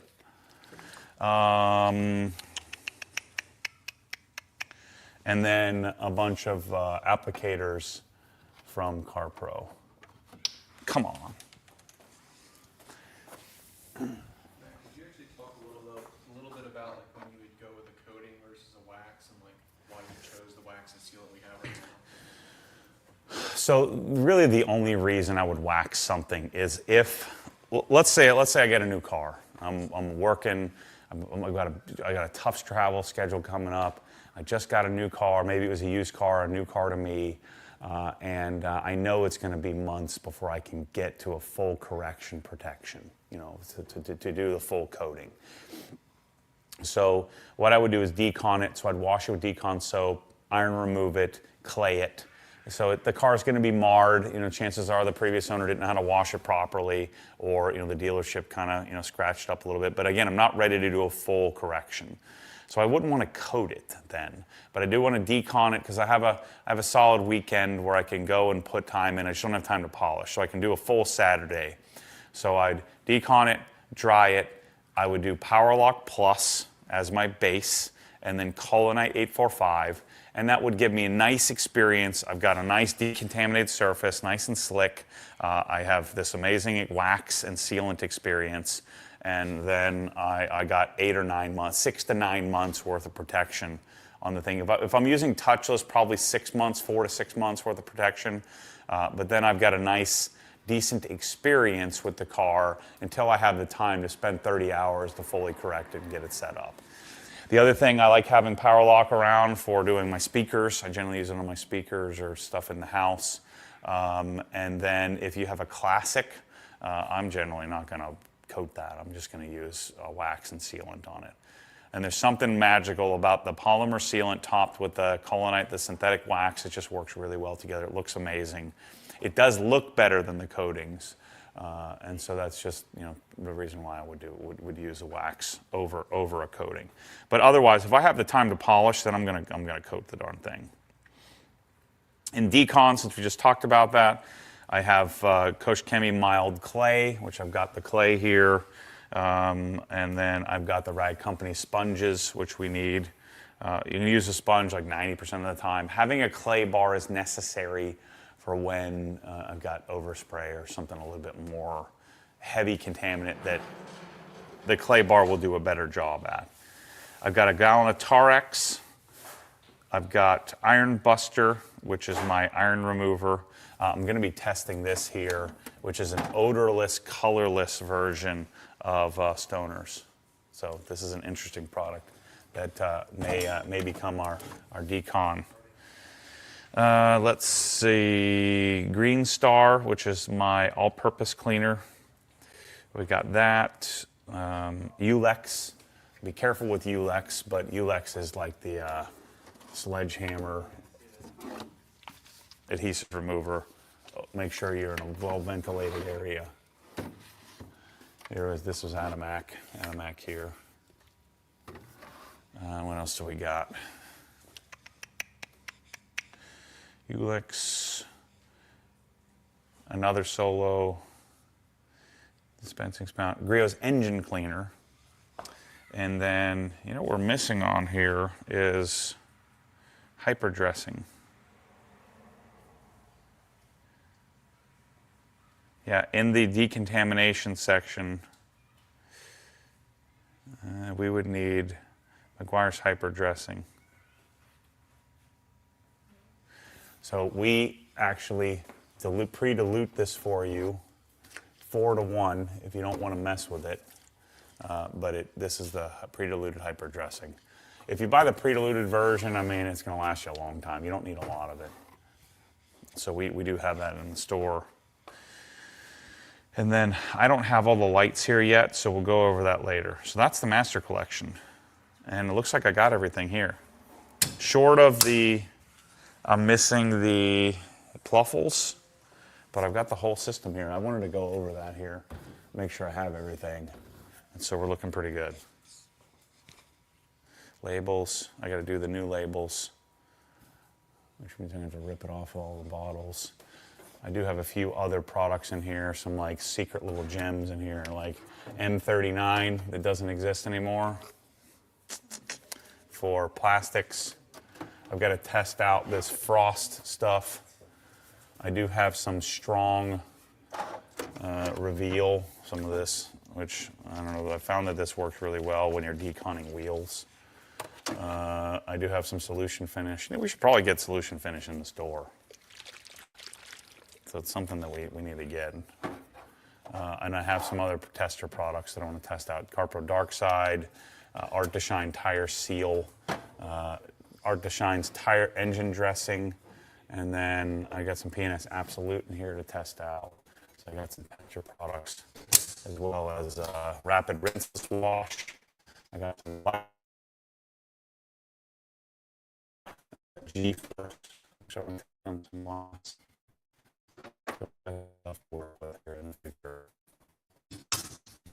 Garage is coming together, getting all the parts and pieces, getting the tool grid done. Got to figure out where I'm going to put the Milwaukee stuff. I got to get the mud room finished. We're looking good. The guys are working on their chomping at the bit to finish the slat wall here because I'm over my time.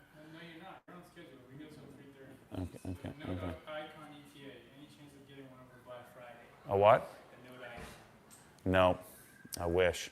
They were supposed to be available. They were supposed to be shipping. We got a notification that said they'll ship in December sometime. Yeah, I mean, I would wait also. Let me make sure it's good. I think it's going to be great, but I'm not 100% sure yet. So yeah, no note icon. I need 2 of them. I need one for the garage here, and I need one for my desk upstairs. So believe me, I'm waiting for it. I'm getting mine first, though.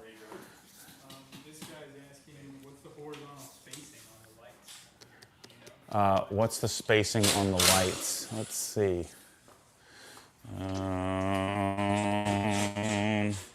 The garage is 24.5 feet deep.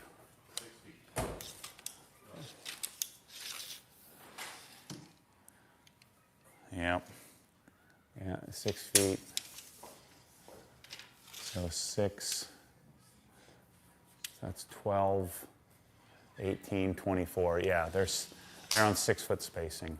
So 6 feet off of each wall and 6 feet in between. So I got 3 rows of 1, 2, 3, 8 footers, and then 4 footers. So it's 24, 28 feet this way. So the garage is 31 feet wide, and so I have 28 feet of light, and then I have them every 6 feet apart. I think it's pretty good. I mean, I might consider adding a 4th row because it is a little bit. There's a little bit of shadow up top here, but I think it's good. So the lighting setup is. We haven't mounted this yet because we haven't finished the wall. But lighting setup is POW packs. So the POW packs are up in the roof, I think. So there's 3 POW packs, and I have 3 zones of lights and 3 picos. So this little remote control connects to a little box that's wired to each row of lights. So I can turn them off all in different sections. And we have, the only problem with Cree is the wait time. If you order them now, you're not getting them before Christmas. So. But I'm working on that. So my hope is to have Cree in stock by end of first quarter next year. So that's the goal. I'm also hoping to have Lutron at better pricing. But if you can save a bunch of money on Cree right now if you order it. The advanced 2-card package is $410 off right now. Okay. It's everything you guys, Lutron, Cree, everything. So if you do the advanced 2-car package, which has all this, basically this setup here, it's like $400 off. So, what was I talking about? Design services. So with something goes, so come close to me and explain what's going on with design. Yeah, so they are accepting new people in design right now. They're like all hands on deck, designing as fast as they can. It's probably 1 or 2 day turnaround for like initial design. That way, if you are interested in getting cabinets or you don't know what you need to get, you can get in that queue, start getting some things rolling. They're also extending the discounts for a week. So if it takes you a little bit of time to figure out your design, you'll still be eligible for those discounts. Now, I will say there's no discounts on Rousseau or on the Sonic cabinets, Yeah. but ProSlat, if you're looking to do ProSlat, it's a really good opportunity to get it designed and also get that 10% off too. Got it. And so the design team, if you're doing like a 6-month down the road project, we could lock in your pricing, I guess. I'd rather not do that, but if you're doing like flooring and lighting, or you need some help getting your cabinets drawn and getting them ordered, we will extend the time. So they'll reach out to you. So go to the design section of the site, fill out the form, somebody will reach out, and they're working to get as many orders done as possible. And if you have like a super quick question or just something really simple, you can just email design at Obsessed Garage, and they'll get back to you relatively quick as well. Got it. So. If you have other questions about like something simple, ordering, you're thinking about Master Collection or something, send it to support@obsessedgarage.com. The guys are manning tickets right now. They'll be available. They put in most of their overtime next week, so they won't be working this weekend. They'll be working the following weekend. Right now, the rest of the team, the shipping team, and everybody, they'll be working this weekend, Yeah, and all weekend. support's doing extra hours too, so a little bit earlier, a little bit later, and through weekends as well. So like, if you have questions, if people are asking questions, like the time it will get answered is extended. Got it. Cool. So what's our schedule here? We got an hour break. We come back at 4:30. Okay. Q&A. So we're gonna do a 4:30 sit down, normal sort of podcast type Q&A sesh, 4:30 to an hour or so. That's an hour from now. Tomorrow you're going to want to hang out because we're going to be doing Raptor Decon. Yeah, tomorrow at 10 a.m. we'll start. Yep, Raptor Decon, Raptor Interior, and then Raptor Polishing is tomorrow's plan. Sunday is going to be tour of the warehouse, sort of telling the OG story and sort of reminiscing about what we, where we're at and how things have changed and how things have evolved and improved over the years. And then Monday, what were we doing? Monday we were doing some storytelling on like individual products. Back to basics, why Yeah. the cosmetic gun, why the Yeah, fittings, yeah. couplers, all that stuff. Got it. So. Go for it, Mike. Thanks, everybody. We'll see you in an hour.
I let me go pull up my questions here. Does anybody even watching this crap? I never even asked that. Oh shoot. Am I live? Oh shoot. Hey everybody, I'm back. Live stream, 10 hours. What was our longest live stream?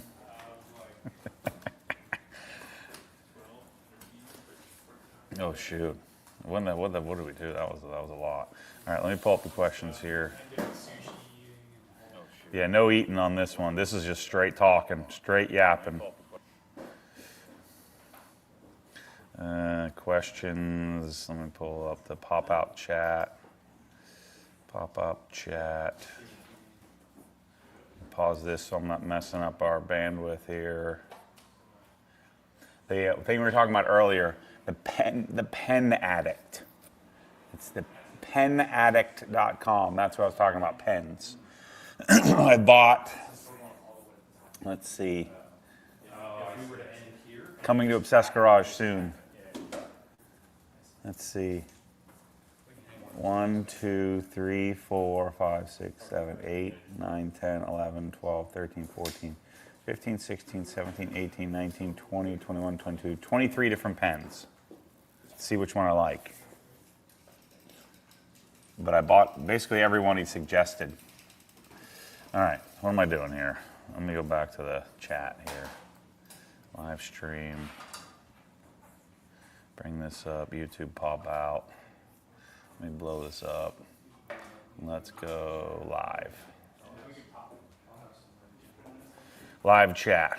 How are sales looking today for Connor?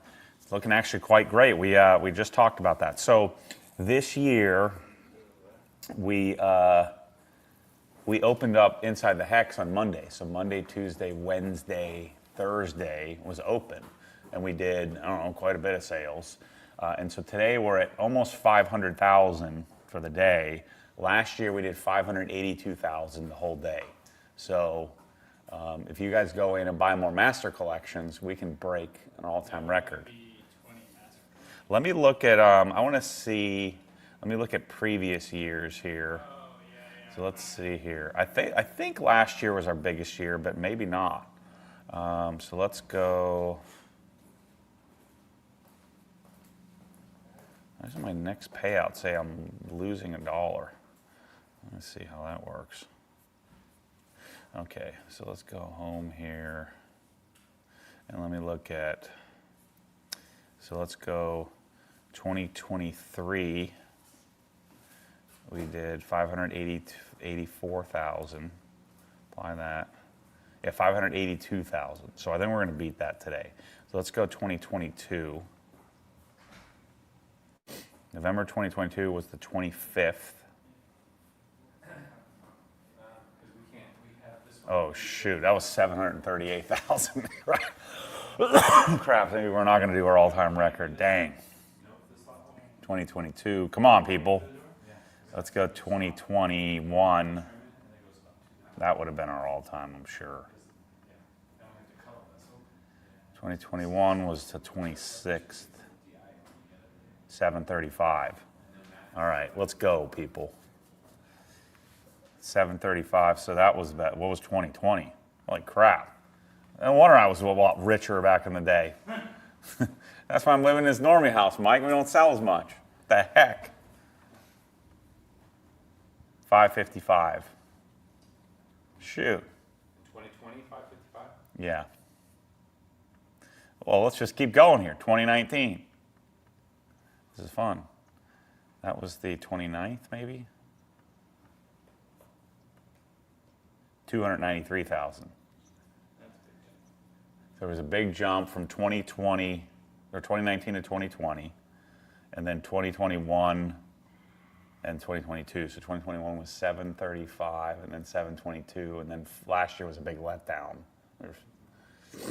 This is why I'm living in this little house. You guys got to help me out here. I got to buy more. You got to buy more stuff. This year is a little bit different because we opened up early. So let's see what we did. Yeah, let's go to yesterday. So if I go, we opened it up Monday. So we did 664,000 Monday, Tuesday, Wednesday. Thursday. That's pretty good. Inside the hex, plus our normal sales. So that's pretty sick.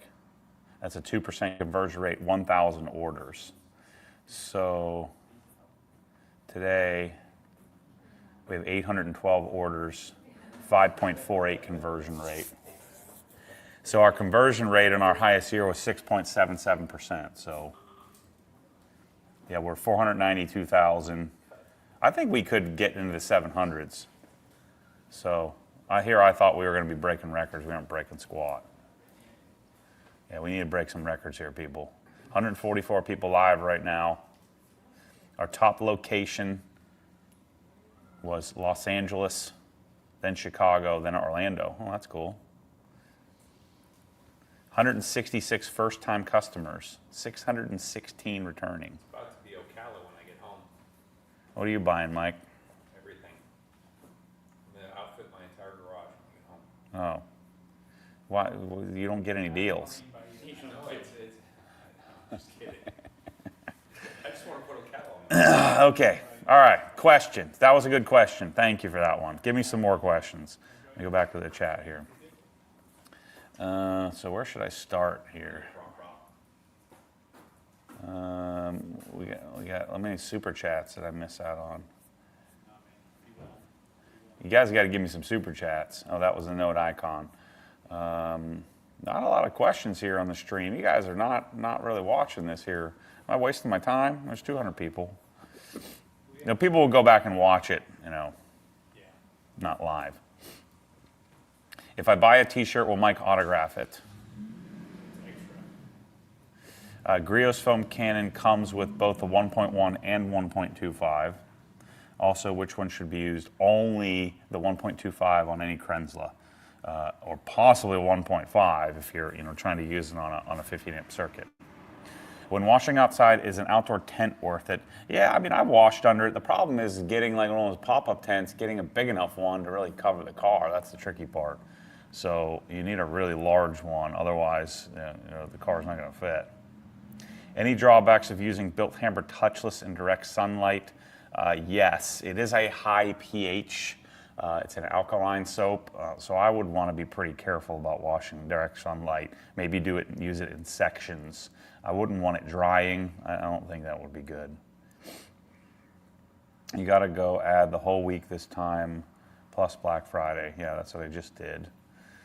So theoretically, we've beaten a record, but how much did the Black Friday, we have to add up the whole thing after Cyber Monday to see where we're at, because a lot of Inside the Hex people that may have waited to buy over the weekend. So we'll see. Any content coming up from Helen? Funny you should ask. Like a couple of GT cars running in the mountains. That I would like, but that's not going to happen.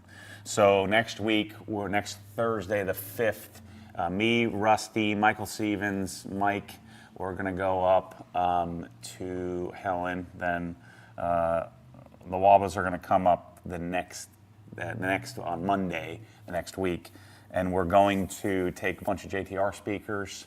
We're going to take a bunch of dirt bikes and go figure out where to do some off-roading stuff, and Rusty's side-by-sides. We're going to take a bunch of that stuff. I would go do. That's one thing we haven't done while we're up there.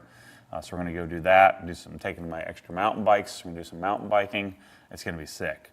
So we are going to be running. If you want to set it up now, you can. If you want to lock down your week, this would be a smart move. It'd just be hard to get a hold of the tech support guys. Yeah, shoot us an email, support@obsessedcars.com. I'm doing another $5,000 all in.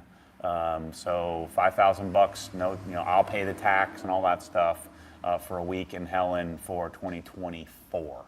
And so I'm going to start that promotion next week. But if you want to go in and snake some weeks and want to get that locked down, I'll tell you what, shoot me an email and I'll make sure we get that week for you.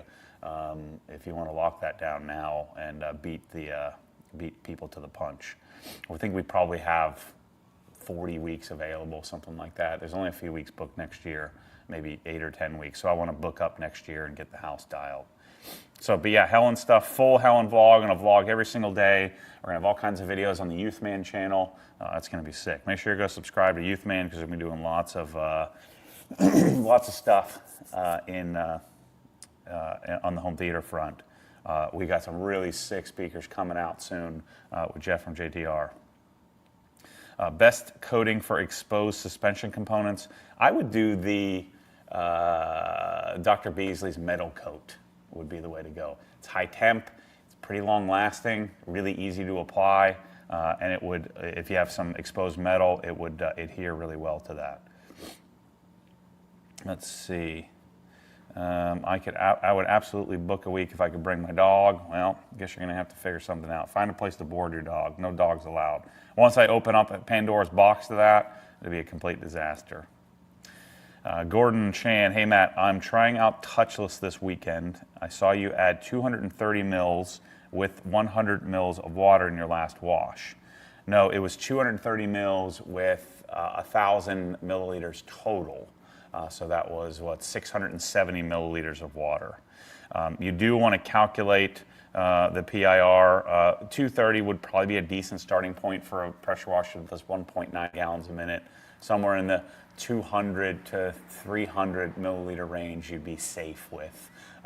But it only takes 5 minutes to fill the foam cannon up to 1,000 milliliters, or 1 liter of water, run the foam cannon into a bucket, and then measure how much water is in the bucket. Let me go back up here. Would you have chosen a different home layout in the Villages if you knew you were going to be selling the Lady Lake house? No, this is the one. The garage is the best garage. The only other model is the Home Run, but the problem with the Home Run, which is the model next door and the model 2 doors down, it's the model that I think Michael Stevens is going to build here as well. The problem with that is the master bedroom and master bathroom isn't so great. So I think this is the best model that they make currently. The only thing I'd do is if I knew I was going to be here, I probably would have bought 2 of them and put them right next to each other. That would have been better. Now I'm stuck. I'm going to try. These people aren't living here. I don't know how often they're going to be here. I'm going to try to rent their garage from them. That'd be sick. Maybe I could just outfit it with stuff, and we could exchange it. And when they're here, if they're only here, let's say they're here a couple months a year, I'll just take my stuff out and put it in the driveway. That could be cool. How many comments have you sold since you started using it in the new house? Because prior to see it, I had no interest in it at all. Hey Nick, look up how many comments have we sold. When did I move in here? July. So let's say from August 1st to today. How many comments? Comments a good option. When does Australian distribution start? The market here is so fragmented with many selling a little of everything or not much of anything. I would guess we're probably mid next year for, it's cold, dang. Mid next year for Comet. The temperature dropped like 25 degrees. Mid next year for Australia, not Comet, sorry. Is there anything from Harbor Freight, Matt, that Matt would use? I mean, I've used tons of stuff from Harbor Freight over the years. But now, I mean, if I have the choice, no. Let's see, what are those cabinets? What are your thoughts on those cabinets now that you've had them for some time? I like them. I clearly would choose MSS Plus or I would choose Rousseau over these, but they're really nice. They're actually nicer than I thought. I mean, I knew what they were because, I mean, we started selling them and started doing, but they're nicer than I had assumed they would feel after having them for a while. They're pretty sweet. That's, how many comments? We have sold 20 comments, and that's including solutions, packages, everything Nice. like that. So we sold 20 comments since then, so I must have a little bit of influence on people's decisions. Yeah, the comment is kind of having a resurgence in popularity. A little renaissance, yeah. What else can we renaissance next? Yeah, the Comet is a good choice. Those are probably a lot of those people were considering buying some draft or some big boy garbage when you could get a legit pressure washer. I mean, I know a lot of people don't believe this, but I only sell what I think is really great. Otherwise, I wouldn't sell it. Just get rid of it and sell something else. Emailed you on the Gen 1 LE polisher, Jeff. I saw that. I'll get back with you shortly. Let's see, Dylan says, hey Matt, I drive about 17 to 20,000 miles a year at the moment, looking to change that soon. Would you daily drive a 2019 RS3 or an M340? Also, do you prefer large down payments or zero down? It depends on how much money I have. You know, I'd always want to put as much money down as possible. But if I have a low interest rate and I'm pretty disciplined, I mean, I guess you could, you know, put as little down as possible. Most of the time, if I'm financing a car, I just put zero down. And then I can just pay what I want to pay when I want to pay it. That rain? Shoot. Good thing my M3's in here covered up. So I would probably do, I just don't like the M340. I would just rather have an M3, you know, pay another $10,000 and get an M3. In those, I would probably, I don't know. If I'm somewhere north of, you know, where it snows, I'd want the RS3 for that. If I'm south, I'd probably want the M3. Okay, need a spout spigot option for the built Hamburg 5-liter jugs. Anything in the works? Nothing yet, but that is something we do need to try to figure out. It's a unique bespoke bottle with a bespoke cap, so I'm going to talk to Pete about that. Is the cabinet for the DI system launching at the same time as the shelf and the wand holder? No, shelf and wand holder should be any week now. The DI system will be a little bit longer than that. We had a few production issues. We've got the we decided to redo the valving and piping, so it's going to take a little bit longer rather than using internal hoses. So it's going to take a little bit longer for us to get that part done. But the shelves we should have launched here very soon. My shelves are coming for here, and we want to launch it around the same time, and so that'll be something coming here shortly. Let's see. Hey Matt, I'm happy to report that my leaking quick connect fittings was fixed by replacing the O-ring. I didn't lose my crap, as we all should know. You have to work for water under pressure. Yeah, and if things leak, it's part of the deal when you're doing the pressure washing. I've been saying that for years. Let's see, I think that cover's going up here. We talked about the tent. We talked about orifice size. So Matt, we actually have a couple questions over here if you'd like. What you got? All right, so we'll start with the first one. This is garage related. So imagine you're the average OG consumer, the average guy kind of coming up and building your garage. What do you prioritize first? Like, what are your first steps when it goes to building your garage? Keeping in mind that you can't just do it all at once.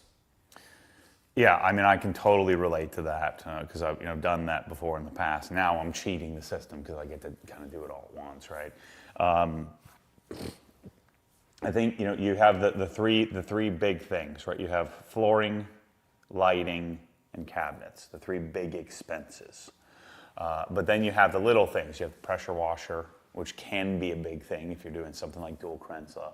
So you have pressure washer, you have tools, you have detailing supplies, and so you have all these different things you're kind of putting together, floor jacks, all that kind of stuff. So I think the very first thing I want in my garage, if I can help it, is a pressure washer. So I'm going to do pressure washer, buckets, detailing supplies, and then I would just make do with whatever I had. If I had get some sort of basic shelf or some sort of basic toolbox, and try to keep that organized as much as possible. I would want to, if I had plans to build a garage and make it something like this, a cabinet array, I'm going to have a little bit of waste, and I'm going to buy some things. So maybe get some stuff off Facebook Marketplace or something used, or borrow something, or buy something on closeout or something like that. But then under the plan that I'm going to do some cabinets in the future. So I would get my detailing stuff set up. I want to have a nice washing experience, and then after that, the very first thing I would do after pressure washing and detailing stuff would be lights. Building the detailing collection and pressure washing and all that stuff is a lot easier to start because you can spread that out. You don't have to buy like something that's thousands of dollars all at once. I can buy one part and piece at a time. So pressure washer, detailing supplies, lights, then I would do flooring, then cabinets is how I would build the process. And I would wait on cabinets. I would skip the new age I would skip the husky. So I would get some ragtag, put together craftsman toolbox type or some type of very simple setup, and then I would go directly to ProSlat.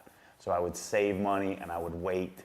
I wouldn't make that first sort of new age step. I think it's a big mistake. I just wouldn't do that. I skipped that step and went right to Sabre. So you want to skip that and do something like ProSlat. And with ProSlat, you could piece it together. So I could buy like 3, drawered cabinets and then do uppers and closets and stuff like that later. So that's how I would do it. Awesome.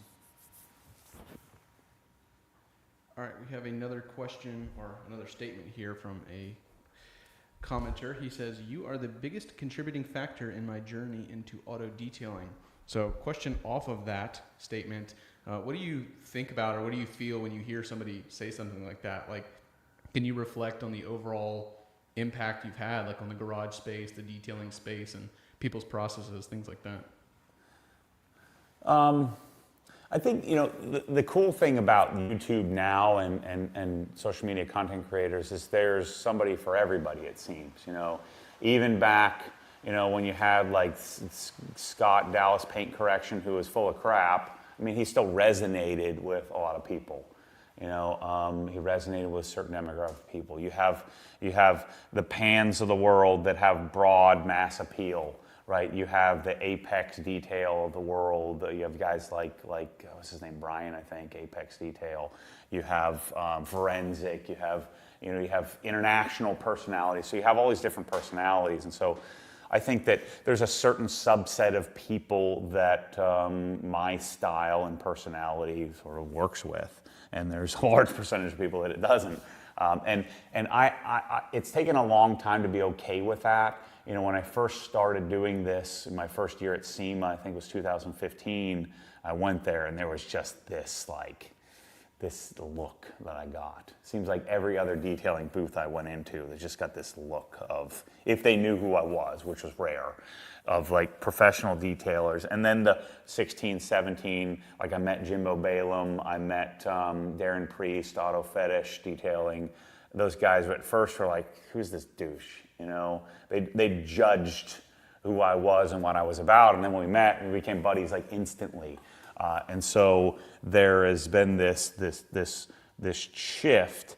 So there was Ammo NYC and the Junk Man on YouTube, and Chemical Guys. Those are like the 3 detailing YouTube channels. And then I started making videos. There was also a guy, it was like Honda Accord 2000 or something his name was. I don't know whatever happened to that guy. And then I started making videos.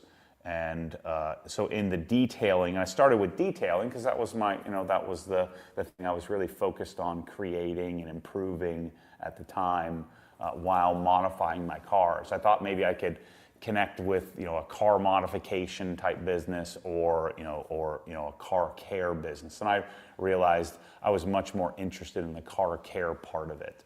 And so making those videos I found to be really interesting.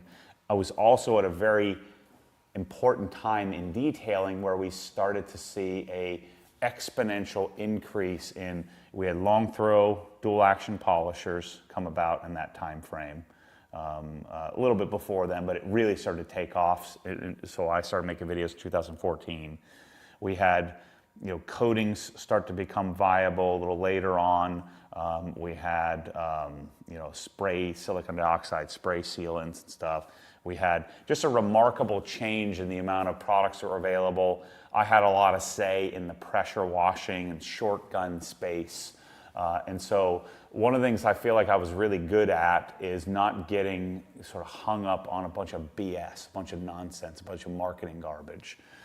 And so I think that that's what resonates with a lot of people, is that if you have even some semblance of a BS barometer, you know that I'm sitting here in front of the camera the same as if I was sitting in a room with you and we were having dinner together. And so I think that very discerning people can sniff that out, the authenticity of it, because most of the other content creators are creating some sort of personality Not all of them, but most of them, it's some sort of caricature of themselves, or it's some iteration of themselves. And I think a lot of people there's a good percentage of people where Obsessed Garage and what I do really speaks to you. You kind of sniff that stuff out, and it just doesn't work for you. Again, it's taken me a long time to realize that's not really wrong. It's just, they're just doing something different than what I'm doing. And the beauty for me is that I don't have a job. Like I would do, if I won the lottery, this is what I would do, you know? And so I get to do me, stay authentic, and share, you know, the non-filtered version of what I would suggest you get. I can get any product in the world now. I can buy anything I want.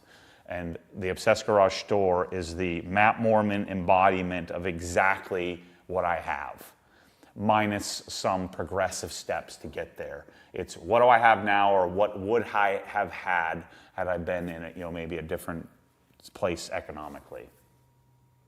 Does that make sense? No, I think that's perfect. Thank you. So a little bit of an easier question here. Somebody, Invasion HD, wants to know, if someone has an oddball-sized garage but wants to do Swiss tracks, how would you go about ordering the correct amount?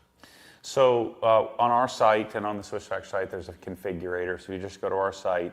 You can kind of roughly draw it. And if it's a weird dimension, just order a little bit extra. So take your dimension, try to draw as accurate of a square that you can, and you order a little extra. If money's tight, order a little light, and then just know that you're going to have to order a little bit more once you figure out exactly how much you need. But you should be able to get it. I mean, if you can do simple geometry, you ought to be able to draw a couple of rectangles in your odd-shaped garage on a piece of paper and figure out the square footage. Remember, each tile is 1.7227 square feet. So it's 15 3/4 by 15 3/4. And so you could take your area, take your square footage, divide it by 1.7227, and that'll give you roughly how many tiles you'll need, and then just round up a little bit to make sure you have enough. It's always good to have some extra tiles laying around. Awesome. One more easy question for you. Infusion would like to know, he says, I'm between the 1322 and the 1622. Mm-hmm. I have a 20 amp circuit, so that's not an issue. I want for the driveway and for deck cleaning as well. Does the slight GPM increase make that much of a difference? So this is we got to rewrite our page or something. Say, do not buy the 1622 unless you're stupid, or you're a mobile detailer, or you just have really crappy old power in your house. So there would be absolutely no reason to buy the 1622 TS. The reason that the 1622 TS exists is because I have exclusivity on the 1322 TS, and the copy retailers that don't know jack about any of this stuff wanted to have some sort of total stop version of the same pressure washer. So Krensla USA, they're a killer. They appeased those people and went out and made the 1622 TS. We put it in the store because for mobile detailers and for non-clean circuits, you should have it. It's more money. You can't buy it without the accessories. Doesn't it come with a gun and wand and the junk that you don't want with it? So it costs more. It has the exact same pressure. So don't look at the stated pressure. It's not really 1,600 PSI, 1.5 gallons a minute. It's 1,000 PSI, 1.5 gallons a minute. The 1322 is 1,000 PSI, 2 gallons per minute. So you're getting, 30% more flow at the exact same pressure. And I will tell you, your dream of using an electric pressure washer around the house, I mean, you can do it if you have some very surface level stuff, but it's just not a good resource or not a good thing for you washing the house. I would rather get a 1322, or I'll tell you what, I'd rather have an AR, which is $400 less, and go buy a Honda motor gas pressure washer from Home Depot, for $300, $400. So I'd rather have a $400 gas pressure washer, as long as I have somewhere to put it in the shed. That'll take care of my house. And then I have an AR or a Comet over a Krensla. you know, in a perfect world, you'd have that gas pressure washer and a Krenzla, because I'm telling you, even you put a 25-degree nozzle on it, it's still 1,000 psi. If you put you don't want to put a 3.5 or 3.0 nozzle to increase the pressure, because you're going to blow up the darn electric motor. And so it's not as versatile as you'd want it to be. One thing you could do is you could get like a dirt killer nozzle, which gives you like an effective, you know, a pressure increase. But generally speaking, an electric pressure washer. Now, if you've been using a Ryobi or something like that, it's going to be a better experience than what you're using. But I just couldn't imagine trying to pressure wash my house with an electric pressure washer. It's just not a good option for that. You would want gas for that application. But the only reason to buy a 1322 is you're using a generator in a mobile environment. I'm sorry, 1622. Or you have just, you know, let's say you have old single core, you know, old wire in your house, and you've got a fuse box and you're having a problem blowing fuses. Other than that, the 1322 is superior in every way. And it's less money. So, go figure. Awesome. So this next question is kind of business related, a little bit more life related. But somebody asks, have you taken any steps that felt uncomfortable or that you were unsure about while you were growing OG? And could you explain them? What steps have I not taken?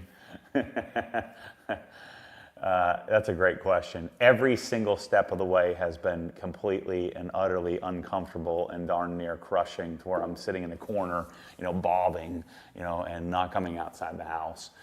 So, you know, one of the biggest decisions in the beginning was when I was in trouble in wealth management. So I'd taken my camera into my office and then made a vlog, the 2 weeks of a day in the life of the obsessed, the first vlog I'd ever done. And then that kind of got me into hot water with whether or not I was marketing or not, and they weren't sure. They were very uncomfortable with it. And so there was a 3-month period. So in March of 2018, I ended up sitting in front of regulatory attorneys and them, you know, attacking my character and questioning my motives, and it was just a terrible, terrible experience. The problem is I owed a couple $1 million had they decided to take my practice there. So otherwise I would have just middle fingers up and walked out. But I was on the hook for a couple $1 million because of my contract and my non-compete. So I had to just take it, just sit there and take it and keep my mouth shut, which was terrible. So between March of 2018 and June of 2018, when they finally walked me out the door, I was on this like probation where they were deciding what they wanted to do. And so I had sat down and I had a huge decision to make. I wrote down, you know, 3 columns. Column 1 was just Obsessed Garage. Column 2 was Obsessed Garage and Obsessed Wealth Management with some sort of wall in between it where the two didn't meet. And then the third option was just Wealth Management. And so I wrote down what I thought I could do, what I thought it could look like, and what I wanted to do.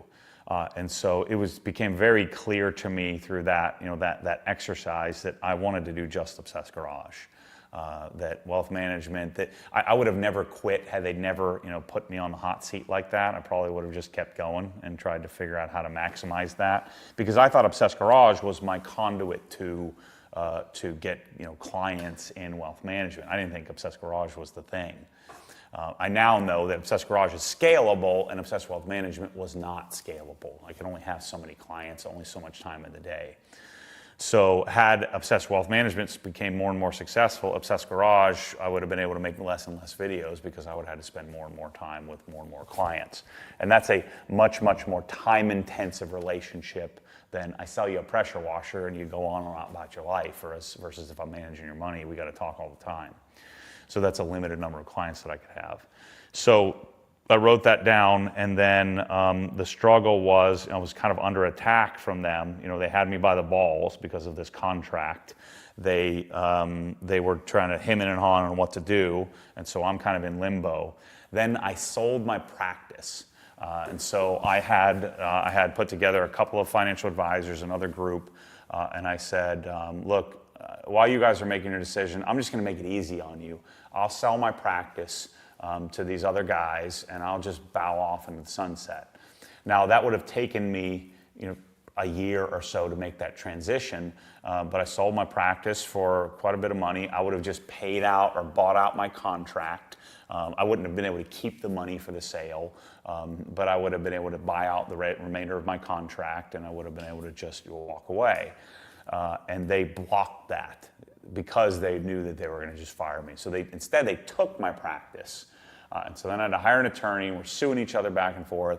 I ended up paying, I think it was like $440,000 or something like that I paid over 2 years.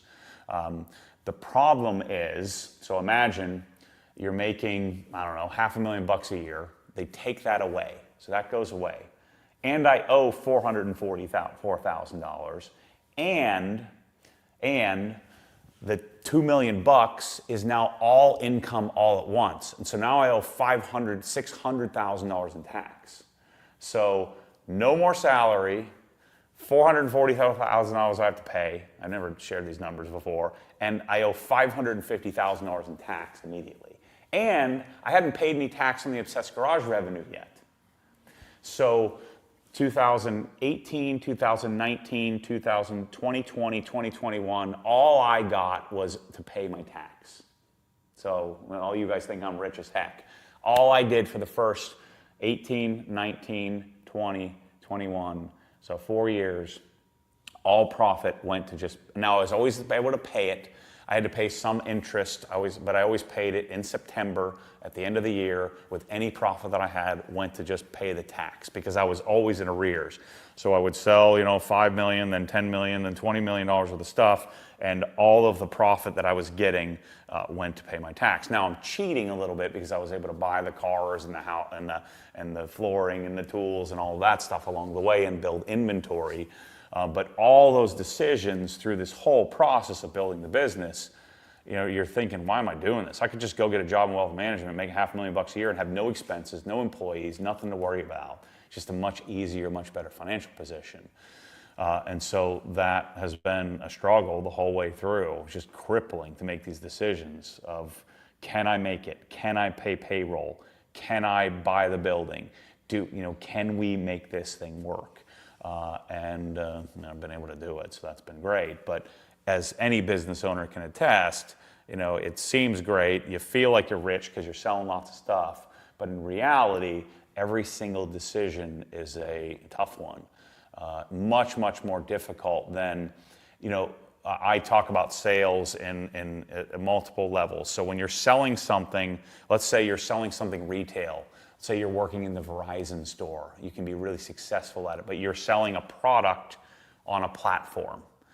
And there's customers that are walking through the door from that company's advertising. I did that when I sold home theater at Sound Advice. So that type of sales, you're just maximizing the sale, but you're generally not creating the customer. Now, eventually, people start to come ask for you, so you can build a Rolodex of customers. But the first and sort of infantile form of sales is you learn the product, but you're selling in a retail store where the retail, we call them ups, the retail customers coming to you, and then you're maximizing the sale. The second level of sales is when you have a platform, but you don't have any retail customers coming in.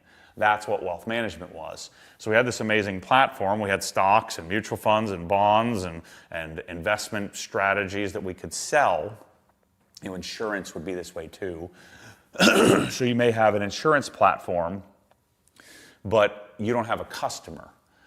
Now there's banks and there's State Farm, where you have a better brand, where you do have some retail. So there's some hybrid versions of this. If you were a bank, financial advisor, you would have some people walking through the door, some referrals. Those don't pay as well as, say, a Morgan Stanley or a UBS or a Merrill Lynch or a Goldman Sachs, where you don't have a customer. You have a platform that you can go out and leverage. So you have to go figure out a way to market to customers. Then the final form of sales is when you create the platform and you create the customer. That's what Obsessed Garage has become for me.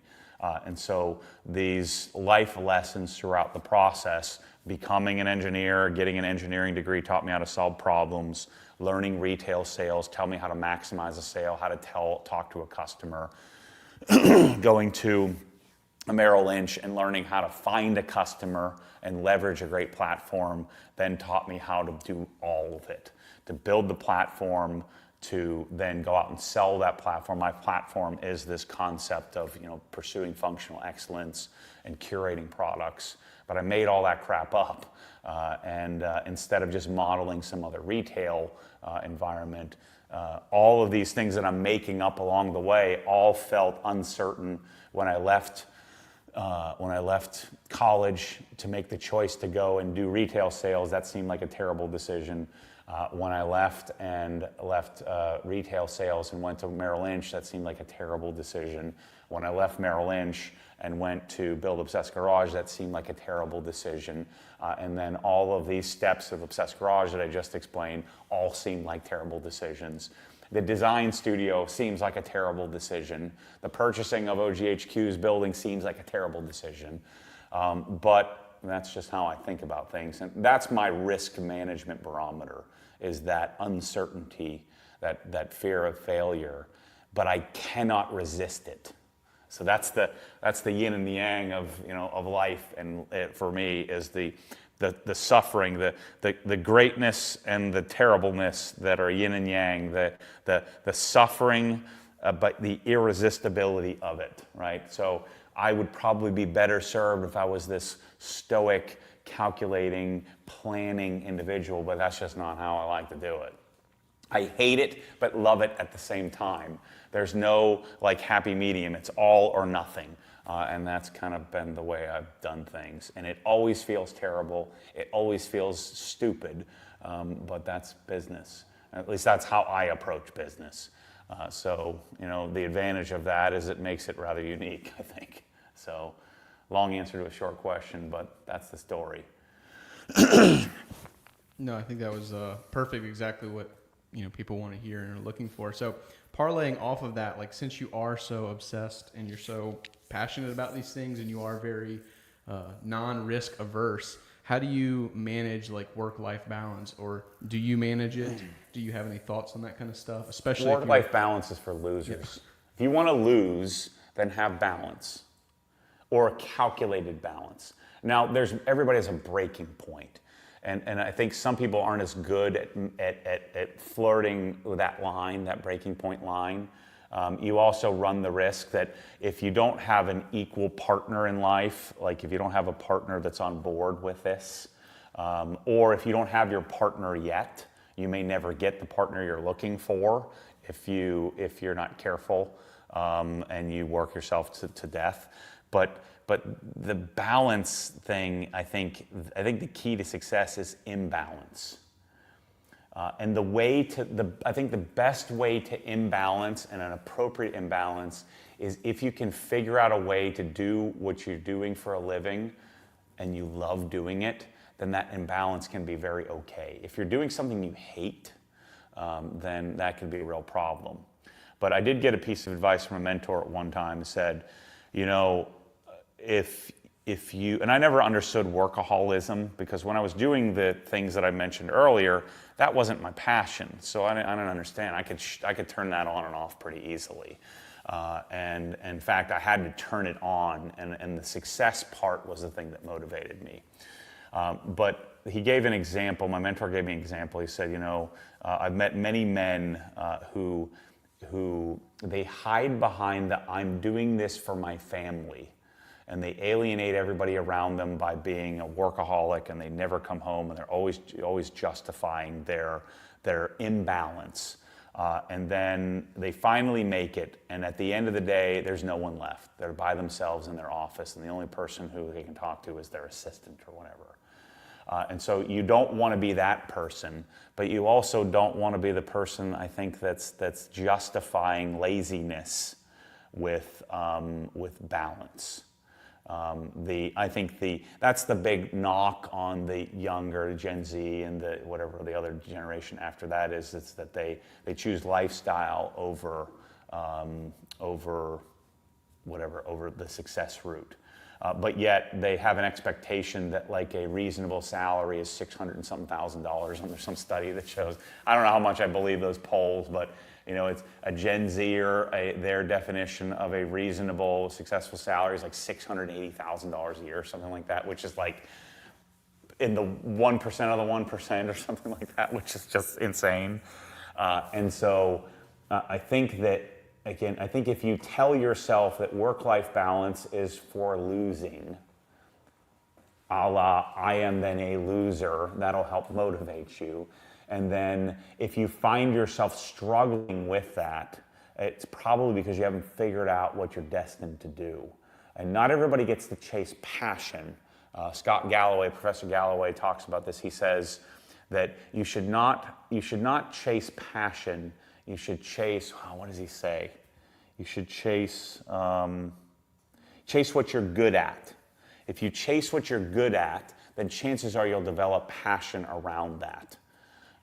And so that's a difficult thing for the youngest generation, because they see a lot of people get to chase passion only, and then that becomes what they're good at.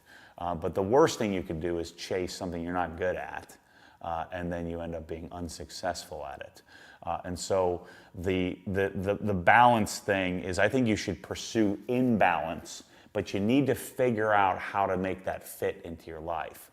I have a great partner. Michelle has her own passions that she chases. We can do this, where it's like a sine wave, where we have opposing sine waves, where we meet at the x-axis every now and then in regular orbit. And if we had to do every single thing together because we have different passions, that becomes difficult. And the likelihood of you finding a partner where you have shared passion is very, very uncommon. If you're fortunate enough for that to happen, that's great. But for most people, that's not an option. And so you need to figure out if you have different passions, but you're dragging that other person along everywhere you go, it's probably not going to work out for the long term. So then you're going to be hiding behind these nonsense words like work-life balance. And so you're going to have to figure out a bunch of things in life. Your partner's important. Your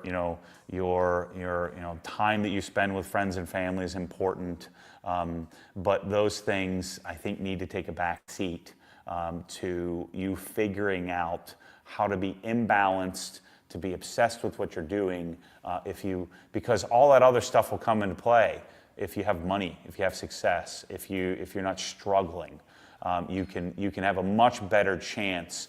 The right partner, great family relationships, those are really difficult, and you almost need some luck. But it's a lot easier for those things to be successful if you have financial success, if you have success professionally and personally, whether it's getting proper education, and then finding that thing that you're good at, that you can develop a sense of pride around. Then you'll be a better person to be around, and then this balance bull crap won't matter. I know that's not a popular opinion, but it's the truth. No, I think it's awesome. I'm glad you elaborated on it, because I think a lot of people hear that work-life balance is for losers, and No, you suck. Right. Yeah, well, no, you suck. That's the problem here. Chances are you're not very good, or you just got really lucky, you got a really easy job, or you're extremely good at that job so you can have all this balance. One of the things they used to tell us at Merrill Lynch, work harder than anybody else's work for 5 years and you'll get to live like nobody else lives for the rest of your life.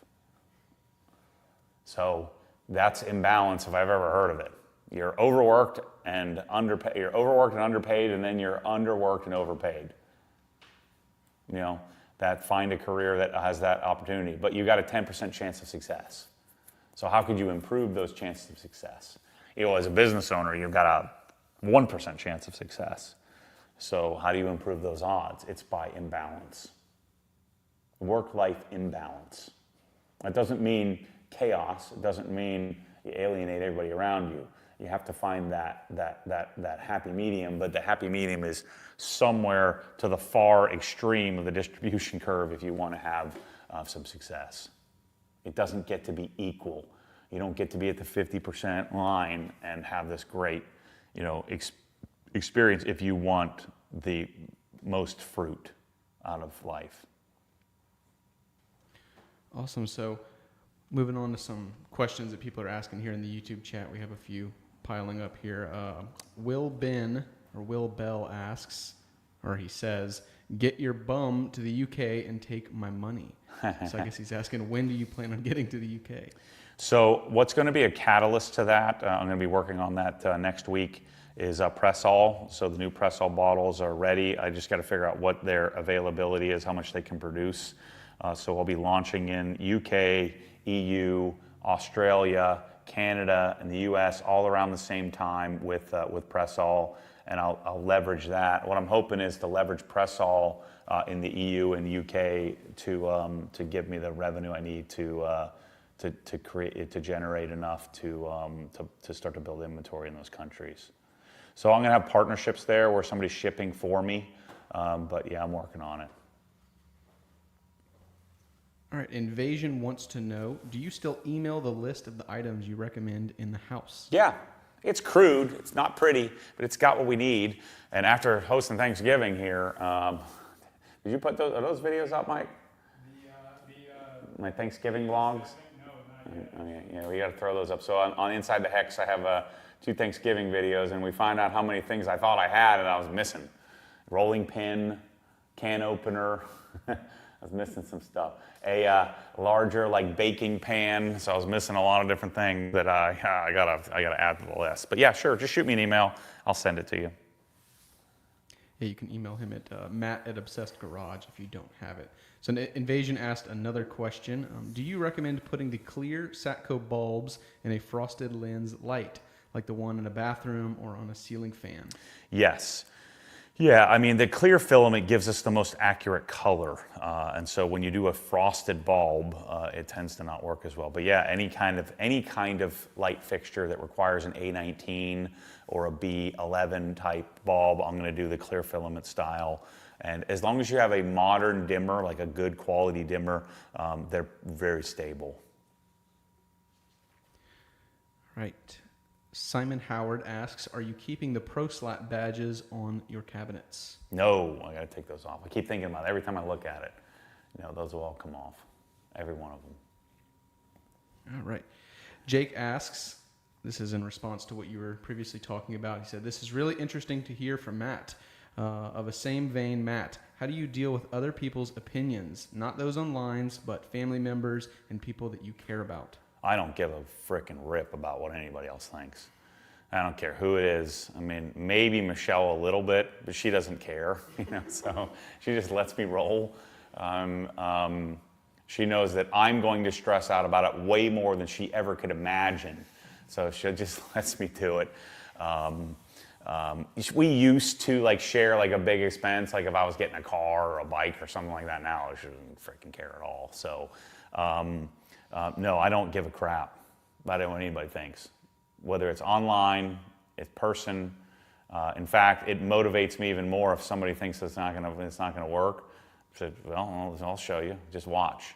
But even that, I take that back. Even that, I'm so far out in front of that, of what anybody else would ever even consider, that's not even a consideration for me. Now that I think about it, I've never really thought about this. We used to have, Michelle's parents used to have this thing where you don't share your car, or you don't share your fancy things because other people don't have that in the world. And when I gave that up, I just said, look, I'm just gonna have you guys unfriend you guys on Facebook because this isn't gonna work for you guys, and then we can stay family. This will work better for us. Of course, it was hard for anybody to see what this could become. Now it just makes sense. I'm going to share with people what it's not about what I have, it's about what the possibilities could be. And so when any family member or friend can get over that, then they're going to be in a much better position. But yeah, I don't give a flip. You can think whatever you want. Just frickin' watch. Sit back and watch. And I have a really unique relationship with my parents where I was kind of the golden child in that I was just born with this psycho brain, and they just let me do what I did. They let me study whatever I felt like studying. I didn't do things wrong.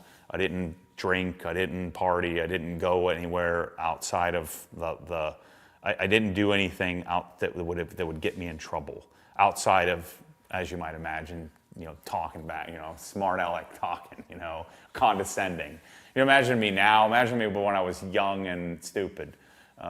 It's super condescending. But other than that, I just had life figured out pretty early, and so they knew that. So they just let me go, let me run, let me figure out, let me borrow if I needed to borrow, let me go. Other than my mom, instilling that. This is probably why I'm so willing to jump. Like they would. So growing up, I didn't wash dishes, I didn't cut grass, I didn't do anything. Didn't clean any of my room, didn't do laundry, didn't do anything.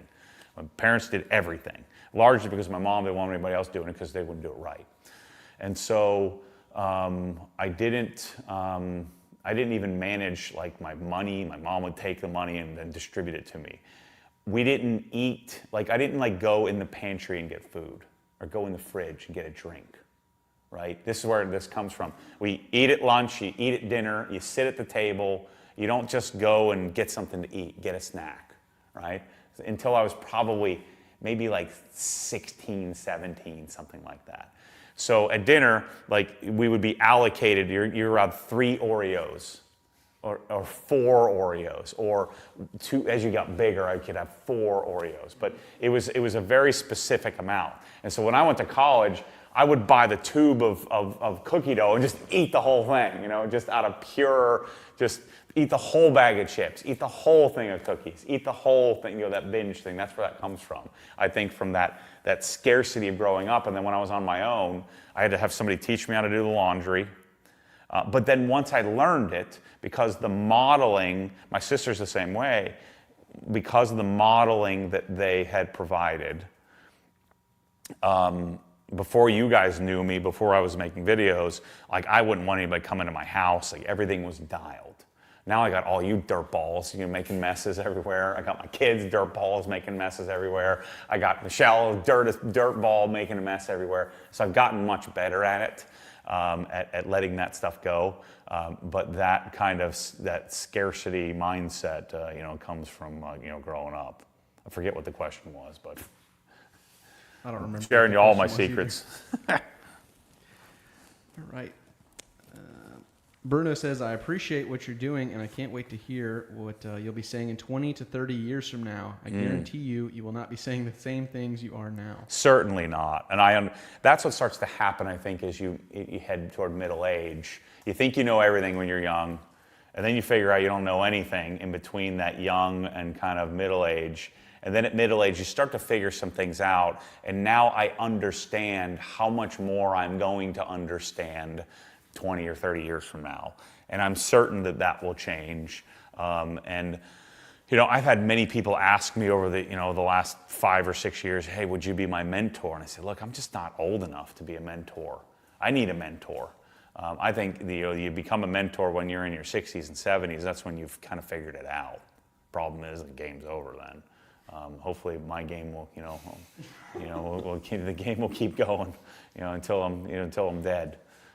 But the game will change. The game changes, and there's something that I'm certain about. This was another mentor I had in my life. I've always had such great mentors enter my life at appropriate times.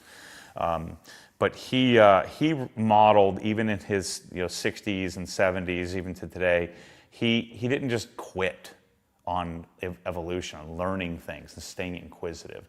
I think the most successful people in life, as they get older, they become more successful because they've really started to discover, they grow into their value.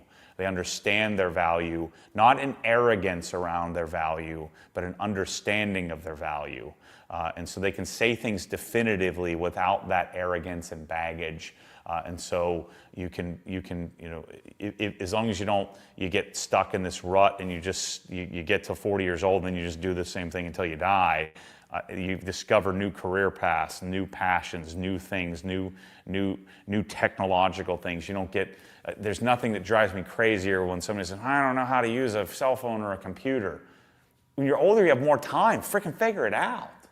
Why are you stuck? Or I didn't grow up on it. Who cares? That should make it even more exciting. I just can't imagine that. When you're, if I'm 70 years old and there's some new AI, I'm going to be all over it. So I think that's important. And the people that I find most interesting are people that have that knowledge, they have that understanding, they have that confidence, and yet they're still evolving and they're still relevant. Relevance to me is one of the most important things in life. All right. But yeah, I'll certainly be a different person. Shoot, every year I'm like completely different. All right, I'm going to answer a question real quick. Somebody asked, is this live video going to be published so I can watch it later? The answer is yes. All the streams from today will be on the channel for you to rewatch. White Goodman asks, Matt, are you naturally introverted or extroverted, or are you a bit of both? Oh, 100% introverted. I'm selectively extroverted when I get to talk about myself, which I'm doing right now, or something I'm interested in. Like I've been selling everybody on pens here today because I got interested in pens over the weekend, over the holiday yesterday. So yeah, no, 100% introverted. I want to go, like I went in and said when I'm by myself, I just want to be by myself like 99% of the time. And unfortunately, I've figured out a way to like have a whole giant regiment of humans around me that I've got to pay attention to, which kind of sucks. But in order to provide leverage and to get where we want to go, I take great satisfaction in providing a resource or providing, again, the business or excuse for people to be in relationship. And so I really do like that. It's just sometimes the relationship part wears me out.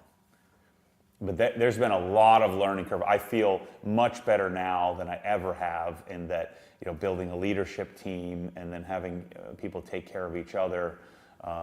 There's this weird thing that everybody around me, the first thing they say is, I know you're busy.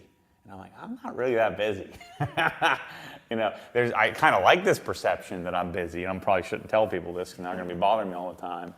But there's this perception that I'm so busy. Well, I was busy at one point making sure that I wouldn't have to be busy for my whole life. And so that's I used to have to set up my own stream, set up my own camera, and do the own management of things. And so if we all kind of do work on this together, if I take that selective extroversion and give people a little bit of time that I don't want to give, and if I'm very honest about it, then people won't dishonor that time that I'm giving. They'll appreciate it.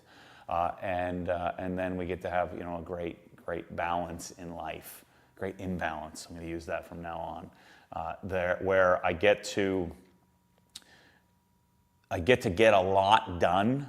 We get to get a lot done, but I don't have to be like on it 24/7 all the time around people. I'm on something 24/7 all the time, but I don't want to be around people all the time. All right. Cars with Kiev asks, any good Chinese detailing products out there on Amazon? LOL. No. Kiev's still trying to find the unicorn in the rough that doesn't exist. Kiev, stop doing that. Well, you can't stop doing that because that's kind of what you like doing. We just talked about passion, talked about what you're good at. That's what he's good at, so it makes a lot of sense. And people like him believe that there's going to be some unicorn at the end of the rainbow, but unfortunately, the likelihood of that is pretty slim. But it's probably, I'm guessing for him, that's like eating ice cream. That chase and finding and discovery to find, something that pleasantly surprises you it's the reason why, Tavares and Sam Crack and Hoovie and Ed Bully and these guys that are looking for that unicorn, they're chasing that diamond in a rough, that thing you find in a barn somewhere that you can dig out and then turn it into something great. I just don't have that gene. So I'm looking for something that is already a diamond that I can just walk straight up to and grab off the shelf. What's up, Keeve? How's it going? He knows what I'm talking about. But this is what I was talking about earlier. This is where we can all, there's what's the saying, different strokes for different folks. there's a certain demographic. The funny thing is, the hard thing early on, when you start developing some maturity around being online and being so public, especially if you're an introvert, is that, you know, his audience, a lot of them hate me. They think they do. They've never met me. If they met me, we'd be probably buddies. And so that takes a while to kind of get over. You know, Pan and I talk about that a lot. He's like, man, I just don't understand. How do you not take this so personally? Because this is what we do. This is what we're, you know, born to do. And I said, well, I used to. And you just kind of have to be very introspective and figure out how to not care as much. And if you can get to that place, it's like critical mass. Once the seesaw starts to tip over, then you get to the point to where you don't give a crap at all. And so I used to care about certain things. Occasionally something can get me riled up, but most of the time, you know, having these different personalities and different audiences inside of a certain niche, and having one audience not like the other. Like I talk about this all the time. Like, how could you not like Pan? He's like the nicest guy ever. How could you not like Keeve? Super nice. And so the OG audience, he may present things in a different style than you prefer to see, but why would you not like that? Just don't watch it. Or watch it with an open mind. Maybe you should watch it to help open up your mind to some different possibilities. All right, so going off of like interactions or things you've had with your community and your audience, have you had any interesting or memorable interactions or lessons you've learned from the community? I mean, shoot, it's the same thing, thousands. Let me pick a couple of examples for you. So very early on, when I started the channel, I had just gone through business coaching and this idea that when you invite people to do things, that's very gracious and that's very validating for both sides. So if I invite you to come work on something, like hey, I got this new car, I'm putting exhaust on. I used to think of it as, well, I really need help. I can't do it on my own. And so now I'm obligated when I ask somebody to come help. Instead of thinking about it as, well, let me invite somebody that might want to come and help. So I'm inviting you, and then that's validating when you say yes to me, and then you know, I say, you know, so me inviting you is validating to you because I thought of you, and then you saying yes to me is validating to me. So there's a real relationship building thing that can happen there, where I used to think, you know, part of why I went crazy is I was doing it all on my own, was that if I invited people to do things, then it was an obligation, all right? So I owed them something. And so once I figured this out, I'm like, holy crap, I'm going to invite everybody to do everything all the time and just try to create opportunities. So the Obsessed Garage Facebook group was Brian Orr's idea. He told me you should make a Facebook group. I'm like, I don't want to do that. He's like, no, you should make a Facebook group and invite people to come into it, and then invite people to be moderators. And so I started inviting people to do everything. So I invited the moderators, I invited the very first people, the early adopters, Jared Toops, Ed Camden, Bradley Nielsen, I'm sure I'm forgetting some people, Brandon, Mike F. was there, who else was a moderator? Levi from the Rag Company, Corey from Car Pro. So I just started inviting people to be a part of this, inviting them all the time. Hey, you want to come help work on the S2000 and the Raptor? Just invite people and get people together. And then eventually what happened is I invited people so much that I think they thought that I was taking advantage of them. I didn't want to invite them at all. I just wanted to do my own thing. But I started inviting people because there was this validation back and forth. So I invited all these people to help. And then next thing I know, I find out that there's a coup happening. Right? So there's this coup of Ed and Jared and Bradley and all these people are like, this guy, Matt, he's just taking advantage. I don't know what the story was behind the scenes, but it was, I suck, and I'm evil, and this is terrible. Now, most of them have come back around and said, look, maybe we were a little misguided, or maybe they just realized that I was completely naive to any of this. I was just inviting people to do stuff. And so having, putting myself out there to have people come and show up and be a part of something. And I went a little awry, and then I invited people a little bit too much. And the next thing I know, I had all this resentment of who knows what story was made up, because I wasn't giving off any of that, just inviting people to come and show up. So that was a big relationship mistake, a big learning lesson for me, was that there is a such thing as inviting too much. There is a perception of taking advantage. I didn't want the help on these things. I was just including people because I thought it would be this. I got this fruit from the relationship development of the validation that goes back and forth. And so a lot of the meaningful conversations I had were years later, where some of the guys that had kind of turned on me reached back out. Because one thing I'm good at, I'll just write you off. Like, I don't see it. All right, thanks. This is not by design. I'm not thinking about this. I'm not intentionally doing this. But what happens is all right, people come and go in my life because I'm so darn laser focused on that object that the relationship just goes away, and somebody's hacked off of me, but I have no idea, nor do I care. It's like a weird thing. I care once I find out, but I'm oblivious to this. And so some of the more meaningful conversations were when they came back and said, hey, Matt, I just want to let you know it wasn't you. It was something I was going through in my life, and I just didn't get it. I didn't understand what was going on, and sorry about writing you off there. So some of that in this process was super meaningful. We've learned a lot of lessons in hiring people and how to do that, and how to motivate, and how to not take on too much weight. So the thing that doesn't affect me all that much, I don't know if it's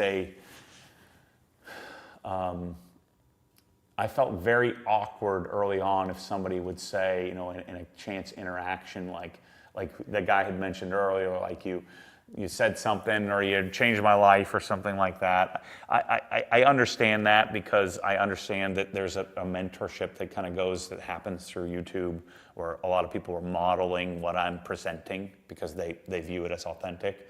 And so because I've had several great mentors in my life, I never once looked at them as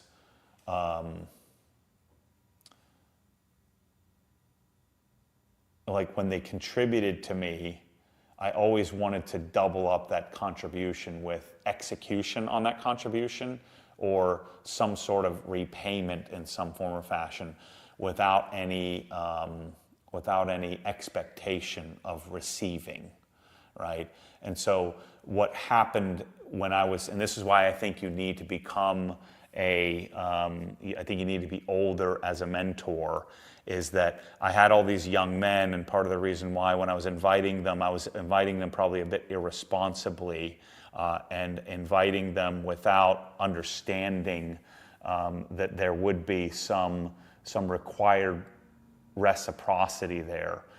And so because I had always viewed anything that I had contributed to a mentor, contributed to somebody, that they don't owe me anything, because I don't want them to owe me anything. I'd assumed everybody had that same thing. And so early on, and even with some employees, there was this expectation of that they didn't understand the invitation, that there was kind of like the guy, on Home Alone, where he's, where Rob Schneider's like, are you going to tip me or what? That kind of thing, that expectation. Hey, I'm going to force my way in to help you, and then I'm going to expect to receive something. And so that's a young man, old man thing that can be eradicated when you have a proper mentor-mentee relationship.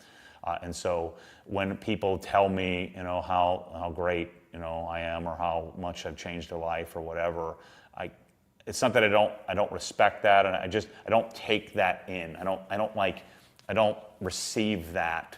I understand it. I acknowledge it. I'm thankful for it, but I don't take that on. I don't know how to explain it. Like, it feels distant to me. And so I imagine when you're 70, it's like a Grand Canyon apart.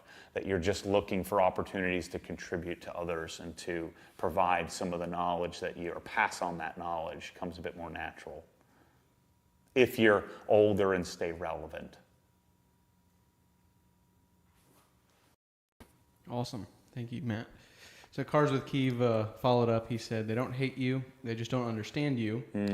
Talking to you has changed my opinion and perspective as well. I still have issues dealing with the hate, and it triggers my anxiety, etc. It's hard. So when you start out on, now I've been doing it longer than, say, Keeve has been doing it, or doing it longer for others, and I've spent a lot of time figuring this out. When you put yourself out there online, we all start out as infants. You see that on Facebook with like old people, right? They just show up and they're on Facebook and they're freaking out. They just can't handle it.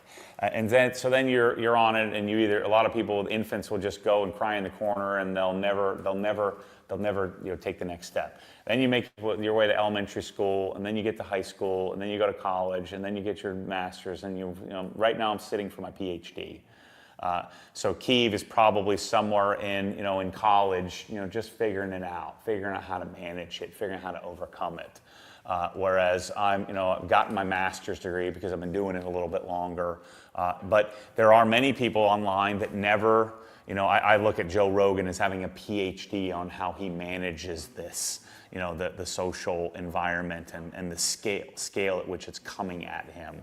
And so I look at him as having a double PhD. So he's an expert, a sort of a social savant. And how he manages that. And so it just takes time, and it takes a required effort again, you can go to high school and not apply yourself. You can go to college and not apply yourself. But if you actually apply yourself and you really work on it, you can become an expert in how to navigate social environment online. And so you sort of eradicate that angst and that suffering that comes from it. And I'm not completely immune to it. Like I said, I haven't gotten my PhD yet. That one guy that was talking about how he got a Cox hose reel, I wanted to just type, screw you, get lost. But that's not what he was saying. And so when I think about it, I can respond with a bit more appropriate response and putting myself in his shoes. And that's what happens, it comes from time, dealing with people online. Because it's a scale at which we're not naturally used to. You normally have, 100 people in your life. And so when you have 1,000 people in your life, it throws you for a loop and trying to figure out how to manage that. That's why all celebrities, especially child celebrities, go nutty. It's just like, it's not natural. It's rare to see somebody like a Matthew McConaughey who just has figured out how to. But I bet you he wasn't as capable at managing it early on. It takes time. Then eventually you become Clint Eastwood and you just have middle fingers up at everybody, That's where we're headed. That's where you'll be in 20, 30 years answering that guy's question. You're flipping everyone off. So we got about 8 more minutes here, Matt, before we're going off stream. So if you just want to tie it back in, we'll ask a question about Black Friday, the sale. So what are you buying, Matt? If you don't own OG, you don't work here, what are you going on the website and purchasing during this sale?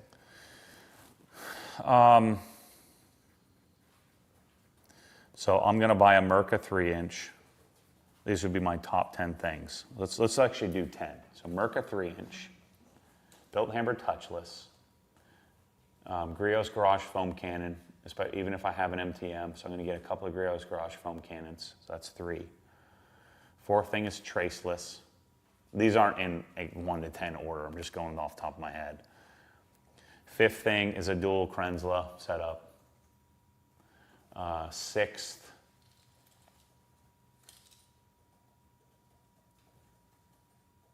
if I were you, I would go buy the flash sale Milwaukee. Get as many of those Milwaukee little accessories. I use the Milwaukee accessory packages more than anything else in my life. So go snap those suckers up. That's 6. Bucket package, 7. Cree lights, 8. Cree lights is a little bit of a delayed satisfaction because you got to order them and wait for them. So I got 2 more things. 2 more things that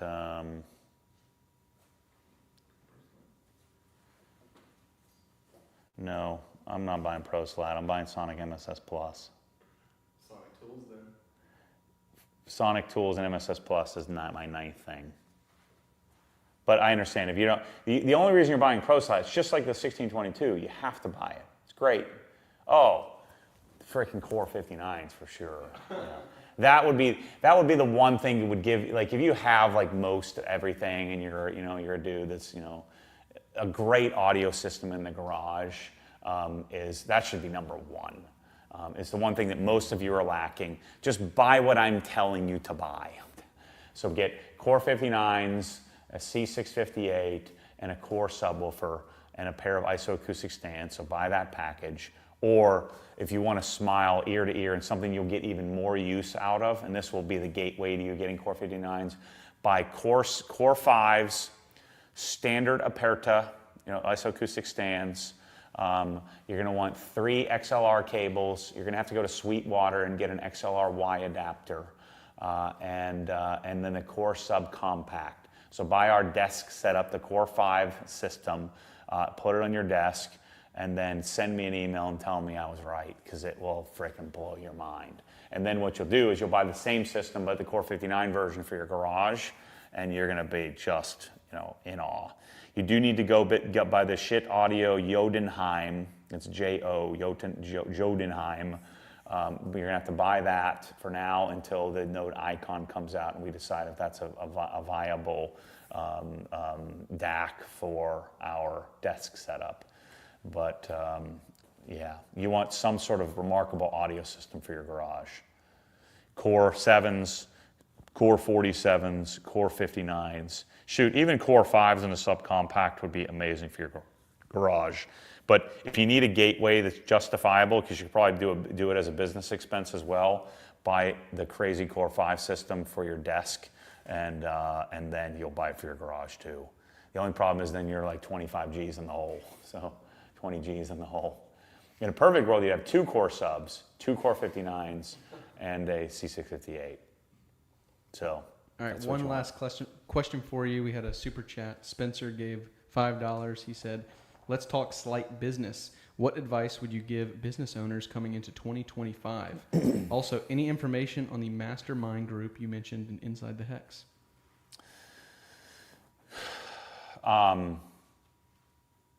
Yeah.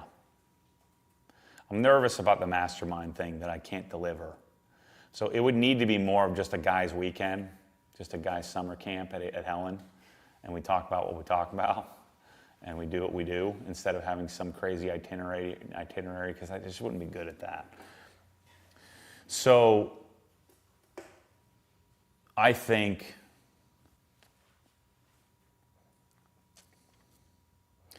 we're probably set up for recession, for real. Because I think that the new administration is going to have to do some stuff in order to get us to the next step in life, next step as a country. The way we were heading was very short-sighted and very easy. And so hopefully if the next administration does what they say they're going to do, it's going to get hard before it gets better. It's going to have to, because we've lived in excess for too long. So I think as a business owner, you kind of want to set yourself up for that. But it may be, I may be completely wrong, and we don't have to. The Goldilocks scenario is we have massive growth that overcomes the weeding out of the nonsense, the garbage that's been created, the excess. And I think the way through that is through energy. And so if we can have significant energy transition, where we're going to have to really double down on fossil fuels, leverage the success from fossil fuels to then back our way into green energy and to find energy alternatives. It's not the opposite, where you eradicate fossil fuel and then we'll suffer economically, and there won't be any resources to go and find new technology. And so I think that, I'm a classic example. I'm a huge gas, inefficient fan, but yet I really admire and covet the sort of electric vehicles as a as the future, not I'm going to eradicate what works, and then it's just that system just doesn't work. It's not going to work. It really can't work. And so I think that there's a very real possibility that if the U.S. becomes this energy renaissance, so goes the U.S., so goes the rest of the world. And so if the U.S. falls apart, the rest of the world is going to fall apart for quite some time as well. And then a new countries will emerge. But I think the Goldilocks scenario is that energy pulls us through this. We can then cut and get rid of some of the nonsense, like, NVIDIA is nonsense. You have these things that are just completely parabolic. The parabolic upswing in Bitcoin is largely nonsense. And so some of this nonsense stuff can get cleaned up without it collapsing the whole darn thing. And I think energy has the potential for the rest of the marketplace, including little companies like mine, to benefit from that. And so if we can bring things, we can bring back and make it more competitive to create things here stateside in the U.S., then wages can follow suit. Because the problem is we still have cheap goods everywhere and wages are still low. We've inflated things. I mean, I don't think that in history, if you inflate, you don't get to deflate. That's the new norm. And so now we need to inflate wages to catch up with the rising cost of things.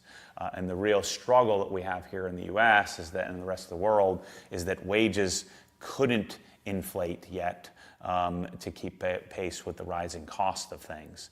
And so I think they're going to have to raise costs of things a little bit more to make it more competitive to make things here in the U.S. And so that's going to be a real opportunity for the really smart U.S. business people to respond to that and to provide resources around that. In a service-related business, Spencer, I don't think it really matters all that much. That's just purely economic.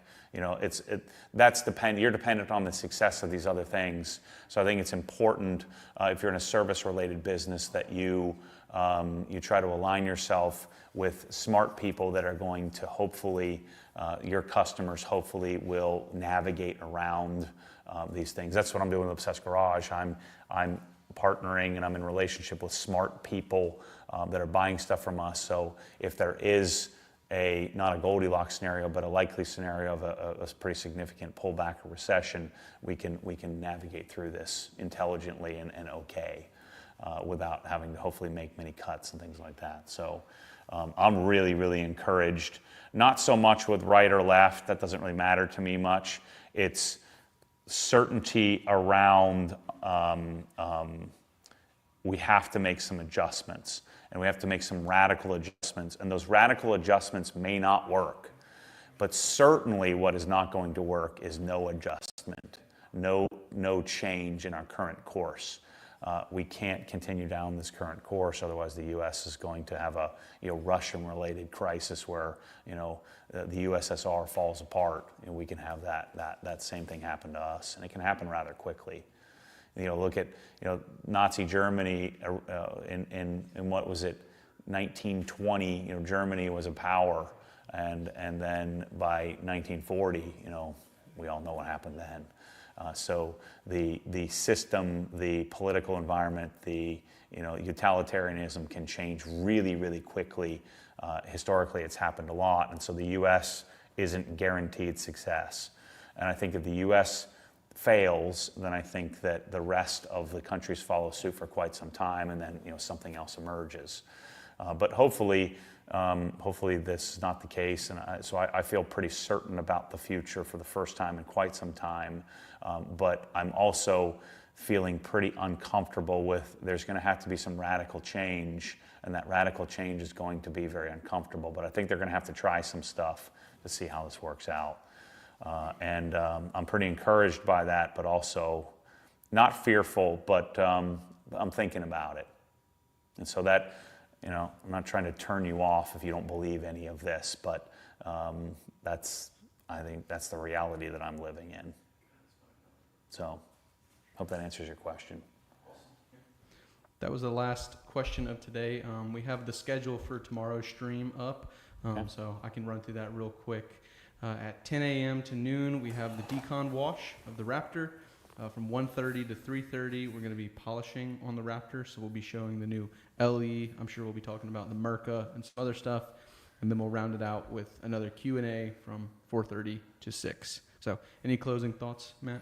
We're at 552, so we've already beaten last year's Black Friday. So now we got about 200,000 to go, which I think we could do. I mean, it's only 6 p.m. Most people buy 7 to 11. So I think there's a good chance we could have our best year ever. Thanks everybody for your support. Go and buy the Detailing Master Collection. I'm telling you, this is how you get your wife on board. Go to your wife and go find the timestamp of when I talked about this earlier, or just do it right now. Go give this to her. Could you imagine? So Michelle always just wants stuff to wrap for me.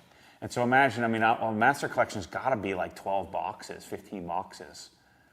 That would be like, it would be a renaissance of your, like, whatever your best Christmas was in life.